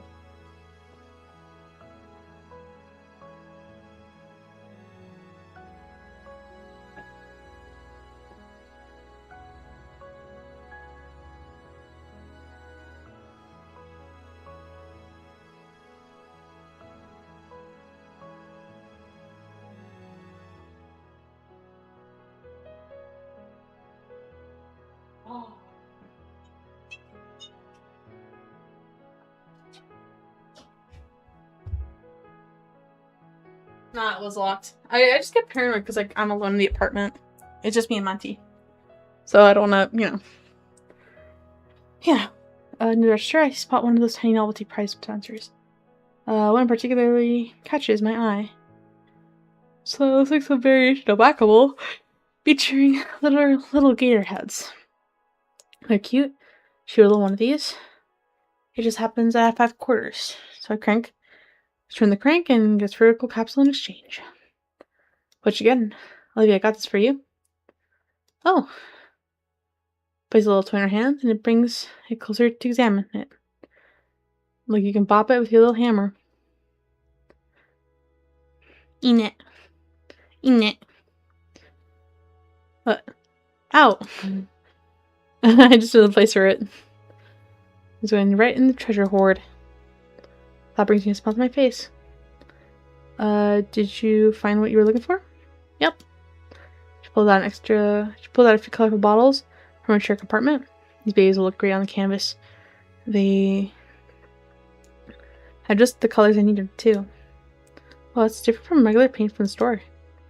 It just is, but it just is. Okay. Also got Auntie a roll of faux silk. She's always wanted to work with this silk. Or she's always wanted to work with silk. An hour later, we've seen just about everything. Looks like I'm just in time too. All the friendlier stalls are trying to close down. I don't get caught in the tight alleyways of the city so dark, so Olivia and I call it a night and start heading back to the metro station. Make our last turn to come to the entrance, and whoa. It's a large circular clearing, the wildest space I've seen around here. Only meant for performers and such. In the center is a huge Christmas tree with colorful strings of lights connecting it to the surrounding stalls. How did we miss this coming in? Well, we both have to crane our necks to see the star atop. It looks mosaic. Each panel is a different color to create a star, then a wreath, the entirety of it aglow from a singular light source from within. The colored lights bounce off of us as we approach. The color Leah's snout in reds, blues, purples, and some more vibrant, bright greens. Hi. For a moment, we stare at the Christmas tree in silence. All I hear is the subtle ambience of our surroundings. Oh, it's Serene. Oh, what a stretch, Miss Ma'am. Hi. Oh, look at these little feet. Let me grab them. Me. It's Serene. Was this a nice break? Yeah. But you know me, I'm itching to get back into it. Look back at the tree. It's bright. Merry Christmas, Olivia. Christmas isn't until another few weeks. I know, I just felt like saying it. Yeah. Merry Christmas. Lily's hand finds mine, our fingers intertwining slowly and our palms pressed warmly together. She doesn't speak, but her eyes convey so much. I carefully sit down our shopping bags and take a knee beside her. She leans over her chair's armrest, bringing her head close until she can rest her chin on my shoulder. I can feel her lips move in a silent whisper as she nuzzles against me gently. A smile comes to my face as her mouth as she mouths her appreciation for our first official date. Following her example, I lay my head back against her. My jaw moves, but no words come out. After all, we don't want to disrupt the peaceful silence. But still, I know Olivia understands my own words. My own wordless thanks, as I feel her lips quirk into a smile. We stay pressed together for some time, at least until my knees couldn't bear the stone floor, and her scales couldn't handle the cold. When the comfortable silence continues, I stand up and slowly take us back to the station. Right home, we're lucky enough to get the whole train cart to ourselves. Olivia huddles close the whole way back. It's officially winter in Volcadera Bluffs. As if to celebrate the occasion, tonight is St. Hammond's Winter Formal. Hard to believe it's already here. It's really crept up on me. Whenever I remember the event coming up, I just force it out of my mind. The whole thing has me pretty anxious. It's like a date, but a whole new level. Like, there's some formality. I know it's tonight. I'm like low-key worried, but I think we'll be okay. Anyways.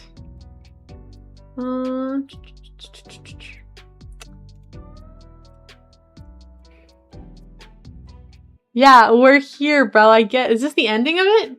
Yeah. I know it's tonight. Calm down. Better not mess this up. Tonight's a big night. Oh my god, he's not wearing a shitty... Basically ending, but not really. Okay.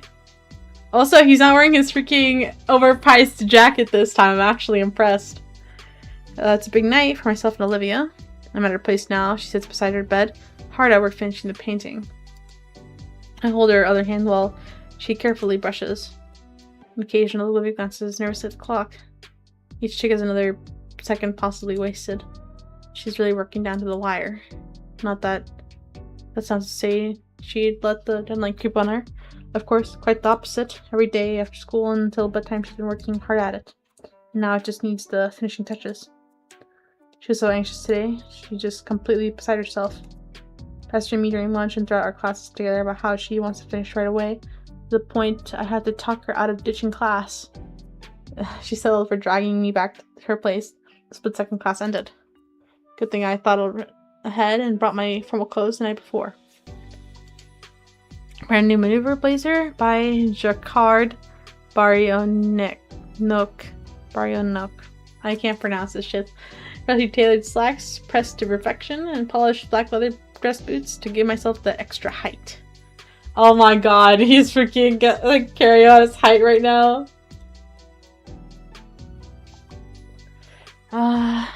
Tiny errant flecks of paint jump off the canvas beside me. Each one gives me a mini heart attack. She told me not to, but so I can probably sneak a glance out of the corner of my sunglasses. Try to peek, however. A claw gently flicks my cheek, followed by a growl. No peeking. Come on, you said you need me for support and I can't even see it? No peek, just sit. Sit and watch peak fiction. And she gestures to the TV set up by a maniac as a background noise. Think I'll finish in time? Absolutely. Careful not to wear out your fingers. I can make it. I just need you here. Just being near her was enough to support. The tail would slither its way to me. Along with guts that occupied my lap, and the actual support became evident as my hand ran over the both. No, sorry, I can't read. It with guts occupied my lap, and my actual support became evident as my hand ran over both scale and fur, eliciting cooing noises of comfort from my girlfriend and her pet. Really, I felt more like a glorified pet sitter, watching over the oddest friendship between a snake and a rat. But it was part of her process for this, so I obliged, content to wait to see I'd contribute in time. Plus, Olivia really did have a good taste in shows. I'm a little disappointed I won't get to finish this one tonight. Alas, we have more important matters. Okay, I think it's ready. She holds a finger to her lips appraising her work, scanning for any minute flaw. Yep, this is it. Oh, can I see? Not yet, it needs to dry. But I need to wash up for my big date. She held out her arms, absolutely splattered in purples and blues, and get changed. So, out. Wow, I'm being kicked out of the street. No longer useful. Darn right, coming with the plebeians for a while. Squeeze my hand and get up to my bed. Come on. I want to show you my dress. Alright. Oh, they decorated a little bit for the holidays. I see the wreath and the cute little holly. That's what it's called. "'Tis the season to be jolly," and the Payne's place lives up to the saying. From roof to floor, the house is decked out for the holidays, completely changing its atmosphere. Warm, nostalgic, inviting, and comforting. Even outside the house is adorned with an array of colorful Christmas lights. Oh, they're dressed up nicely. Where the rest of the Paynes and Liz are lounging in the living room. I low-key don't like Liz's hair right now, though. It gives, Karen, which makes me really sad. And I guess she has, a long neck and all, so, she has space for, multiple necklaces, but I think this one's a bit tacky. I like this one. This one's nice. But it doesn't really match her earrings. I mean, the earrings match her dress, but I don't know. I don't really like Liz's fit that much. Damien looks alright though, but it's just your typical, suit. I feel like his parents definitely picked this out though. Hey everyone. Inko, is it true you ordered a... Shh. We're supposed to be a surprise for her, hon. Oh, my bad. Thanks again for covering most of it, Inko. I'm pretty excited. It's pretty exciting to get one of those. Yeah, Livy's going to love it. Did they get a limo? Though I can't help but feel like we should have pitched in more. Don't worry about it. It's my idea after all. Nice jacket, by the way. Well, yeah, no, shut up! I'm assuming she's gonna aura blast. She's gonna do the cool thing where she comes out in her prom dress and looks gorgeous, and Inko is stunned. Everyone's stunned, especially Inko as he's seeing his girlfriend dressed to her best for their special night. Or one of these special nights, because, you know, there's still prom. Nice jacket, by the way. Oh, why, thank you. Then again, Damien takes a seat next to Liz, casually singing an arm around her. Yeep! Damien looks my way, also flickering eyebrows and a smug, toothy grin. Oh, really? That's interesting, actually. He knows he's won. With suave moves like that, I should have kept him in mind to use them on Olivia. Olivia looks like she's about to be ready to burst with excitement and can't hold it in any longer. Oh, my little boy's all grown up to be a man. Now, son. It's every parent's God-given right to tease their kids one day. You'll be doing the same with yours. Yippee, you guys are gonna be like this. Yippee, you guys are gonna be like this all night. Where's Vinny when you need him? I didn't want your little brother being left out on having some fun tonight, so he's having a big sleepover with his karate team. Let's be fair, I'm not going to risk that little rascal accidentally making a mess of anyone's outfits right before their big night. As much as I love the little guy, the last thing I'd want is acid damaging my evening gown. You know, I'm thinking of coming down with something. Stop it, you. The next couple of minutes, we simply relax and wait for Olivia. Old Damien and I relax, with the way he has his arm around Liz's waist, a blush begins to suddenly grow from her cheeks and down her neck, which kind of reminds me of an upside-down thermometer. Damien scooches her closer to him and uses his other hand to guide her flustered face towards his. He leans in and simply whispers something in her ear. And whatever it is makes the Lizometer hit 1,000 degrees with a alerted yelp. His parents are grinning from ear to ear as he squirms at their gaze. Despite the embarrassment radiating off her like a fireplace, I don't feel too bad for her. I'm pretty sure this is what she wants. Though, what the heck did Damien say to her? More so, is he doing this on purpose? Are y'all looking at that giant licorice whip? Oh my gosh, he called her a licorice whip! Scratchy voice draws my attention and I turn to see. I wasn't expecting the white gown. I feel like it's too wedding. Or is that just me? It is pretty though. I like the little tiara. The tiara is definitely cute. But she definitely looks confident.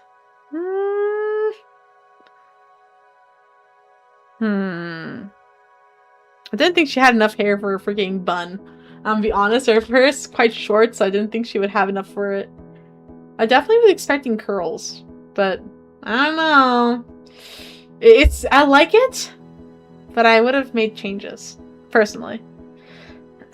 Or like some cute braids or something. Anyways, I'm definitely floored. The dress, the accessories, the makeup. Elegance springs to mind. Regal, too. But what escapes my lips is beautiful. Others are also complimenting her, but she pays them no mind. She's looking only at me as I am at her. Bashfully, Olivia looks away at last, and I clear my throat. My cheeks feel exceptionally warm, and Olivia is practically aglow. You look beautiful, Olivia. Thanks, Inko. Auntie Sophia helped me with the dress. She swirls her chair around, allowing herself to make a... she swirls her chair about, allowing me to take her in from all angles. Oh, please, Olivia. You worked on that dress, too. Only with the fitting, Auntie. Wait! I'm doing thinking. Okay, so... Hibachi buffet. Then they went to the store. They got the faux silk. They used the faux silk. Cause, you know, Auntie Sophia is a seamstress. So they used the faux silk to make this dress. The brain is moving. The cloud is turning. I don't care if it's canon or not. I'm believing this. I'm believing this entirely. Only with the fitting, Auntie. Her twirling finally stops as that she can bring her chair closer to me. I finally find myself on one knee, hands and arms helping to ease her from the wheelchair onto the couch. Been second nature for a while. With Olivia settled nicely there, I can retake my spot just beside her. A satin glow hand finds its place on my palm, and Olivia's hand leans slightly against my shoulder. I feel as though my face is aflare with heat. Yeah, I don't mind it as the girl beside me presses closer. Now, don't get too cozy, you two. Your eyes to the formal. She'll be getting here any minute. Olivia's head leaves my shoulder as she could look to Sophia. Aren't we taking Liz's car? I wouldn't mind, but with these clothes? Nuh-uh. Ingo thought of a better idea. We all pitched in, though. Olivia looking at me now, squinting ever so tightly with scrutiny. What did you do? Well... Honk honk. I did that. Dean and Liz are already moving towards the door. I get up and take hold of Olivia's wheelchair, stabilizing it for her. And go, what? Good night, Randy, Sophia. I'll have her home tomorrow morning. Tomorrow morning? Ingo! Have fun, you two. Don't do anything we wouldn't. Randy. Olivia's head is still turning wildly between us as I wheel her to the open front door. The Gator head finally stills, and I'm sure her eyes are as wide as saucers as she sees what's parked in front of the house. Figured for such a big night, we deserved to ride in style. What about tomorrow morning bit? What about the tomorrow morning bit? Oh, we're gonna hang out at my place after. So, is that why I'm missing my favorite PJs? The limousine driver is already in the passenger door, holding it open for us. I gently push the wheelchair towards the vehicle as she continues to stare at it in awestruck silence. Oh, wow. Alright, this is... If I may. You may. I carefully take the painting from her with both hands and place it against the back seat. Once Lily's satisfied, it's her turn. Aww. Well, this is a pretty tall limo. Liz doesn't have to, like, curl her neck so much. Oh wow, it looks even nicer than on the website. Hey Inky, the bar's free game, right? I throw Damien the thumbs up. It's all paid for, amigo. With a little help from Liz, of course. Awesome. Damien's already 2 glass bottles of cola from the tiny fridge. Using his tooth like that was impressive, not gonna lie. Cracks open the second one with relative ease. For you. He gestures his bottle if I'd like one. Sure. Careful, you don't spill on the painting. Even if a drop lands on it, I'll murder you, and I'll murder roll you. Yeah, of course wait. Yeah, of course. Can I see it? No. No one lays eyes on it until we set it up in the memorial room. I promised myself that. Whoa, you made the painting without even looking at it? She did. Wow. Shut up, both of you. I lean back into the plush seating, letting my arm rest gently over Olivia's shoulders. She leans her head to my shoulder. In response, a little coo escaping her from her mouth. Wait, dang it. I hate when I press that. I scare myself. The skyline of El Caldera is painted in an evening glow as we relax to the low rumbling of asphalt on rubber. Christmas lights dance and flicker across the face of the buildings, turning what would normally be in a bland color palette into something much more vibrant. The whole ride there, we share drinks and stories of the past semester. It's like the party already started. I've heard that they got a big name disc jockey this year. I can't wait to dance. I'm dying to check out the buffet they've been posting about on the school site. I didn't know you checked that. Special occasion. They got everything tonight, man. You name it. Burgers, pasta, steaks, tacos, cakes, even some of those yummy leaves for Liz. I'm glad you thought of me. I'll be going for the buffet room first thing. You guys will be joining us for dinner, right? Maybe, but first, I wanted to get this painting on display as soon as possible.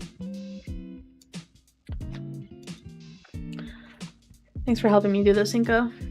I smile and squeeze Livy's hand. She squeezes back.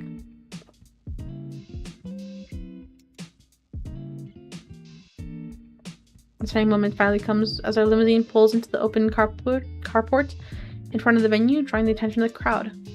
We wait for another minute or so in anticipation before the passenger door opens wide. Taking initiative, I step into the open as the driver sets up the wheelchair with a flourish. Our ride makes a great set piece and naturally draws the attention of everyone nearby as I ease Livy into a chair gently. Oh, is that? That's Inko and Olivia! Her dress looks amazing! Man, comes in a whole ass limousine and I get here in a beat up wagon. Lily's smiling nervously while she carefully removes the painting from the back seat. I forget sometimes not everyone is so acclimated to this sort of attention. Have a good evening, sirs and madams. I think the driver before we make our way to the entrance. A decorative red carpet stretches from the driveway and right into the venue, giving our walk aside a sense of glamour. We approach the sign and table, where a sizable line of other partygoers looks our way. Figures. Oh, I'm an organizer. The painting, the memorial. I mean, no. Oh, I'm an organizer. With the painting for the memorial, you are two sorta. What's that mean? It means you can just waltz right in. Sweet. Circumventing the line, we see a familiar blue dino handing in the sign-in, exceptionally exhausted.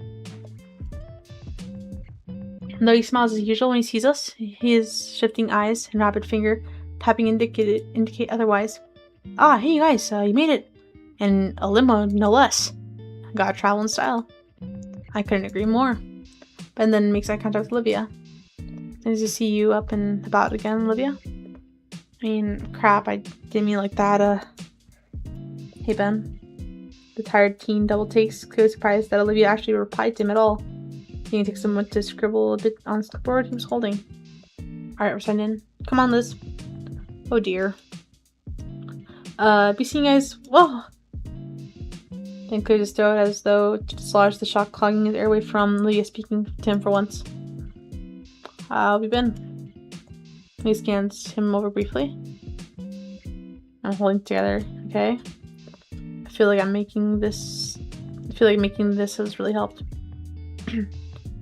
Would have liked for Adakan to see this, but her snout motions down to the frame she's clutching tightly to.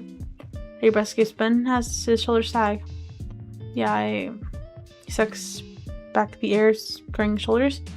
I'm sure he's happy with it already, Olivia. My date looks down her lap, eyes shut tight. But she has a soft smile and nods. Well, gotta keep the line moving. Don't want to keep everyone waiting out in the cold. Right. Man hands us a clipboard along with the pen. I'm gonna sign in and we take it back to Ben. Great, you're all set. Thanks, Ben. Of course, enjoy the night. I offer Ben a slight wave as Olivia and I continue forward. The memorial room is probably the one outside halls. Should have given us a map. I wouldn't be that hard to find. Olivia smirks as I take the hand, letting her hold the covered piece closely. As I predicted, the memorial room isn't hard to find. It's a smaller room, well lit and with little furniture. On the far end, a framed photo of Idakan and some of his old pictures from his classroom. Some from him, some from his students. And a few other students here paying their respects. Olivia taps my wrist with her tail, and I let go. Walk alongside her as we approach the portrait. Wonder when this was taken. It can't have been that long ago. Looks like he did earlier this year. Olivia slowly rolls up to the memorial, still clutching the carved piece of art. Is there an easel around here or something? I was told there'd be one. Oh. There's an adjustable hanger on the wall. The bits of hatch painting hanging in a little baggie. Wow, they thought of everything. Yeah. You put the hangers on. I'll hold it steady. Sure. I get the baggie and Olivia stands the painting on her legs. Alright, take the covering off gently. Olivia watches carefully as I lift the cover.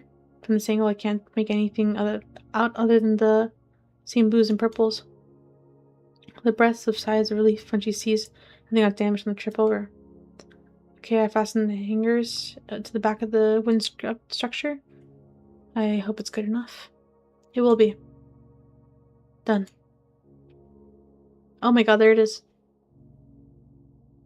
That's really pretty. Leah gently raises the painting, carefully hanging it on the wall like it could come off at any second. Finally, we look back away and the finished painting is revealed to me. The hands clasped to his shoulders in support.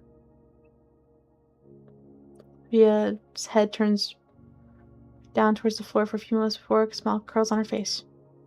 Finally, I can appraise the painting fully. It's definitely the fountain, as well as the park we found it at. But its colors are brilliant, exuding a heat to it with warmer colors than Olivia's used in the past. Where her previous works always had a dreamlike quality to them, this one brings the warmth of the sun to mind. As if you were basking under the sun's light during the summer. Well, do you like it? Do you? I do. I'm proud of it. I was going to say something about how my opinion wouldn't matter if you did, but it's a better answer. I'm also proud of it. It's beautiful. You knocked it completely out of the park.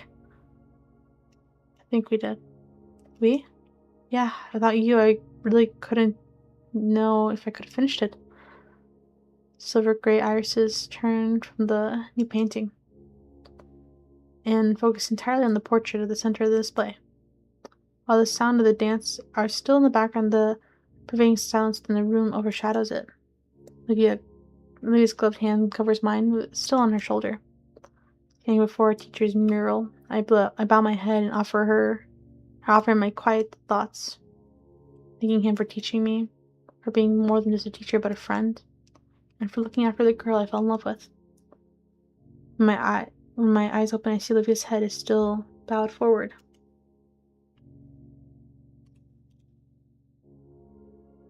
Dude, I'm so hungry, like my head hurts. It's been like 8 hours since I've had a meal. Let me like eat a cookie. Hold up. Oh, look at you sleeping there. So cute.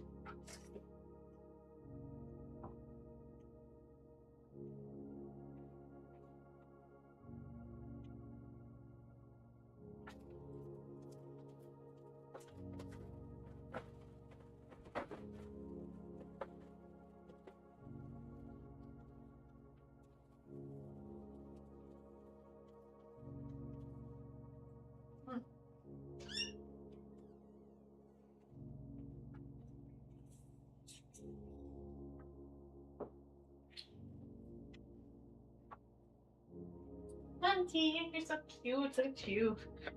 She's like curled up. What do you mean we're throwing? I'm sorry. Matty's like really cute right now. She's like curled up next to the pillow in my bed.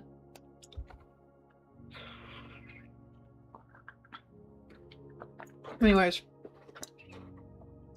When my eyes open, I see that Olivia's head is still bowed forward.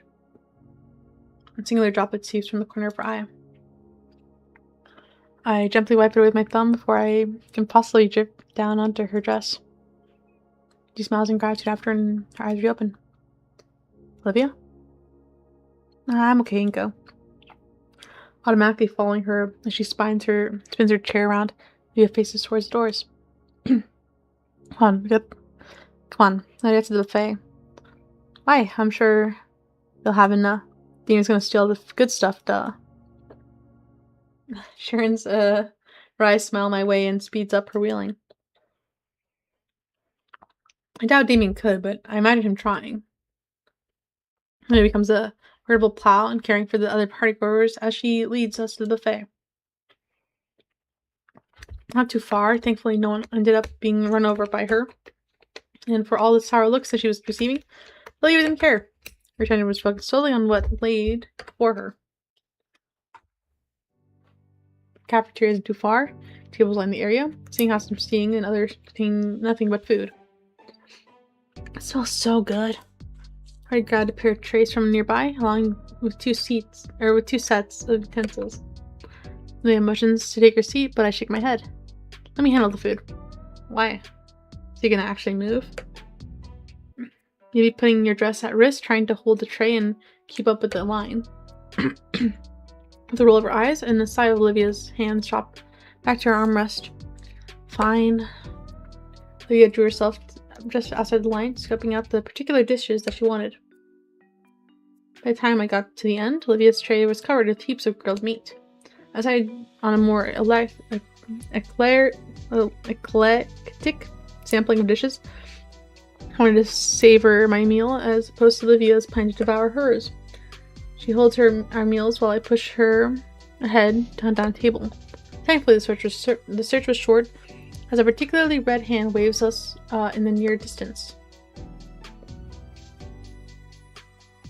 Once we get situated at the table, Damien meets us with a sauce-stained grin, while Liz nurses a tall glass of ice water beside him. She look happy, yet exhausted. Having fun?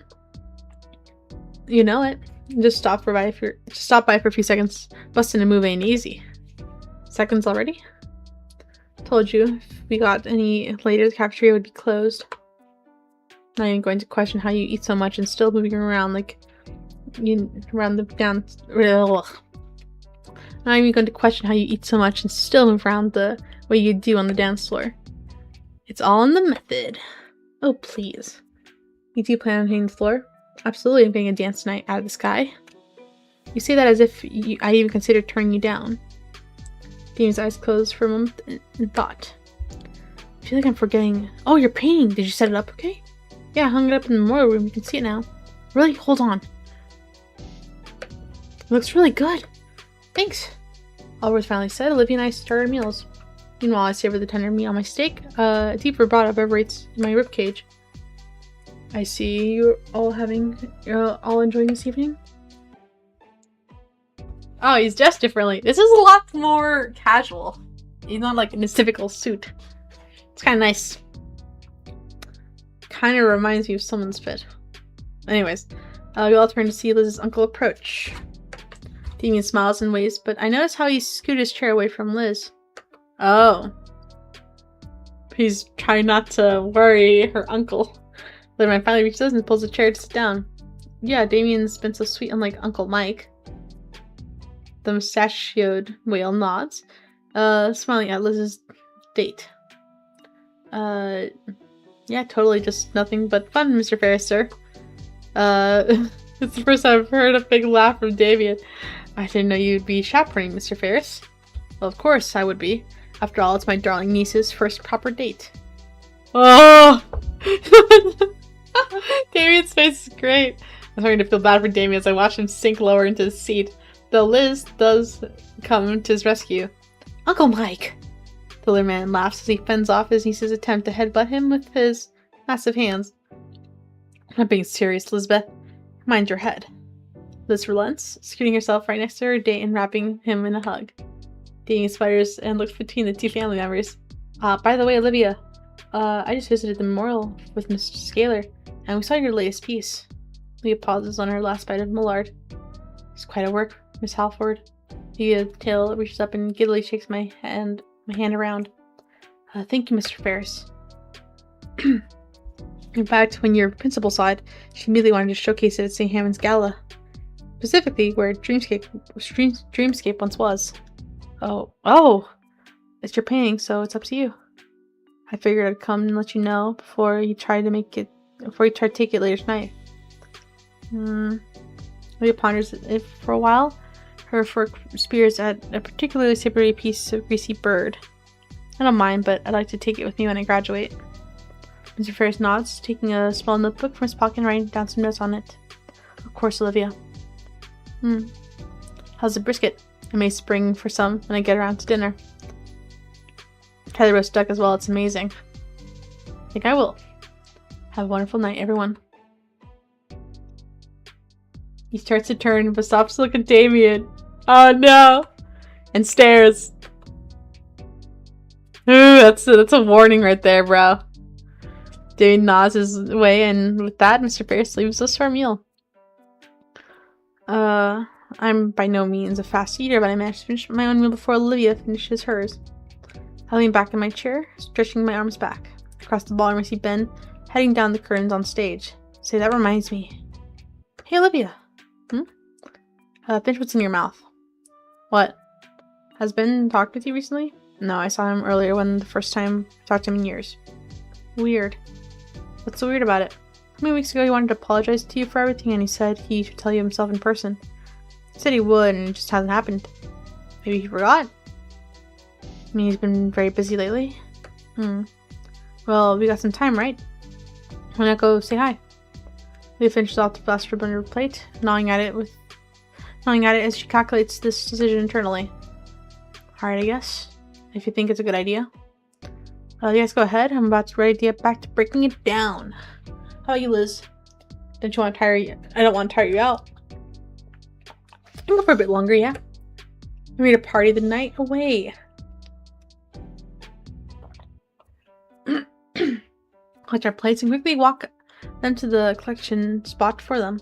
Olivia moves to the side, bringing the table for another group to take it. Taking her chair handlebars, I take us to the dance floor. You can clearly see Liz as we pass it, though Damien is hidden by the press of bodies. Her face and neck are long enough once again scarlet. Geez, wonder what Damien's doing to elicit that kind of look from her.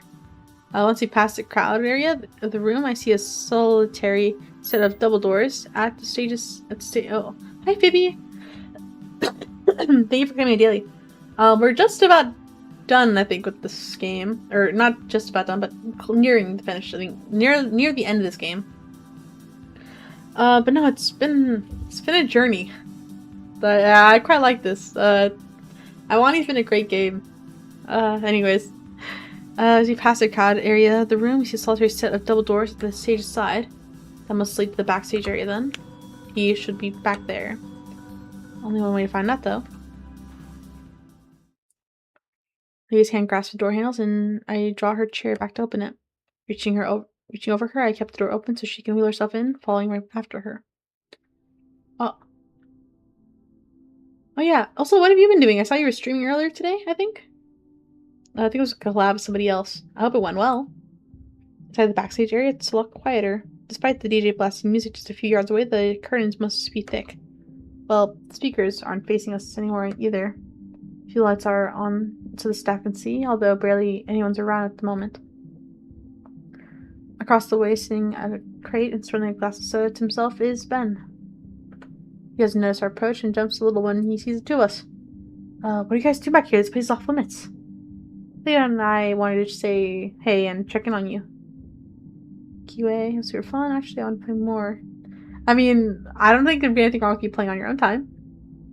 Always have fun, man. Okay, hey. The place is still off limits right now. I'm the only break I'll get all night. You said you and Olivia wanted to see me? I don't want to hold a grudge anymore. Oh, what? He puts his cup down, suddenly so attentive. That's surprising. I told her about our conversation about a month ago. She said you never went to see her, so I got curious. Oh yeah, I said I did. Oh yeah, I did say I would do that, didn't I?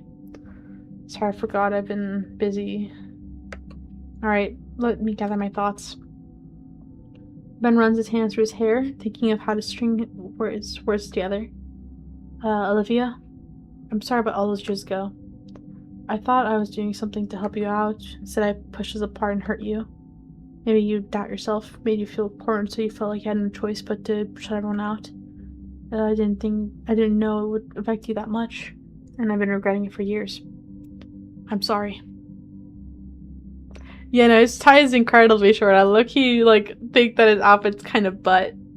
But, you know what? I'm not gonna judge.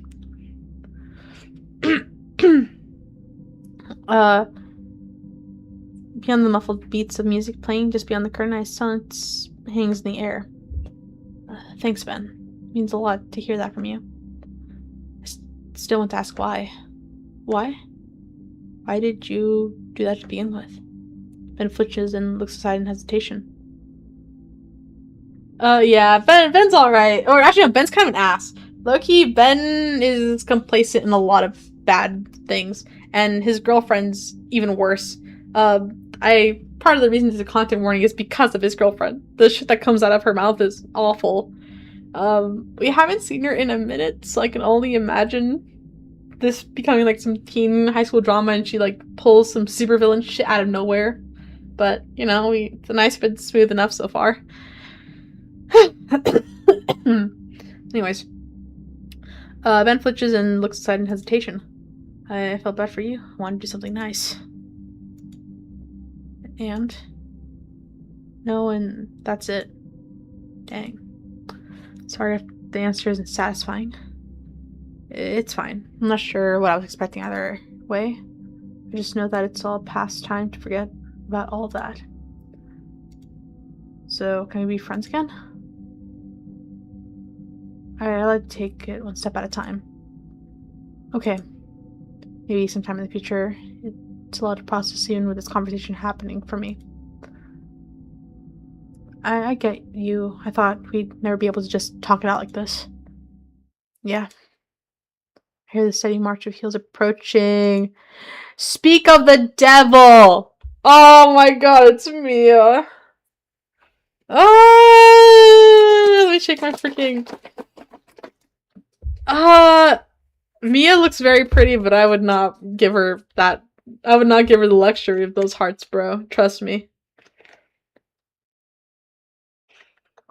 She's definitely a character. I get worried for a second that it's staff here to kick us out, but it's just Mia. There you are. Good lord, Ben. I've been looking for you. I've been looking everywhere for you. You've just been lazing here the whole time? I'm out here looking like a chump with no date. I told you already if you want your... Oh, you too, Mia. You're still not mad about that, Of course not. Don't be stupid. As far as we're concerned, it's water under the bridge. So, how have you been? Making any new pictures lately, Olivia? I just finished a new one. It's hanging in the memorial room. I saw it. It looks good. Hey, how come mine didn't come... Hey, how come mine didn't look like that? I'm joking. I haven't gotten the chance, unfortunately. Oh, it's great. I can hardly put it into words. It's a piece by Olivia. That goes without saying. An odd air of calmness settles on us as we just stand here in the low lighting of the backstage area. Even Mia seems to have fallen into its grasp as she leans against the box Ben is sitting on nonchalantly. Well, only one semester left. Yep. And then we're all into the real world. So we're all cool with each other? Sure. Stay out of my way and I'll stay out of yours. Deal? Deal. Then, can we cross that finish line without an incident? Want to graduate without any more antagonism? That's always what I've wanted. Just other crap makes it the only option.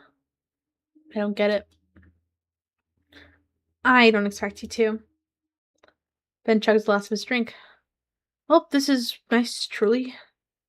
Alright, well, yes, yeah, alright. We should get going, right, Olivia? You guys enjoy your night. Thanks. Be seeing you guys. See you, Ben. Ciao. That chick is interesting. I'm glad she didn't, like, kill us, but, you know. I pushed Olivia out to the backstage area and into the bright, loud ballroom again. That was pretty good. Honestly, I still, for obvious reasons, dislike that any of my friends are around Mia. But what can you do? That's just how life is. I've got the people I've got, and that's what matters. I should have thought I was broken by Olivia's tail, tugging hard on my wrist. What, Olivia? You okay? She doesn't respond verbally, and is simply pointing to where her shocked white eyes are staring. Following her gaze, I see... Is that Mr. Ferris? Couldn't be. But then again, he's the only whale in attendance. Am I seeing things right? Nope. I can't turn my eyes away to see Damien and Liz. Mr. Ferris is busting it down. Extremely hard. Like, genuinely worried for the dance floor hard. How is this even possible? Uncle Mike is actually an avid dancer. There's avid dancer, and then there's bringing the amount of heat to the floor. Did he always know how to do that? That? No, actually, that's the first time I've seen him dance like that. The crowd around Mr. Ferris is finally broken into sounds, cheering him on as he thrashes the dance floor like crazy. Honestly, bro, that old freaking whale's going off. I see now. Mr. Ferris finally got some swag. Oh my god, this swag. It's like an old nod to the start of the game. I can't feel but some pride as I watch the older gentleman spin with reckless abandonment on his head. So I guess he's... Oh! Mr. Ferris pans and takes a knee, showing off his freaky whale teeth with his gasping smile. Oh, that was exhilarating. This head vanishes for a second, but refrains with a pitcher of water. He accepts the pitcher, drinking greedily from it, like it was just a mug. Oh, thank you, sweetie. That was awesome! You gotta teach me! Gladly, though, not anytime soon. Back to class in the chair beside us, sipping on the pictures some more. Why don't you I'll take my spot. I know, I love Mr. Ferris. I think he's lovely. Like, he's gotta be up there for me. I think he's a great character. Anyways, why don't you all take my spot? That's a sizable opening on the dance floor after all. So he did. Our peers are still in the middle of uploading their phone recordings of Mr. Ferris, and the music is still pumping. Once I start wheeling Olivia to the floor, her shock vanishes completely, and switches to excitement. Oh, we're dancing! It's so cute! Even the Liz aren't too far behind, and soon enough we're among the throng of seniors dancing in the fast pulse of music. I feel myself completely captured by it, most of my limbs flowing with the rhythm. Though I keep one arm on Olivia's chair, causing her to fall into my rhythm. We danced together like that, Olivia's arms and tail moving along with the swing of her wheelchair while I danced alongside her. What do you mean it's time? Song after song, it's the only measure of time I have left, and all I care to do is move beside Olivia, sharing her overwhelming cheer as she moves beside me. Ooh! The sort of point in my throat is too dry to ignore. They caught me rubbing my throat and decided it was a good time to break for soda. So we sat at the outskirts of the dance floor, resting against each other and catching our breath. So, good night so far? Yes, absolutely. Probably the best of my life. Wow. Of her life? My thoughts go back to parties I've gone to. I've been dancing, talking, lots of people, but when I compare tonight to all those small house parties, too much? No, actually, I think you're right. This has been one of the best nights of my life, too. I've gotten to do just about everything I was hoping. Everything? My chin rests atop her head, the sweet scent of her shampoo concentrated in a tiny bun, further relaxing me. Lily's hand clings tightly to me, and I reciprocate. You? Almost. There's just one thing. The slow dance! Oh! The loud music dies down and the lights start to dim, signaling the start of the slow dancing. After that, the party going to be over. I feel her head turn, her bun pushing my cheek and pulling me away. Olivia looks wistfully towards the dance floor, where the crowd has diminished to only the couples swaying gently to and fro. She's clearly thinking about something. Something, right? I stand up and face her, taking both hands. Olivia? Would you like to dance? Yes. Yes, please. That'd be perfect. Olivia practically jumps into her wheelchair from the seat. Come on, come on. We're only playing a few of those sappy tracks. Her tail wags me. Her tail drags me by her tail drags me by the arm to an open spot on the floor. Alright, how are we gonna do this? Oh, it's so cute. A hum of mirth slips through Olivia's smile as she takes my hands in her own and takes the lead of our dance. Aww. My date swayed side to side in her chair, slowly falling into the gentle rhythm of the romantic music. We gotta snooze this ad. Hold up. Her beautiful silver eyes are almost hypnotic as I find myself lost in them. I feel as though I could linger in this moment for the rest of my life. It's Olivia's voice that dispels the trance she had over me. So, for the briefest moments I hear the worry in her tone. This is good, right? I present her my most reassuring look. Absolutely, Olivia. Olivia's eyes turn downward. Yeah, but... There's still hesitance in her voice, my fingers squeezing tightly to draw her eyes back to me. Olivia, what's wrong? I've been practicing just for this. Yeah? And of course, because I've been thinking about it a whole lot, too. It's been bothering me that we can't really dance, you know? This is perfectly fine, though, Olivia. I mean, I want this to be the best it can be without letting any dumb condition get in its way. And you do, too. Except I don't mind one bit. Can't dance like everyone else, so what? We're still dancing. Olivia smiles, though it carries a hint of mischief. Trust me, alright? I want to show you something. She breaks away from my embrace. Huh? What? Just keep your eyes on me, Inko. Oh, it's animated!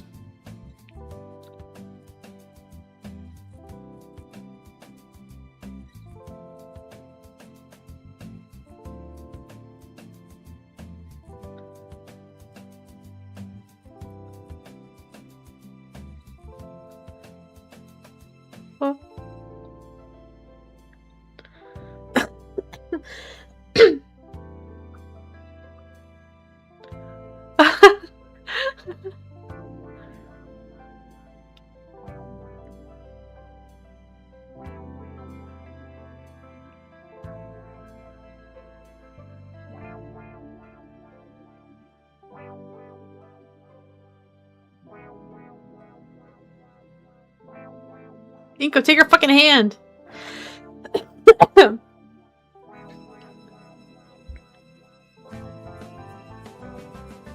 Oh, it's so cute! Oh, I'm crying now!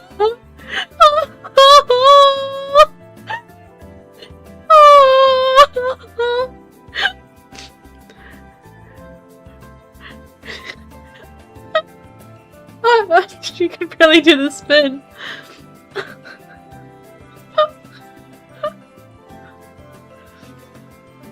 Oh, that song is quite nice.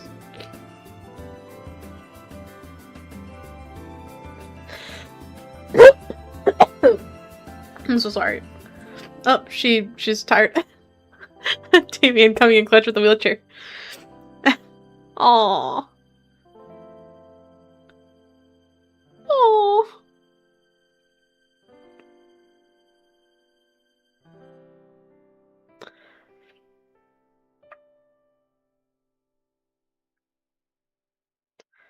I'm exhausted. I'm thrilled, and I love her. She really went so far just for me. No, just for us. I'm thankful to have these glasses. I feel pricks of tears at the corner of my eyes. The final song ends, and the light brightens once more. The crowd around us shifts. Some people are leaving, probably to go home now, but others take their place, looking towards the stage of whatever ending ceremony there might be. Best ending, yeah? Alright. Then approaches the mic stand on stage, leaning into the microphone after making sure it's turned on. Good evening, everyone, and thank you for all coming tonight to the annual St. Hammond's Winter Formal. And a huge thanks to our student council team for putting this whole thing together.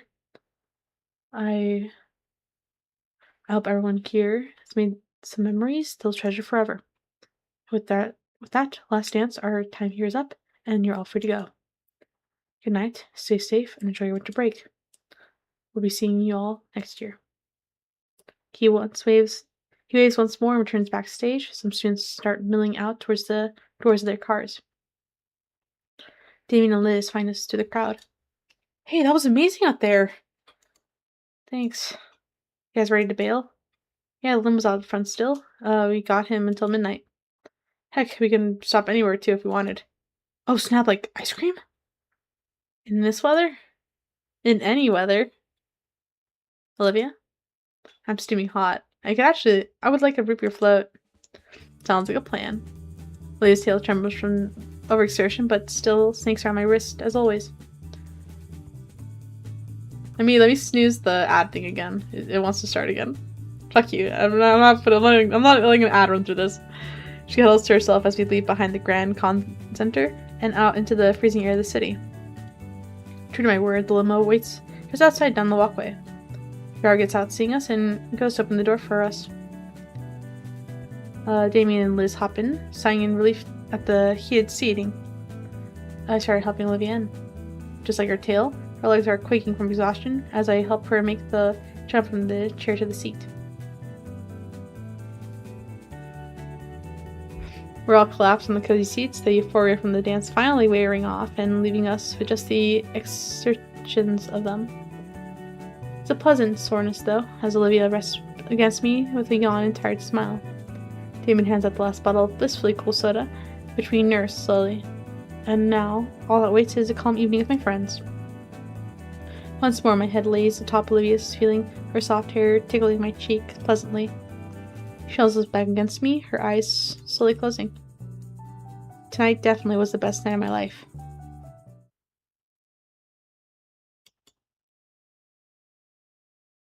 Wait, wasn't I supposed to give a speech?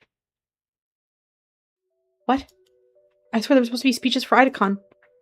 If anyone's gonna do one, I have something ready. Oh yeah. What gives? Tried to argue for extra time with the venue owners for it. They wouldn't budge, so we just had to cut the rest of the formal short. I checked my phone. I need 9:53. Is something up? Maybe. I got dismissed anyway. You can go check if you want. I'll chill here. Should we? He looks back to the entrance. Some people still leaving, but I can see most are still inside. Probably waiting for their rides instead of the formal one early. Yeah, I'm curious. Alright.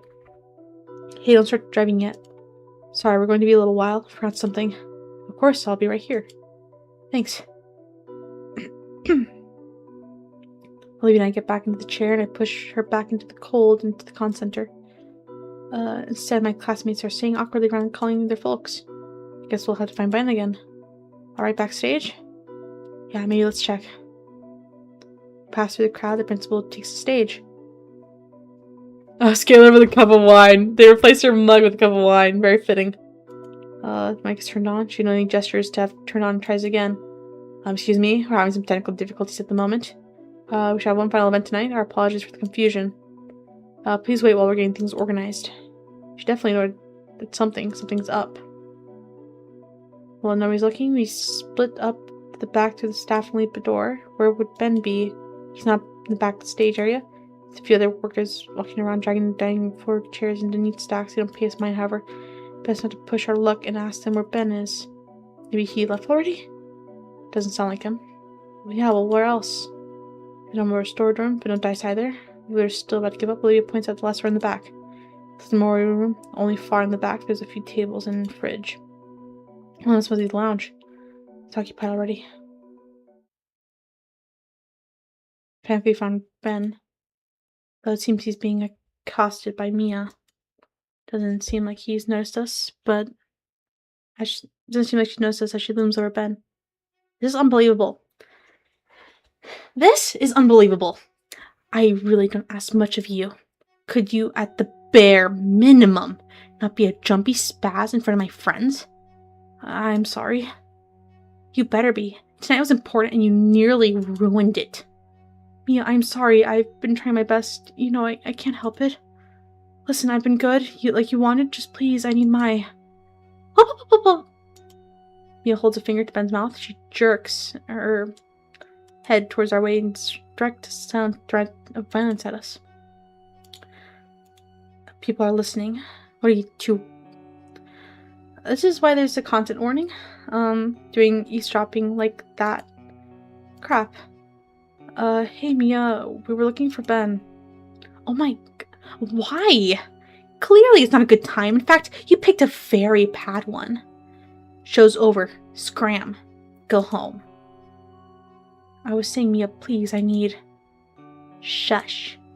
How much longer are you holding it? You promised. I said shush, I'm serious. Holding? What are you keeping from him? I waited like you wanted. You said you would. Alright, you know what? We should talk about this on the way home. Come on now. Yeah, it's over. It's been a whole month. I'm sorry I didn't listen to you. Please, I feel... Shut up already! What did you do to Ben? Nothing that concerns you, really, Ben. Come on, Ben. She huddles him by her chest and starts walking out the door. Naturally, we follow. Oh my god, I'm going to kill both of you! I thought we agreed to stay out each other's way. Do you want a drop kick to the face? You said Ben would regret not throwing Olivia and I under the bus. Fuck off. Ben, are you okay? Do you need to get security? You're not doing that if you think that You're not doing that if you think you know what's good for you. She quickens her pace, stomping across the floor while Ben is struggling to keep up. We're about halfway across the backstage. No, Olivia, no, don't do that. I just need something, she promised. Everything is okay. Dude, you look like you're about to have a heart attack. I'm fine, I just need the... Ben, you shouldn't be talking now. We're going home, and then we can talk about it. Ben can't keep up with Mia's trips. A fucking idiot! Get up! Get up! Yeah, we should get security. Like hell you are! Fuck, I'm surrounded by idiots! Mia, I can't wait any longer. Just please. I need it to be normal. Shut up, you fucking idiot! Oh shit. Oh my god! Did you just smack him? Ben lies still on the floor. Mia's fist is frozen where it made contact. She pulls it back and stares between it and us. Between what? Oh, she knows it was a mistake. Her low impulse control finally got the better of her. Oh. Ben shudders on the ground, his glasses sliced, split into two parts, and he fruitlessly tries sticking them together like jigsaw pieces. Ben, are you alright? You know I didn't mean that, okay? My glasses. Hey, let's get you out of here. Nobody can see you like this, right? No one. You too. If you ever tell people what you saw, I will personally. Ben? Scalar opens the curtain right where we're at, lit up by spotlight aimed at the spot. Goodness gracious, I've been looking for you everywhere. Where have you been? Did you forget about the memorial? Miss Scalar, No, she's get out here.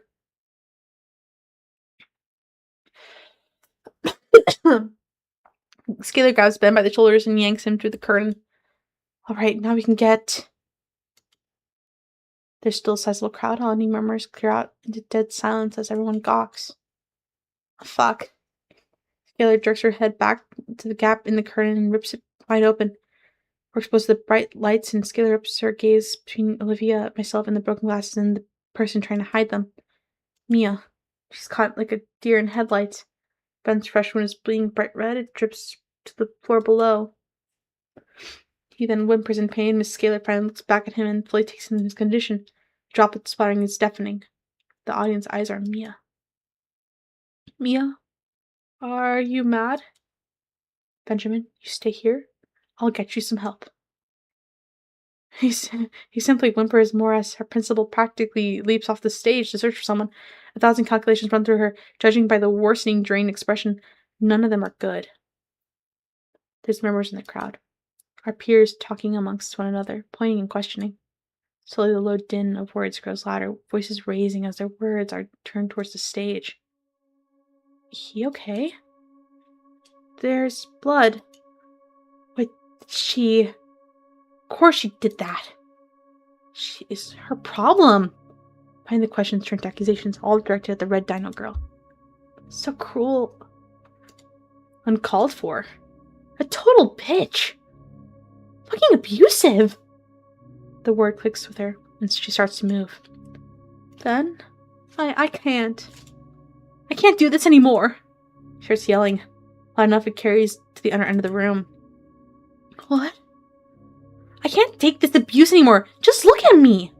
You made me like this. All those years, making me put this act, doing your dirty work, harassing all the students you don't want to deal with. Do you think I want to hurt people? I thought you loved me. I don't want to do your dirty work. I can't do it. All this because you can't have people knowing about your condition. Mia, no, please. Mia yanks out an orange ball from her purse. The rest of the color drains from Ben's face. He falls to his knees. Mia, please. Oh, fucking ass in 3 minutes. You're a fucking psycho. I don't want these anymore. You're a liar. You've ruined my life enough. She throws the ball to the floor. The contents scatter 100 directions all across the floor. Ben doubles over, covering his mouth. Not everyone else knows. Mia has tears streaming down her face. She starts towards the exit. Ben's on antipsychotics? No way, it's a bunch of bull. Then what are the pills? The ball rolls over to me. I don't know why I pick it up. I can't pronounce what's supposed to be inside, but I can read Ben's name, clearly printed on the label. They're antipsychotics. So that's it. That's horrible. Ben had betrayed her when he didn't do her bidding.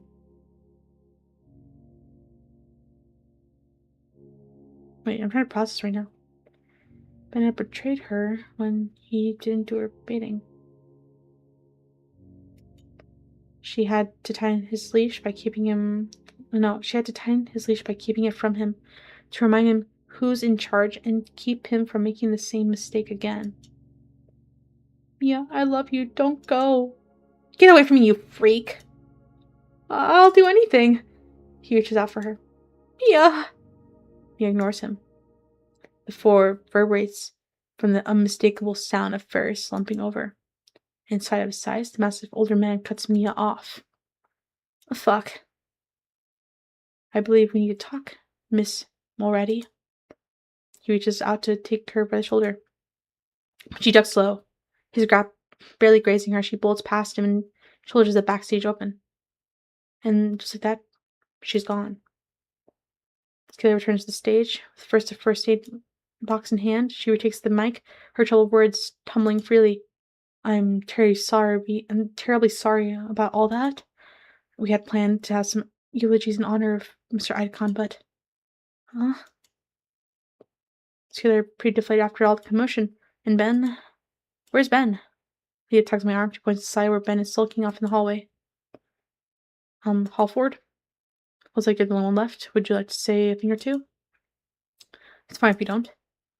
Leah looks at me. Her eyes are filled with determination, sending me a silent signal. Of course, Miss Gaylor. I'll speak on behalf of Ben, too.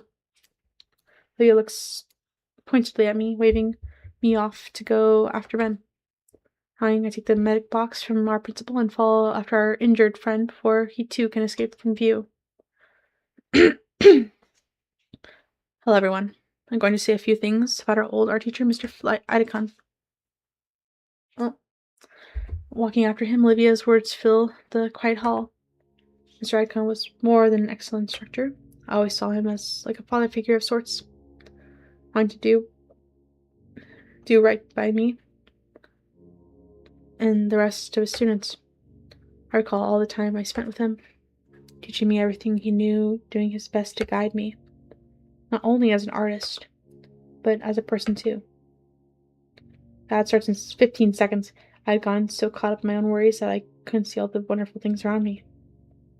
Stuck within stupid halls I had erected, made from pity and self-loathing, and he had been the one to help me break free from those walls. He helped me to become a better person because he believed in me just like he believed in all his students. Mr. Idacon believed in the best of people, and I finally realized what Mr. Idacon's life work was. Not any painting, photo, or sculpture. It was us, his students, helping us become better people. Mr. Idacon, thank you. You're a wonderful teacher. Ben sits on the ground in front of the memorial. He's not crying, he's just unresponsive. He's in shock. I guess I would be too. But this has to be his worst case scenario. Hey. I sit the first aid kit on the floor by him and sit as well.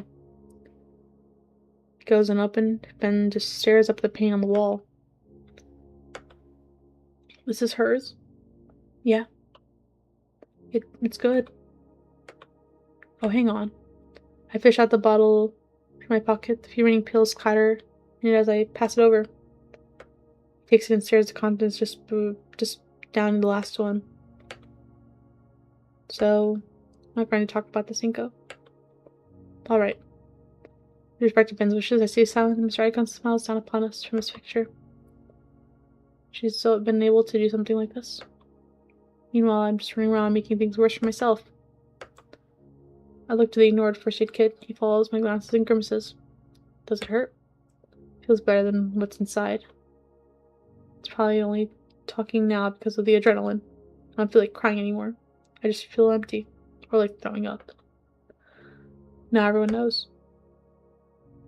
I tried, all the social classes, all the times I forced myself to be a social person. I've noticed how well you get along with everyone. I did everything right, and now it's all for nothing. I don't think they'll care. Will they? Tell me, do you see me the same way after hearing the word psycho? Neither does anyone else. It's just natural. It can be the mildest things in the world, but the label doesn't discriminate. Even with all the good impressions I made over the years. I'm a threat. I may as well just drop out and finish high school online. You're still my friend. And you're Olivia's friend. Am I? Given time. We just sit a while staring at the painting. You know, little Trudoon? I took Olivia over there. She loved the place. She got herself some fancy Asian paints for this. He nods. Earlier I told her that there wasn't any big reasons why I did what I did. That was a lie. I looked at her and instantly knew her whole deal. For better or for worse, she can't hide what's wrong with her. But someone like me, had to be told that there's no... That means so long as I can hide it, I'm normal.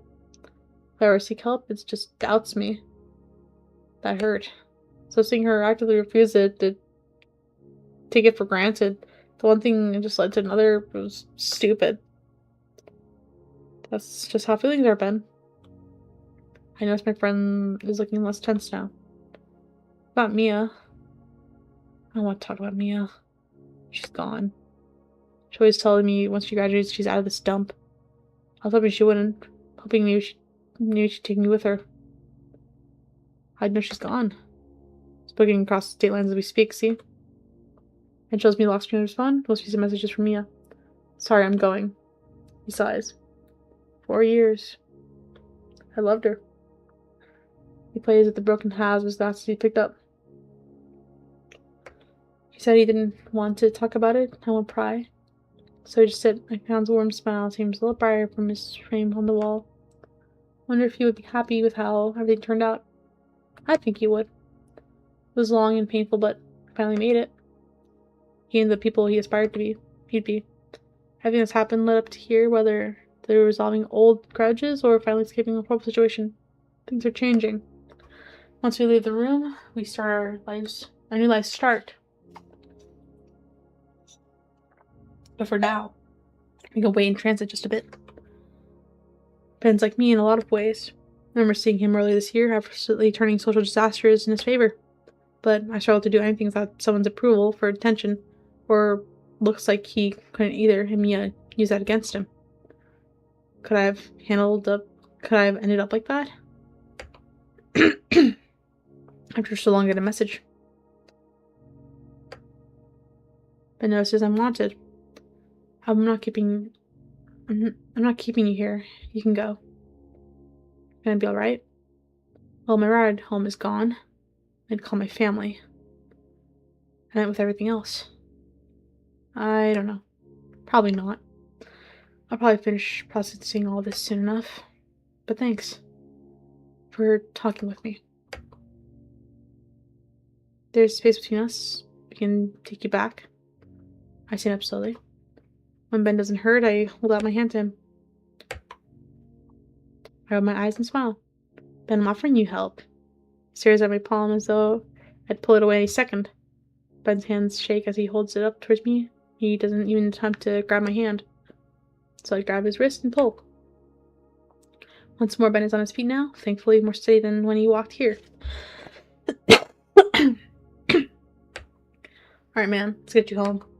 He nods and falls after me. Though just before I exit the room, I look back. Last time our teacher. Mr. Icon, thank you for everything you've done. I exit the room and walk towards Olivia, who's waiting by the entrance of the convention center. The rest of the place is full cleanup mode. All the lights are on and the staff are looking around the decorations we stored away. When we reach her, I automatically take her handles and push her out of the building. Her head turns to Ben, eyes inspecting him thoroughly. How are you feeling, Ben? His mouth moves to speak, but he stops. He shakes his head, but keeps following. So what flavor? Pardon? Flavor of ice cream. I told everyone we're going to get some on the way back. We'll get some sea salt caramel. He sticks her tongue out in disgust. Honestly, same. Ew. Why would you ruin ice cream like that? Hey, don't knock it till you try it out. Fine, I'll try it and then ask again. How about you, Ben? You know, sea salt ice cream, sea salt caramel is great, right? Finally reaches the limo and our driver moves to open the door for us. And I never had it. Put into Ben to get in for us. Aww. It actually looks kind of endearing, like, drawn like this. As he does, Damien greets him like his usual enthusiastic self. Once more, I help Olivia get into the limo, driver storing her seat in the trunk, and I finally leave myself on a luxurious seat. You can go right to your place and drop off if you'd rather, Ben. Looks out the window back to the con center. Totally fine roll with us for the night, man. Alright, I appreciate it. Almost slowly veers away from the convention center and starts heading back towards the city. Olivia's head leans on my shoulder. Her content bellowing reverberates through my chest all the way up until we're in the ice cream drive-thru. In the end, all the options were picked. Ben and Liz got some frozen cones of frozen yogurt, while Damien chose an entire gallon of ice cream for himself. And Liz took herself a big old root beer float and sampled my cone of sea salt ice cream. And while she acted like the icy delight had personally insulted her, I saw her girlfriend gaze longingly at the tub of it in the shop's standing corner. Our night continued for a while longer. Trevor was more than happy to indulge us after a generous tip of ice cream shop. Generous tip at the ice cream shop. We were driven around aimlessly enjoying our ice cream and simply talking the night away about our winter break plans. As our curfew drew near, Ben was the first to be dropped off. We said our goodbyes to him and smiled and waved from his porch until we could no longer see him. Walls between him and Olivia seemed to be coming down, and hopefully we'll come down around each other. Our next and final stop was my house. We were going to make the most of it after all, which meant enjoying the rest of these gallons. Some good shows. Yo, why are we... I don't know, I never had like sea salt ice or caramel, so I wouldn't know. I just don't think I would like it. I've had like sea salt like lattes, like sea salt caramel lattes, and I didn't like them. So it's just not my thing. Given our thanks to our driver, we entered my home and made ourselves at home. Stuffy clothes are ditched for comfortable pajamas, and we settle in my living room with my whole floor covered in air mattresses. Liz's neck takes up the entire couch so she can lay her chin on Damien's shoulder. We fall asleep within the first hour of our anime marathon, leaving Olivia and I in peace snuggled together. Purring bellow rattles my ribs, but in a pleasant sort of way. Kind of like a massage, which I needed based on how worn out my muscles feel. I feel like I could just melt in her embrace right now. My eyes grew heavy as my body felt blissfully at ease. But there was one more thing I had to do before I fell asleep. Hey, Olivia? Her bellows subside briefly. Yeah? Had a lot of fun tonight. Yeah, me too. She smiles at me. So soft and inviting. I give her a smile. I give her a smile a soft kiss. She reciprocates with a similar kiss on my own grin. So I do the same. As she does. Back and forth we went trying to kiss the smile off each other's lips. Or smooches that I wanted to win, though my tiredness made it difficult. By the time my eyes refused to remain open, I admit my defeat gracefully. Love you, Olivia. The prank continues. I realize Olivia's fallen asleep. Love you too. We drew close to each other one last time, embracing sleep, like we embrace one another.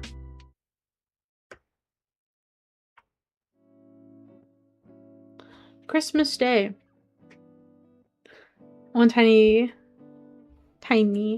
holiday tune plays from a nearby radio as we work in the snow.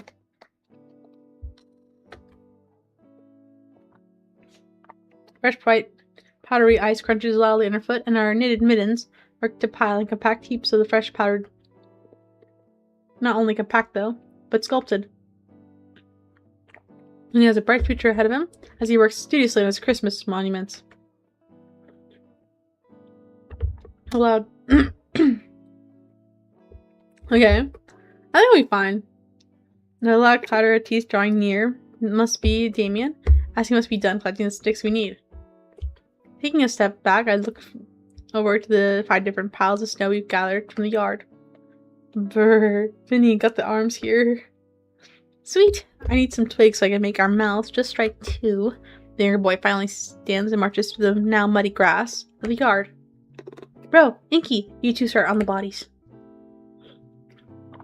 I'll make the heads.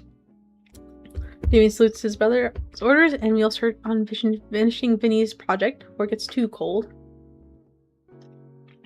With my new mittens and scarf, the brothers are nearly freezing themselves to Vinny's art. which at least motivates them to complete 5 figures in the time it'd take me to complete a single snowman. Originally, Vinny was going to make a snowman instead, but he got ahead of himself and ended up making himself an artistic vision of a whole family of snow people, modeled after the family. And I wonder, and I would have had it all to myself, but Randy decided he had enough of all the yard-related tasks being delegated to me this season. We have a promise of lunch. Olivia's hard at work in the kitchen. I made a few snowmen in the day. Never snow dinos. Those are easy enough, but not easy is the beaks. As powerful as the snow magic is, it's no match for my basic physics. Tina tries to make a very tall one. It resembles Liz. It ends up crumpling down its own weight and falling right on his face. After so long, I actually managed to do them its right. It's just a matter of how to pack it together. And before long, there's a nice little group of snow dinos for each of the panes. Olivia's is special. It's sprawled out flat, like she always lays in her bed. I see Olivia judging from the window. It's a playful glare that I know I'm right, but demands satisfaction from the hazing. Hold on. It's not quite finished yet. And he quickly begins forming another snowy figure next to Snow Olivia. Soon enough, it begins taking a humanoid shape, though lacking any significant details.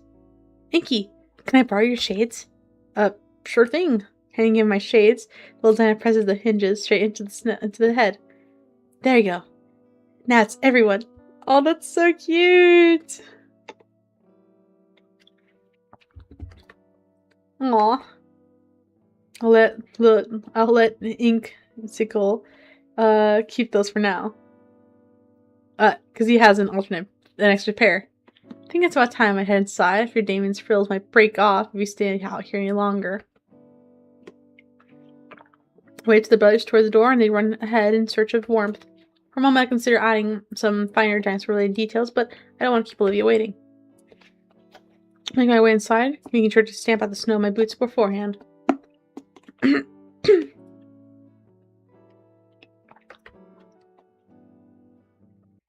the time I see Damien and Vinny, we've already changed into dry clothes.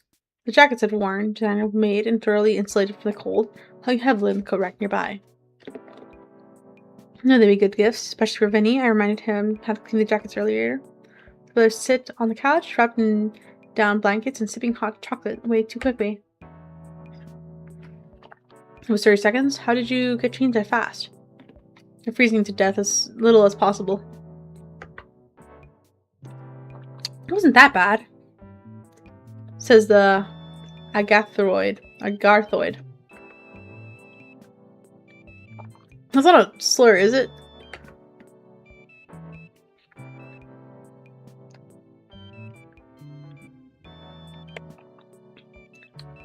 Sorry, I'm trying to finish this.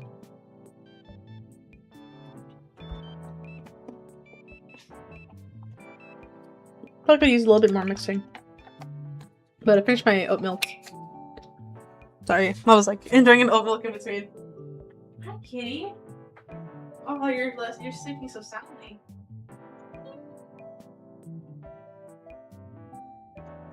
Okay, back to playing. Sorry, I wanted to go look at Monty. She's just laying on my bed right now, enjoying the view from the window. I'm really glad that I opened up the curtain a bit more for her and cleared up the banister of the window. In any case, I'd rather not get the couch all wet, so I'll have to stand for now.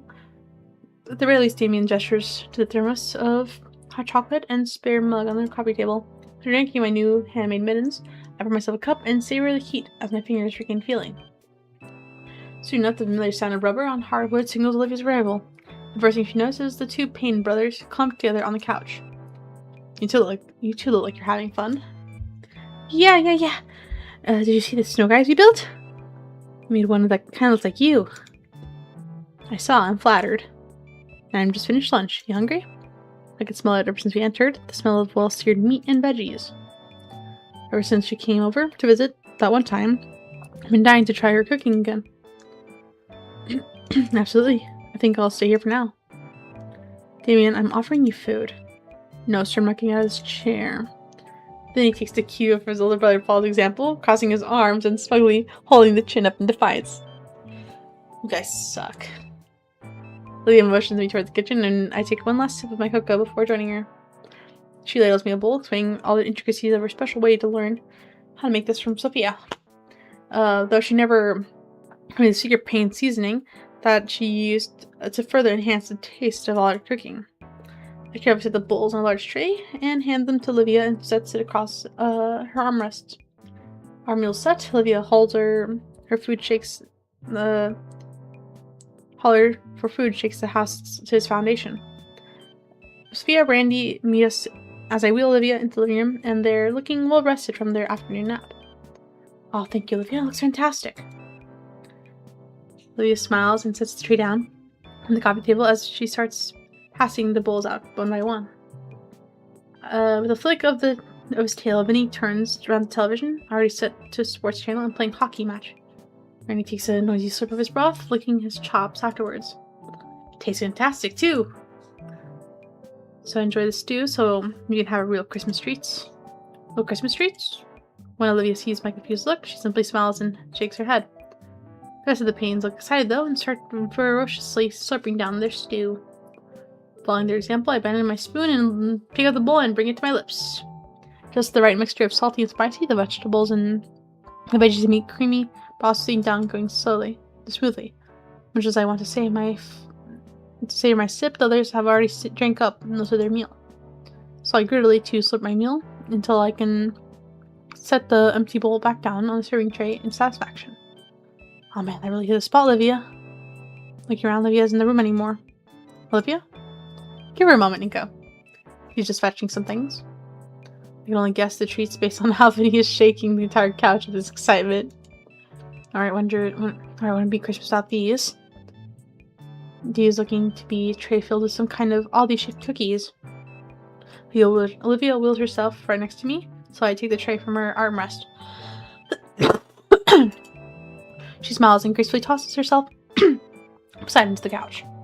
Looking down at the tray again, the rest of the treats look like bundles of sticks held together from the sugary coating. They're called haystacks, Cinco. Haystacks? I don't think I've ever heard of those.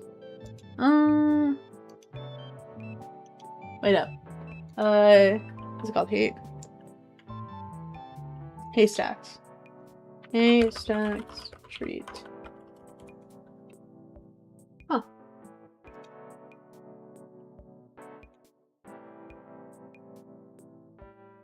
Butterscotch haystacks. It looks nice, actually. I like butterscotch. I haven't had it in ages, but, you know. Called haystacks, Cinco. Try one. You'll love it. I pop one of the smaller bundles in my mouth, chewing on the sweet and salty homemade candy. Marshmallow, butterscotch, and chow mein noodles? Hold on. One of the macabre sticks I inspected. It's an older tradition, so I'm not surprised you don't know about it, Inko. Take a couple more and pass the tray to Damien. They're quite delicious. Leah plucks one of the pieces from my hand and pops it into her mouth, crunching the candy to oblivion. Just like the stew, the tray of haystacks is devoured rapidly. Ernie sinks further into his recliner, with his wife on his lap, with a surprised yelp from her. She shakes her head and settles behind him, looking over everyone else with a content smile. This is what the holidays are all about. Candy? Family, son. About being with the ones we love most, Vincent. The young boy considers her words, and comes to his own conclusion. Well, I love candy, so we should have more. He looks to Olivia, who snorts at his logic. I'll make more later, okay? Sweet. Knowing now that there will be more Christmas candy, the younger Dino's eyes looks on the hockey game playing. On screen, the hockey puck is finally hit into the net. The shot is replayed a couple times from different angles, all the while the professional commentators talk about the college teams. While they mainly focus on the players' game efforts, the commentators also highlight the players' plans and degrees, which reminds me of what's to come soon. Going back to school next week. Don't remind me. But it's the last semester before graduation. Then we're free to do whatever college jobs. Vinny will have room to himself. Well, that's true. Once you guys go, I'll just be Vinny here to keep us company. All my kids are growing up. Don't worry, Ma. Way ahead of you, I'll fill all my classes just for you. Not if you know it's good for you. Be strange seeing this place quiet for once. I'm pretty lively this year. I'll have to enjoy it while it lasts. It's a whole 6 months before you guys even graduate. Yeah, plus I still don't know. I don't have any real plans yet. School's probably going to bother us a whole lot about applying to colleges right now. Wait, you have no plans at all? Leah shrugs. I know what I want to do, obviously, but compared to Liz, she has the next decade of her life planned, maybe more. Liz just goes above and beyond. As for me, I don't really know either. Maybe college, but I'm open to other options. It's a good thing to start. It's a good thing we got half a year still then. Yeah. Dean stands up with a slight grin, marching back to the tiny Christmas tree in the corner. All the gifts have been unwrapped, but some of the presents were still beneath it, waiting for the paints to make room for their house for them. He scoops up something, comes back to the couch. And I see it's a new retro console. I still can't wrap my head around the concept. When do you want a console from the latest generation? Yo, leave the future to the future. Still gotta try all the presents. First game dibs. Can't stop my smile spreading, even though I know Damien's only trying to change the subject. Someone nips on my shoulder. Hey, sup? We're forgetting someone. Want to give Guts his Christmas breakfast? Leah pushes herself to the edge of the couch seat, but before she can set her knees down on the floor, she pauses and turns her eyes my way. Inko, could you help me? Yeah, do you want your chair? She shakes her head, no, and holds her arms out. I feel my face heat up as I comprehend what she really wants. Don't you normally walk on your knees around the house? You should just do it. Aww. The rest of the family looks amused as I slide one arm beneath her legs and one around her back. Olivia further secures herself by wrapping her arms over my shoulder. Lifting her up slowly, I becoming muscle memory, but my gait of her room is still awkward and wobbly. Olivia doesn't mind it though, as she smiles contentedly the entire time, and even after I nearly dropped her onto her bed. Once her tiny minion is properly fed his righteous breakfast feast, Olivia and I sit together on our bed and just hold each other. The holler in this family is thankfully muted by her walls, and we finally have the quiet moment I know she was looking for. Her hands caress my back, drawing out her sweet bellowing purrs, and leans more and more against me. And with her face in my face, or with my face in her hair, I recall still having something in my pocket for her. She pouts and nips at my arm as I draw away from her. Let go of me, I got something for you. She grunts and releases her hostage. A small box from bucket, still neatly wrapped in shiny violet paper and tossed in an emerald bow. She sits up and accepts her present, tilting an eyebrow. By the way, you could have given me this when you were opening all the presents. One special. Go on, open it. Olivia carefully tears the wrapping off the box and lifts the cover. It has a neatly folded sheet of cloth. When Olivia pinches it, though, bringing it out, it folds into its true shape. A stylized tail brace meant for support and warmth.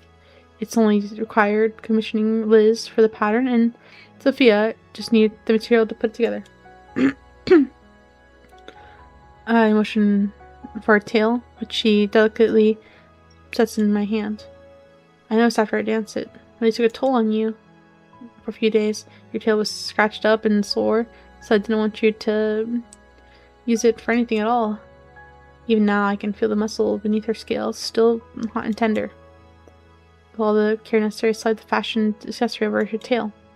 The elastic bands within are already working, distributing comforting pressure across her entire tail, causing Olivia to coo happily as she relaxes further on her bed. So, it won't be so rough on you next time. It takes a moment for Olivia to process my words. Her expression of contentment slowly changes to one of surprise and then a gentle smile. Next time? That'd be nice. The twitch of her cheek doesn't escape my sight. Olivia, you okay? Yeah, just... Oh, hi, Code JJ. It's been a while since we've gotten near the cheese. Oh, wait, yeah, you're, covering Olivia's fucking eyes. We're just about done with the game, I think.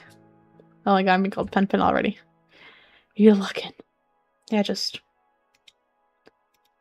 You chew your lip for a moment to think. Is something bad? No, it's just silly. I guess I felt, I don't know, guilty for a second. Her fingers ring her blanket. Guilty for what? It's at some point while I was making the fountain painting, I was resting when I remembered something. When I was a lot younger, I would occasionally go to these physical therapy appointments. There was some other kids like me, actually. Maybe 3 or 4 years old. One of them was able to waddle a bit with his tail. Almost everyone was excited he could manage that. But the other kid's tail was too short, so he stuck it on all fours still. It's just a miracle I could even do that. Or could do what I did. But it made me think, and I eventually found videos of someone dancing like that with her tail. Someone like me, you know? Unlucky enough to have these issues, lucky enough so I can still move around a bit on my own. But what about the others, like that boy? What would they think after seeing us dance? It's been on my mind ever since I started practicing. Leah clears her throat and looks at me with sadness emanating from her moonshade eyes. That's what gave me the idea, but what should I have? I feel like somehow I shouldn't have, but I did it because I love you. It confuses me. What do those kids think? Did you ever see them again? She shakes her head. What about anyone else like you? What do they think? I don't know. Wouldn't any of them be happy to have you? Wouldn't any of them be happy to have what you have? So many of them can't ever do something like that. I guess, but still. This will sound dumb, but it still feels like I'm somehow betraying something. Or maybe insulting. I can only dance because I was able to use an appendage just long and strong enough to allow it. I guess I feel like I'm mocking them. I'm the luckiest unlucky person. I had the occasional glimpse of normalcy. I may as well not even be called disabled. I'm just such an outlier.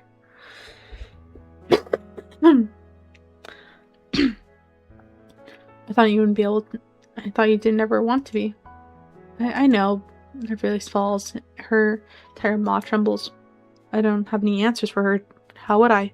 She's not some strange exception case because of a bunch of crazy variables, and that's not why I love her. She's Olivia, and I love her because she's Olivia. My hand sets her tail down on her lap so that they can cup one of her cheeks and tilt her head upwards.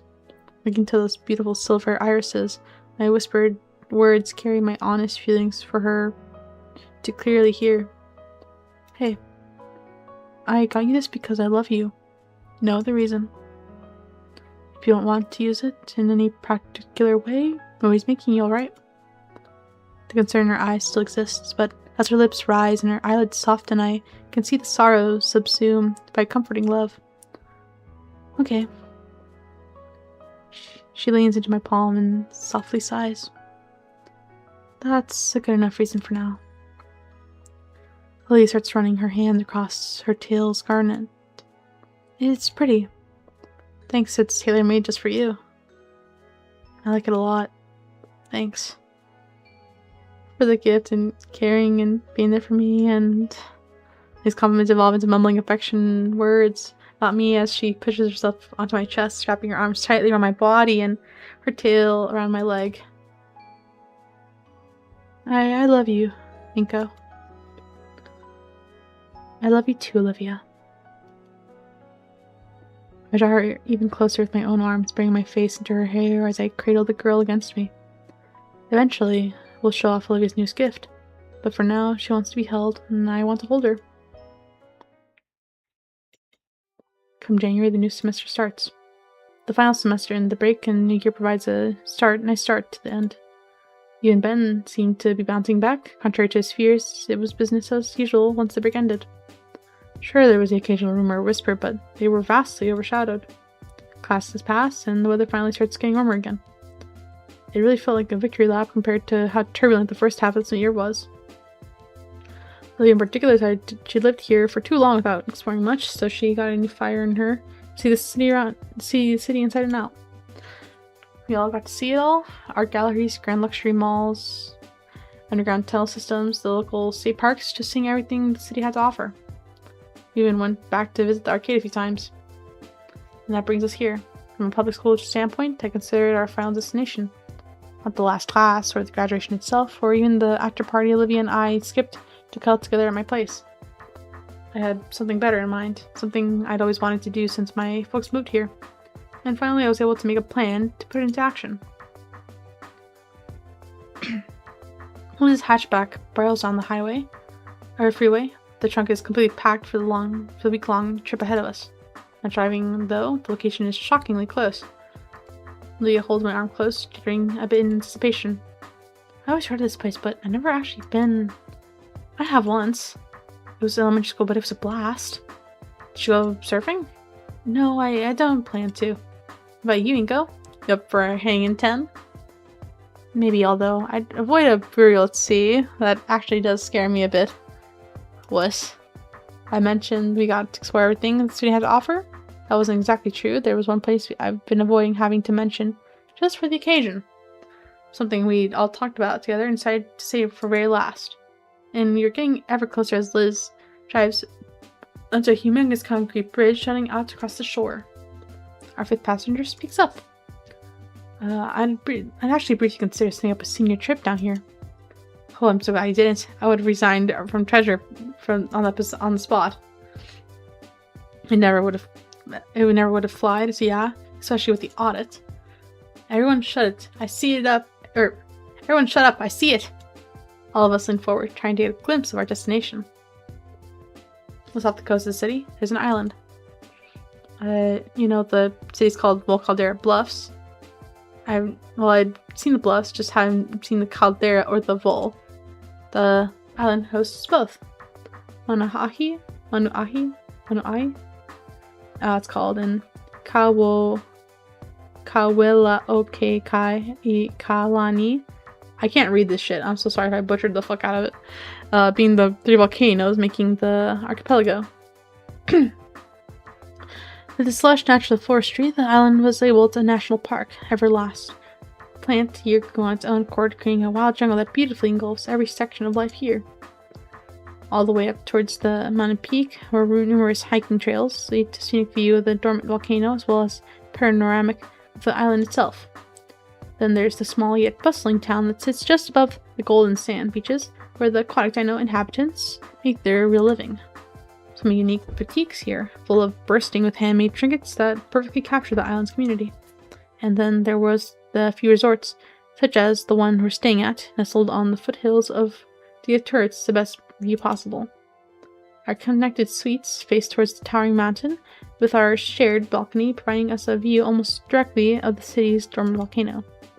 It was the perfect setup there, not only with the well-paddled lawn chairs, but even a built-in grill for Olivia and Damien to fight over.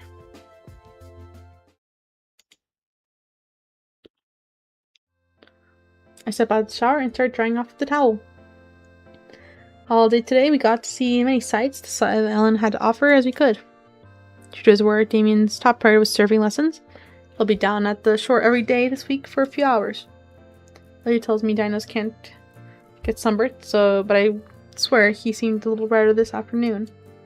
Speaking of, Olivia offered to handle my sunscreen treatment. I don't know which of us was more eager, me for avoiding the harsh sun rays, or Olivia who looked late at the idea of being handsy with me. And while she did a good job, I felt the need for a sun-based guts tattoo was too much. At first, we were all hung together, checking out the shops and restaurants we wanted to visit. But after Damien ran off on his own, we started to disperse and go on our own adventures. Liz found a place to get full neck massage, Ben became engrossed in the culture side of the island, taking a foot tour through the history of Manuai, and Olivia and I had decided to hang out at the luau, sampling the bonfire cooked meats while watching the lively fire dance show. There's just one last thing tonight, if you ask me. It's the most important part. There's the bathroom, the fresh set of clothes. Outside, the sky is beginning to darken. The sun is riding along the edge of the monolithic husk of the volcano. As I picked this resort, there's not much a better view in the state. Olivia hazes around Olivia lays around on one of the large beds. She sips an exotic juice cocktail and flips through a travel magazine. Took you long enough. He's sampling every darn soap they got in there. I'm just thorough. If I'd known you'd take half an hour, I would have gone first. It's about time to meet up. Taking a swap beside her, I see Olivia's phone resting on her stomach. Who'd you call with your dad? Or how did the call with your dad go? The old baryonyx had called just as we got back to our room, which is why I got first dibs on our shower. We would have talked for longer if I had known you would drain all the hotel's hot water. It's good though. He said he'd try to come home by summer's end. That'd be awesome. We could have another pool party at Damien's. Anyway, how long till everyone's back? Soon. I'm gonna go clean up now. Relax, I can wait. Olivia sets herself on her chair, well clean carpet, and starts marching to the bathroom. Nah, you go ahead and set up. Hold on. She takes out a soda from the mini fridge and flicks the door shut with her little hip. The can's drained and crumpled in seconds, and she gives me the piece of litter. Wow, treasure. Yep, I'll come find you guys when I'm done, alright? Sure. Door clicks behind her, and I start making preparations. I pick up our room's phone and dial the number for room service. A brief phone call later, and the order is placed for some pizzas, 3 pepperoni, 1 with anchovies. It's also delivered to my next destination. I find the mini cooler I'd brought and fill it up with ice and more soda from the fridge. And lastly is my camera bag and tripod, which I sling over my shoulder. Carrying everything, I step out to the bungalow into the fresh, humid air. There's a huge shared balcony, nearby intended for parties and equipped for buffets. To my luck, the whole place is vacant. I make the claim of a table closeted to the edge. Closest to the edge. From here, the whole town below sits in view of us. I notice it's layered from tropical jungle to civilization to beachfront. From across the water, the city is still visible. Near enough to remind us we're close to home, but far enough to feel like we're in another world. It's a lot to take in. Let the breath out and inhale deeply. Take the most of it while it lasts. Setting the mini cooler down on the floor near the wall, I spend the next few minutes gazing out over the view of the island. It's hard to look away, and I'm already getting ideas for how I could do next. But I have to task the reform first and set my camera and tripod in the ideal location for my new remote. Oh, hey, there you are! Turning around, I saw Damien approaching with a quickened pace.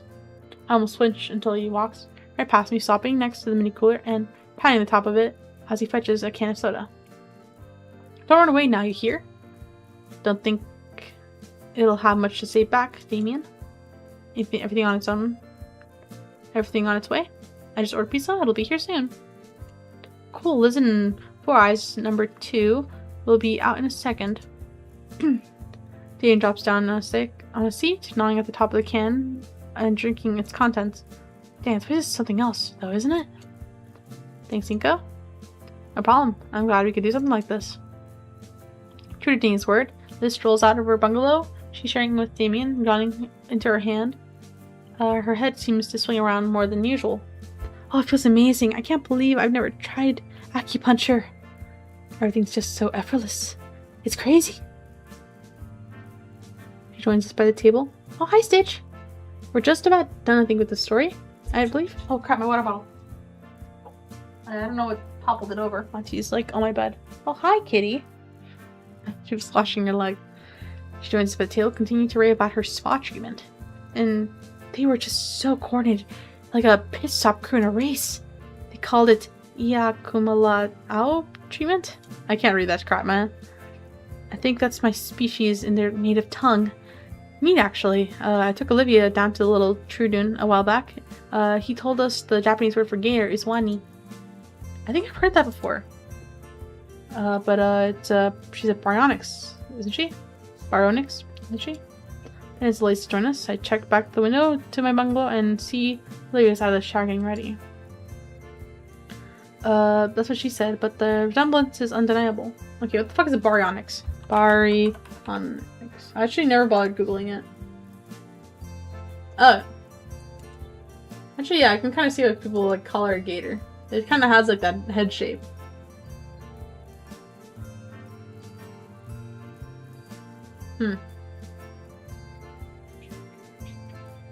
Scientists do assume that they're like semi-water living kind of reptiles though. This is what they think though, you know. That's what she said, but the resemblance is undeniable. Oh, absolutely. In elementary school, whenever a teacher did the see you later alligator thing, everyone would point at her. She hated it. Oi! I know you're not telling anyone about the dark trauma of my past. Leah approaches, freshly washed off and carrying quite the payload with her. Geez, is that all of your art stuff? You know vacations are to get away from work, right? Can it, unless you want to wake up tomorrow with the mustache. She moves from the chair to the table facing the balcony and unfolds a travel easel.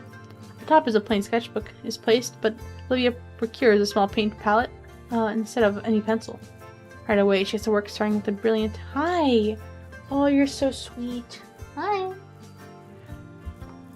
The meow is greeting me. Oh, hi kitty. Probably hungry. Right away, she has to work starting with a brilliant red near the top of the page. Don't stare, keep talking. You're probably hungry. Oh my goodness, I remember you asking me for food around 4:30, but then you went to sleep. You had such a long nap from this man.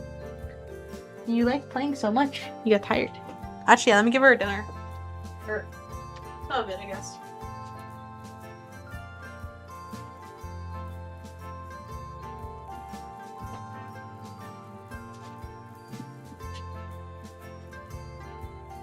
Oh, you know, Miss Kitty Cat.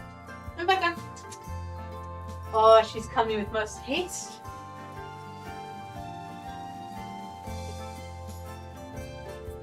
Sorry, I was like, it's about time I feed her dinner. But I'm glad she's eating later. Anyways, going on about our days. I checked a few of the trails just before I got back. Some beautiful stuff around here.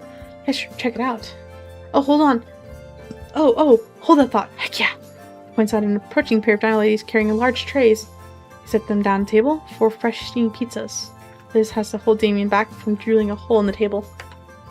Olivia, however, has her attention split between her canvas and the fresh food. She shakes her head and goes back to it. You didn't even want one? Here. I pick a slice, careful not to drop it, and bring it over to Olivia's mouth. Once she notices, she opens wide and chomps half of it in one mouthful. Alright, now it's party. Damien springs for some pizza himself. And once he settles for real, he gets Liz's attention. Yo, Liz, your last year isn't expected. Oh, your last year goes as we expected? I remember you going on about it just before senior year started. Oh, no, not at all. My predictions were way off, of course. I never would have expected things to turn out like this. But I'm glad it did. It's been nuts for everyone. I don't think anyone here is the same person they were before. What about you, Inko? Were you expecting this? What were you expecting as the new guy? That's a good question. Remember when I first stepped off the metro the first day of school? I wanted to have lots of friends most of all. I actually never made any friends before. Not like you guys. Just people I'd known for as long as I was around before I had to move again. So it was my goal to make as many as I could. And yeah, and how'd that go? I don't know if friendships could be so exhausting. But so rewarding too. Out of all the trials and tribulations and everything, I think they were all worth it. Because I made friends with you all. I look at a certain girl who remains silent, but not attentive as I catch her own eyes staring my way. And more. So I guess, to sum it up, it's been an experience I'd never want to give up Damien. Despite the ups and downs and twists and turns. I certainly would never have guessed a new student would have been such a wrench in the works. Being so tangled up in Olivia, Mia, everyone else, and me. I was in a bad situation. Not anymore. Thinking of it, things were in set in motion from day one, huh? Hey, I'm grateful. Thanks. Yo, Olivia. Going around the table and asking for your input one last time. What do you think? Helps bruising. She stops brushing and looks me in the eye before turning all the way with her smile. About the human student waltzing in and wrecking our ways of life. Currently relaxing at a fancy as hell beach resort with some of my new favorite people. One of which I thought I'd never be friends with again. All thanks to my boyfriend. She looks back to me. You did good, soldier. And Damien and I really appreciate you trying to include me. He brushes the back of his head. He's got nothing to say for once. And from there, conversation drifts to topic. Liz has particularly gotten in a bragging conversation with Ben when she talked about the colleges she was applying to, and he rebutted with his own lofty goals. Damien pretended to moderate the whole debate before declaring both of them were eggheads. Olivia joins in sometimes, but the most of her parts focuses on her own little project. Ben busts out a poker set he'd brought with him, complete with chips. As the sun gets closer and closer to setting, we all enjoy the evening.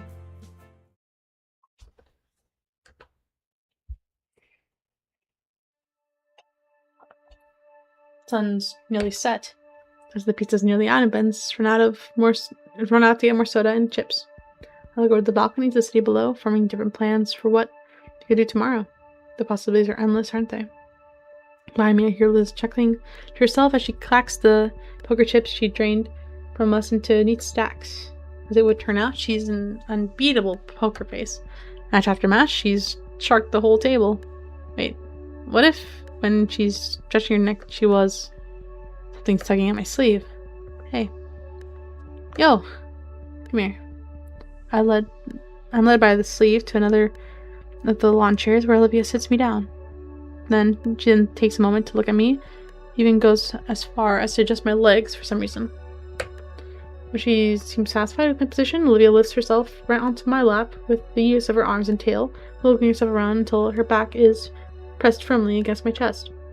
Well, what's all this about? Her tail wraps around my waist, securing herself to me. Finishing touches. Look. She points to the prop easel. Finally, I can see what she's been working on. It's impressive how she managed to draw out our view. She's been working on this for some time, and the piece looks complete already. I start to ask what she means by finishing touches when she places the brush on my hand. Nico, help me finish it. Her voice is soft and inviting, and her hand covers mine gently. How could I ever consider resisting? Ah, magnifique. What? No, keep going. Alright. While she said, keep going, I started to feel her hand guiding my gentle strokes. Slowly the beautiful painting reaches completion. And all the while, Olivia and I bask in each other's hold. My chin rests atop her hair, and she tries to concentrate. And her tail slithers and coils around my waist, keeping me as close to her as possible. Sadly, we're losing sunlight, and the painting won't be able to dry overnight, with how humid it is. It's fantastic, Olivia. I know. I just want to keep going, though. In the morning, then, okay? She grumbles to herself, but I feel her head nod. I try to move my leg, only for her tail to constrict just a bit too tight for comfort. Stay. What about... Stay. Sorry to place her palette and brush aside, leaning back heavily against me. I'll stay, but the painting should be put. Gator says later. Right now, we cuddle. Is there any pizza left? Yeah, we saved some since we didn't want to interrupt your moment. Shut up, I'm allowed to have this. Liz giggles into her hand and nods. The pizza pan is brought over, and the circle is formed around it. Olivia basks in delicious state, chomping down the last slices with a wide smile. I nearly bumped something off the table. It's Olivia's sketchbook. Hey, Olivia. Remember back on the second day of school, we played that drawing game in Miss Prockling's class? Yeah? I think that was the first big time you drew stuff together. I think you're right. What was? There was this game the other students would play passing around note and doodling on each other. Oh, that? I never had to participate. I just kept passing it along. I always drew a dick. Fitting. I kinda want to do it again. Like a little send-off to our year at St. Hammond. You're corny. Nevertheless, she picks the sketchbook and passes it to me. Yeah, I want to draw what will remember the year the most by. Geez, there's too much to pick from. Let me start. Hand it over this way. Sure. Ben gets the pad and carefully draws scribbling something down. By the meantime, Liz pipes up. So, any plans yet? She looks towards Olivia just as she finishes the final slice.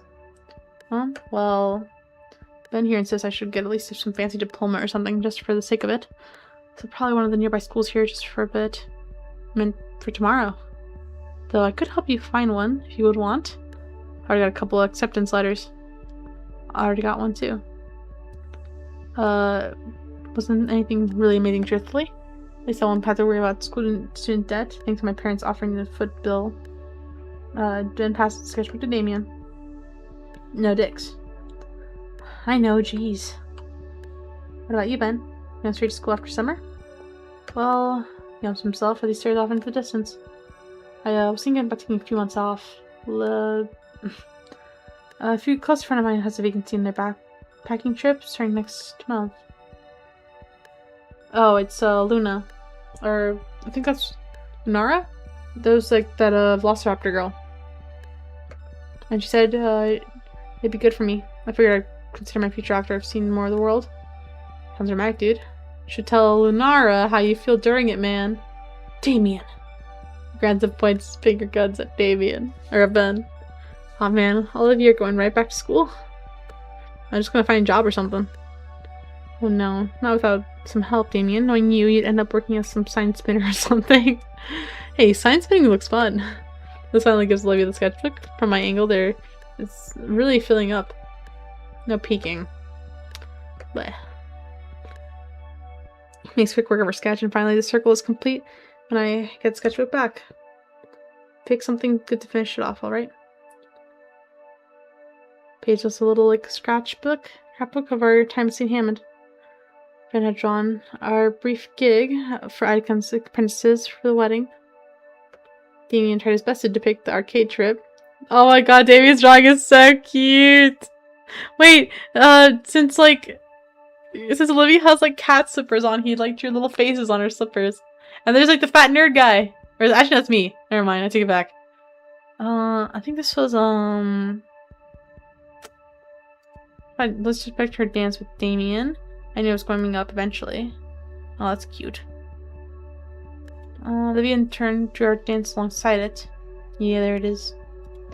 Boy, I have some competition here. Alright. Last drawing, let's see. It's my turn. Let me think. Don't tell me anything. I need to think of what to draw.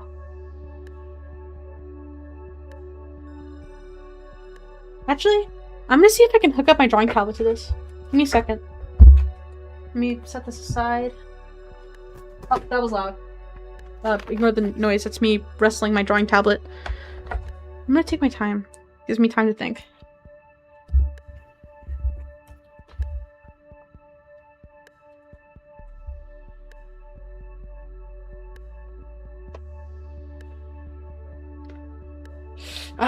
I think I know what I'm gonna draw now. Depends if I can draw it well.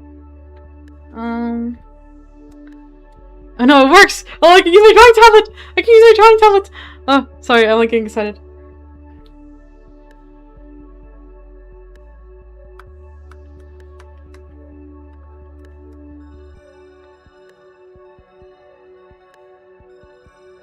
I'll let you guys I'll give you guys time to think of what I'm drawing as I do it.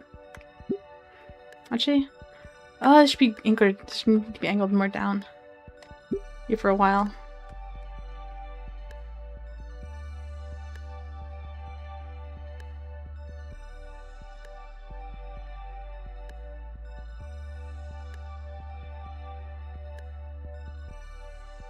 It's kind of hard drawing this without doing a proper sketch like I normally do.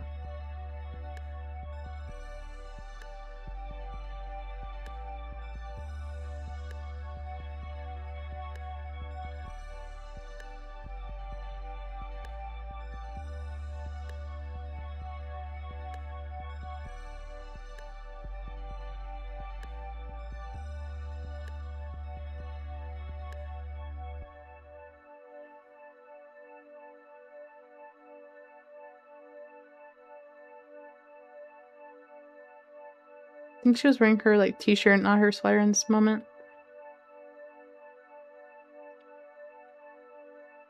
Hold up. This pencil isn't very forgiving.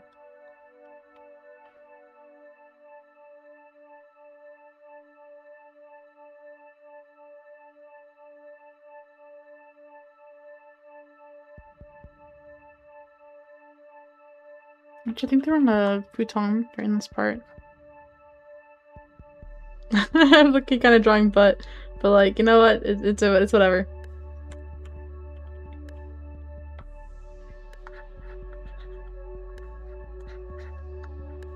His feet so small. I look, man. It's kind of hard to draw this without planning it. Vish? Normally, like, I spend so much time, like, pre-sketching. But, I'm having fun drawing this part. I thought this part was really cute, so I'm gonna draw this part specifically.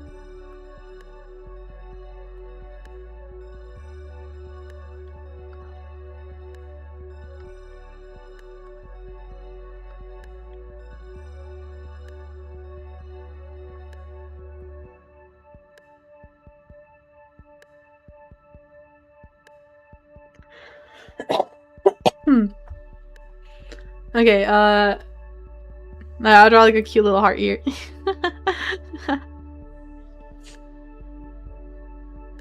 I probably should draw the couch, I guess.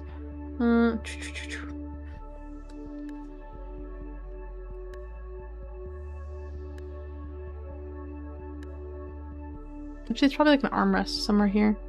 Let's put it here actually to block my sloppy artwork. Okay. It's kind of coming together.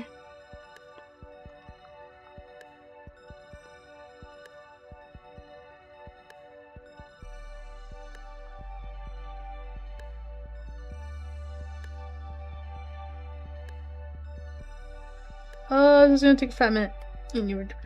Here's the coffee table.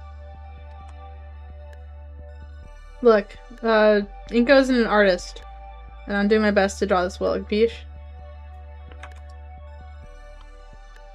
Yeah, look, you need to avoid those buttons over there, so I'm just gonna finish it. Can I? Wait up, I think I can. Nice. Holy dodge, bro. They call me the dodge master. I just had to do like one straight line. I was just hovering it, I didn't click on anything. I was so scared of accidentally clearing this. I was gonna get so pissed off if I did. Oh, I know they have like the. You know what? Actually, this is.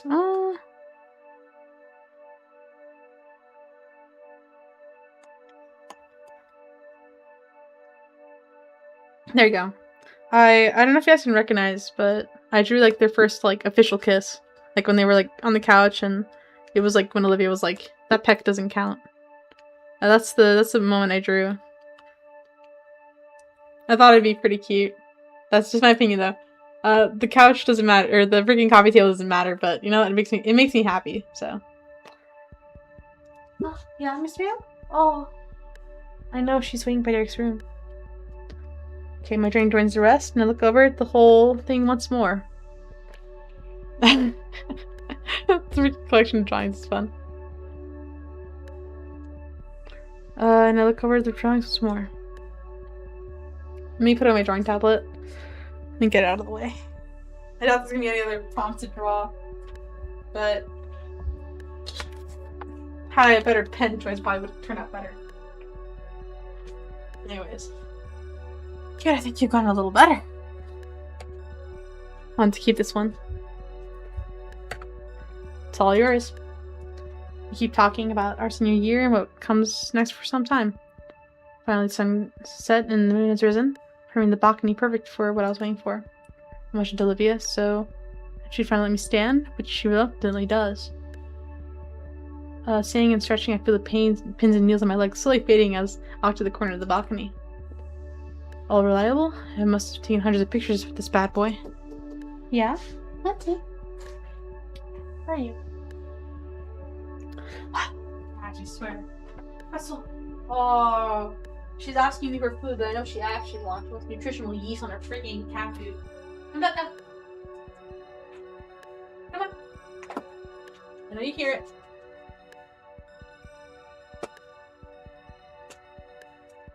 She's so tickled. Oh, she's emerging from the bathroom. Okay. There you go. None of them seemed to have noticed it then, thankfully, as I looked at them chatting in the balcony. My friends. Somehow I know this picture will mark the precise end of one point in our lives and start the point of another. Maybe that's what all pictures do. I make quick work, setting everything up just right in the angle, the setting, and everything. Yep, it's time. Hey everyone! Heads turn, Lydia rolls her eyes but smiles. Seeing out to my old tricks. I see where this is going. Alright, just one. Thanks. Not often this is going to be a keeper. The adjust his seeing to bring Liz closer to him. The focus, stop, and ISO are all ideal. No worries, the motion blur of anything. We go sit next to Olivia and embracing her in a similar way. How do we know when it's done? It's not a timer. It's just a switch. I gotta switch here. Oh, on cheese. Sure. Actually, better yet, I saw something just for Olivia. On anchovies? We were talking about this earlier. I'll tell them what I thought of it. I'll tell them what I thought of Olivia Burrows, her Frau, definitely. That's lame. Please don't. Camera? Bleh. Just this one time, alright? You got it, everyone? Ready? Once more, enveloped in Olivia's arms and tail, and I can feel her joy and annoyance radiate from her more brightly than the last rays of sunlight. My eyes look at my DSLR, set in the corner. Smiles adoring faces from the prospect in the moment, being immortalized forever. Oh, that's the painting. That's really pretty. Oh, they look so cute. Here's to the future, yeah? And to good fortune to come. And good friends we've all made. Just a picture. Don't make it weird. I think it's a bit more than that. 3, 2, 1. I want to hug that gator! Oh my god.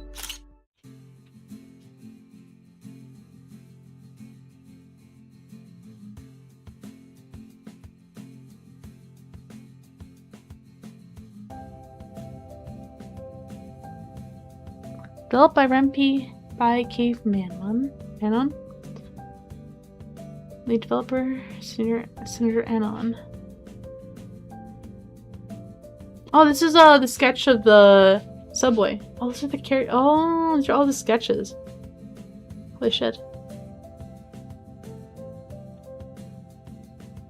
Inko and Olivia, haven't seen them in a while. Really have time for myself between studying and whatnot. Although maybe I should take a break. It'd be nice to take my whatnot on a double date. I'll be down in the city again soon. I think I'll call them now to arrange something. Her freaking shocked expression. Oh, that's is that an early sketch work of Mia? It's like pigtails. Actually, that's from her in the gym specifically. Those two? They're doing great asking. They're doing great. Thanks for asking. How am I doing? I'm glad you asked. I finally found a career path that really speaks to me. So next week I'm going to be not going to be Damien any longer. My new name will be Rory, the Reading Raptor. What? Oh, there's Mr. Ferrison. Or Mr. Ferris.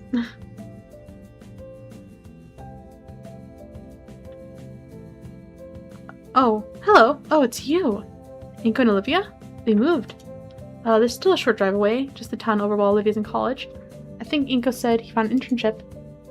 It's a little annoying her to drive the extra distance, but her stuff is really flying off the shelves these days at my store, and Damien loves coming along to catch up. Okay, so her and Damien aren't like... I'm trying to think of a situation.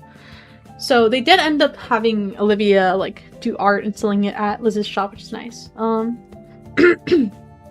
She also did decide to pursue college. And Inko's doing an internship.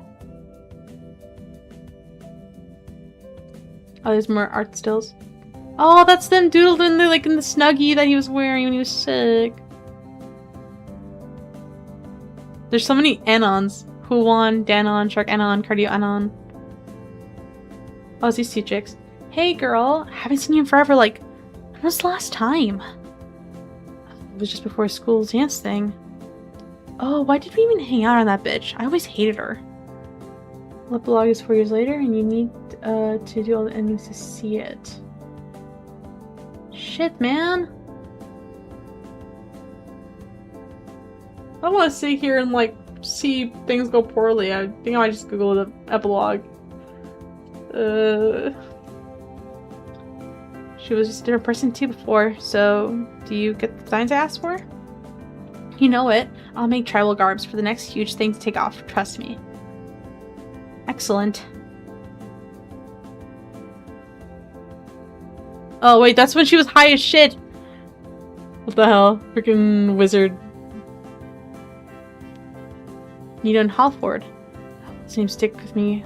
His names will stick with me for better or worse. Mostly for the stress they caused me. It's like they were magnets for trouble. Always right in front of the auditor. But I am keeping an eye on their careers. They may be visiting again sooner than they expect. Oh, it's the freaking art for Icon, and for some reason Inko when he's in freaking trunks or something. Inko and Olivia? Oh, I don't watch cooking shows. What the? Inko and Olivia? I don't watch cooking shows. They were students here solely. Freaking Soldier TF2 and Miss Pauling. Oh, the monkey boy. I'm proud of him. He's a good soldier, and I wish him good luck in his cooking thing. What do you mean cooking? Oh, there's the storyboard for the introductory scene, the introductory animation. Oh, there's the storyboard for the freaking the freaking chase scene. Oh, Mr. Ferris. Oh, little Inko. I feel in a world where everyone was constantly giving him advice, I was the only one listening to his at times. I'm grateful for him, truly. I've never felt closer to the youth of today. Although after the head slide I pulled, my back was killing me for ages. Oh, he danced in public because of the whole shit Inko said. It's nice to feel young again. I hope the young love those two share blossoms into something beautiful. Oh, it's Guts! Rat. Oh my god, wait! He's like tough as shit in this drawing.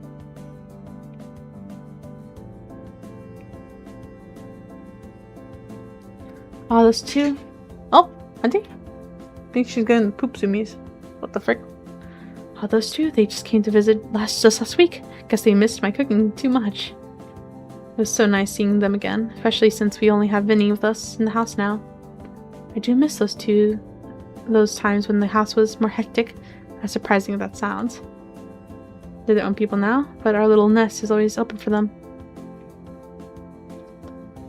Oh, it's the freaking ugly flesh that everyone wanted to fucking kill.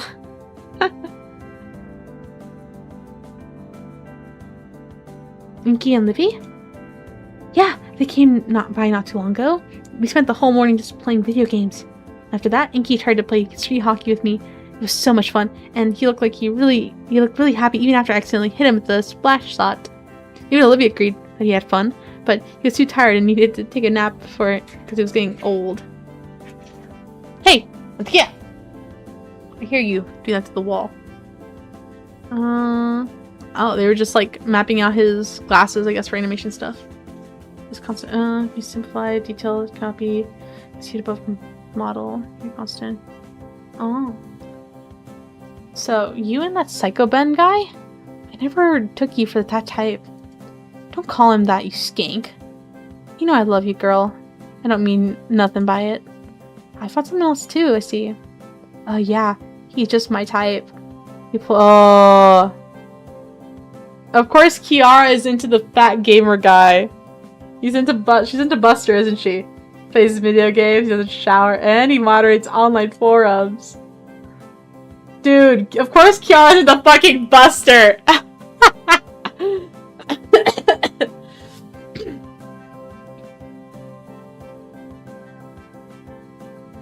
Inko. Oh, he was the one of Trent's assistants during my wedding. Hasn't been that long, honestly. We wish we could have seen him at Trent's service. Lend an ear to him and all. Send our regards his way. I may have a request for him soon. We just found out we're gonna be having a kid. We definitely need some high quality photos on that day. Why are they like in their wedding outfits? Damn.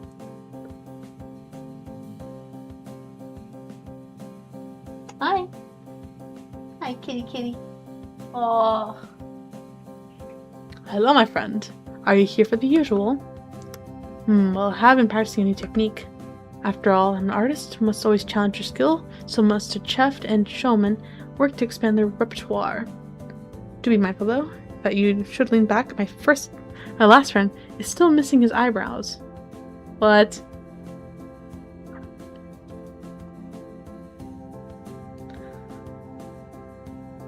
Oh, this is Mr. Ferris? Oh, this is Mr. Ferris with the axe! That scene was actually so tough. Never heard of him. You got the wrong person. Now scram, I'm busy trying to get certified as a real mechanic. I don't got time to reminisce about randos and if I know them or not. Maybe I did a long time ago, but not anymore. Not anymore. Uh-huh. Oh, there's more Mr. Ferris or Mr. Idacon art. Oh.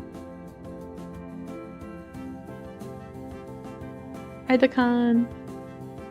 Oh, that's cute.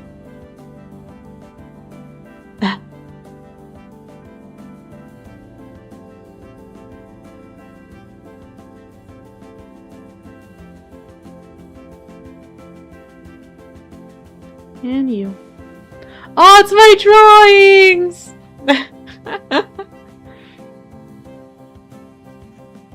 Oh, it's the hug. And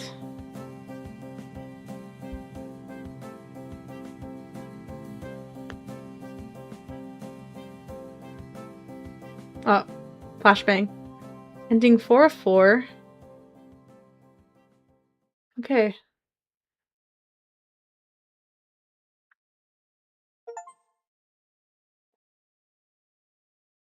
So I know there's other endings, but I honestly complete the other endings to get something extra. I don't know if I want to put myself through experiencing the worst of the game by making intentionally bad decisions. I'm happy with the ending I got, is what I can say. But no. I feel like the subject matter was handled really well by the team. I actually do like that they handled Ben pretty well. I know people non-visual, not hidden disabilities are a real thing.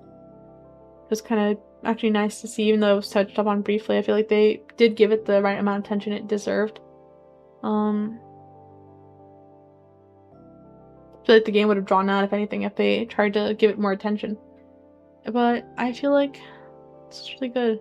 It's actually kind of nice now that I realize that the loading screen, or like the menu screen of this game, is specifically when, like, you know, they were at the fountain reminiscing after learning about Idacon's passing, and it's winter. Like, the trees are barren, and it's just a cool setting. No, I appreciate you all for hanging around and watching. I have been playing this game for almost 7 hours. I'm glad that I had my breakdown at the happiest part. So I appreciate you all, and I hope you have a lovely night. I'm gonna go watch the... What do you mean, buh? I'm gonna go watch the freaking alternate endings on my own time in case, like, they really make me upset and I, like, lose my shit. I mean, if you guys want me to, like, watch them on stream, I can.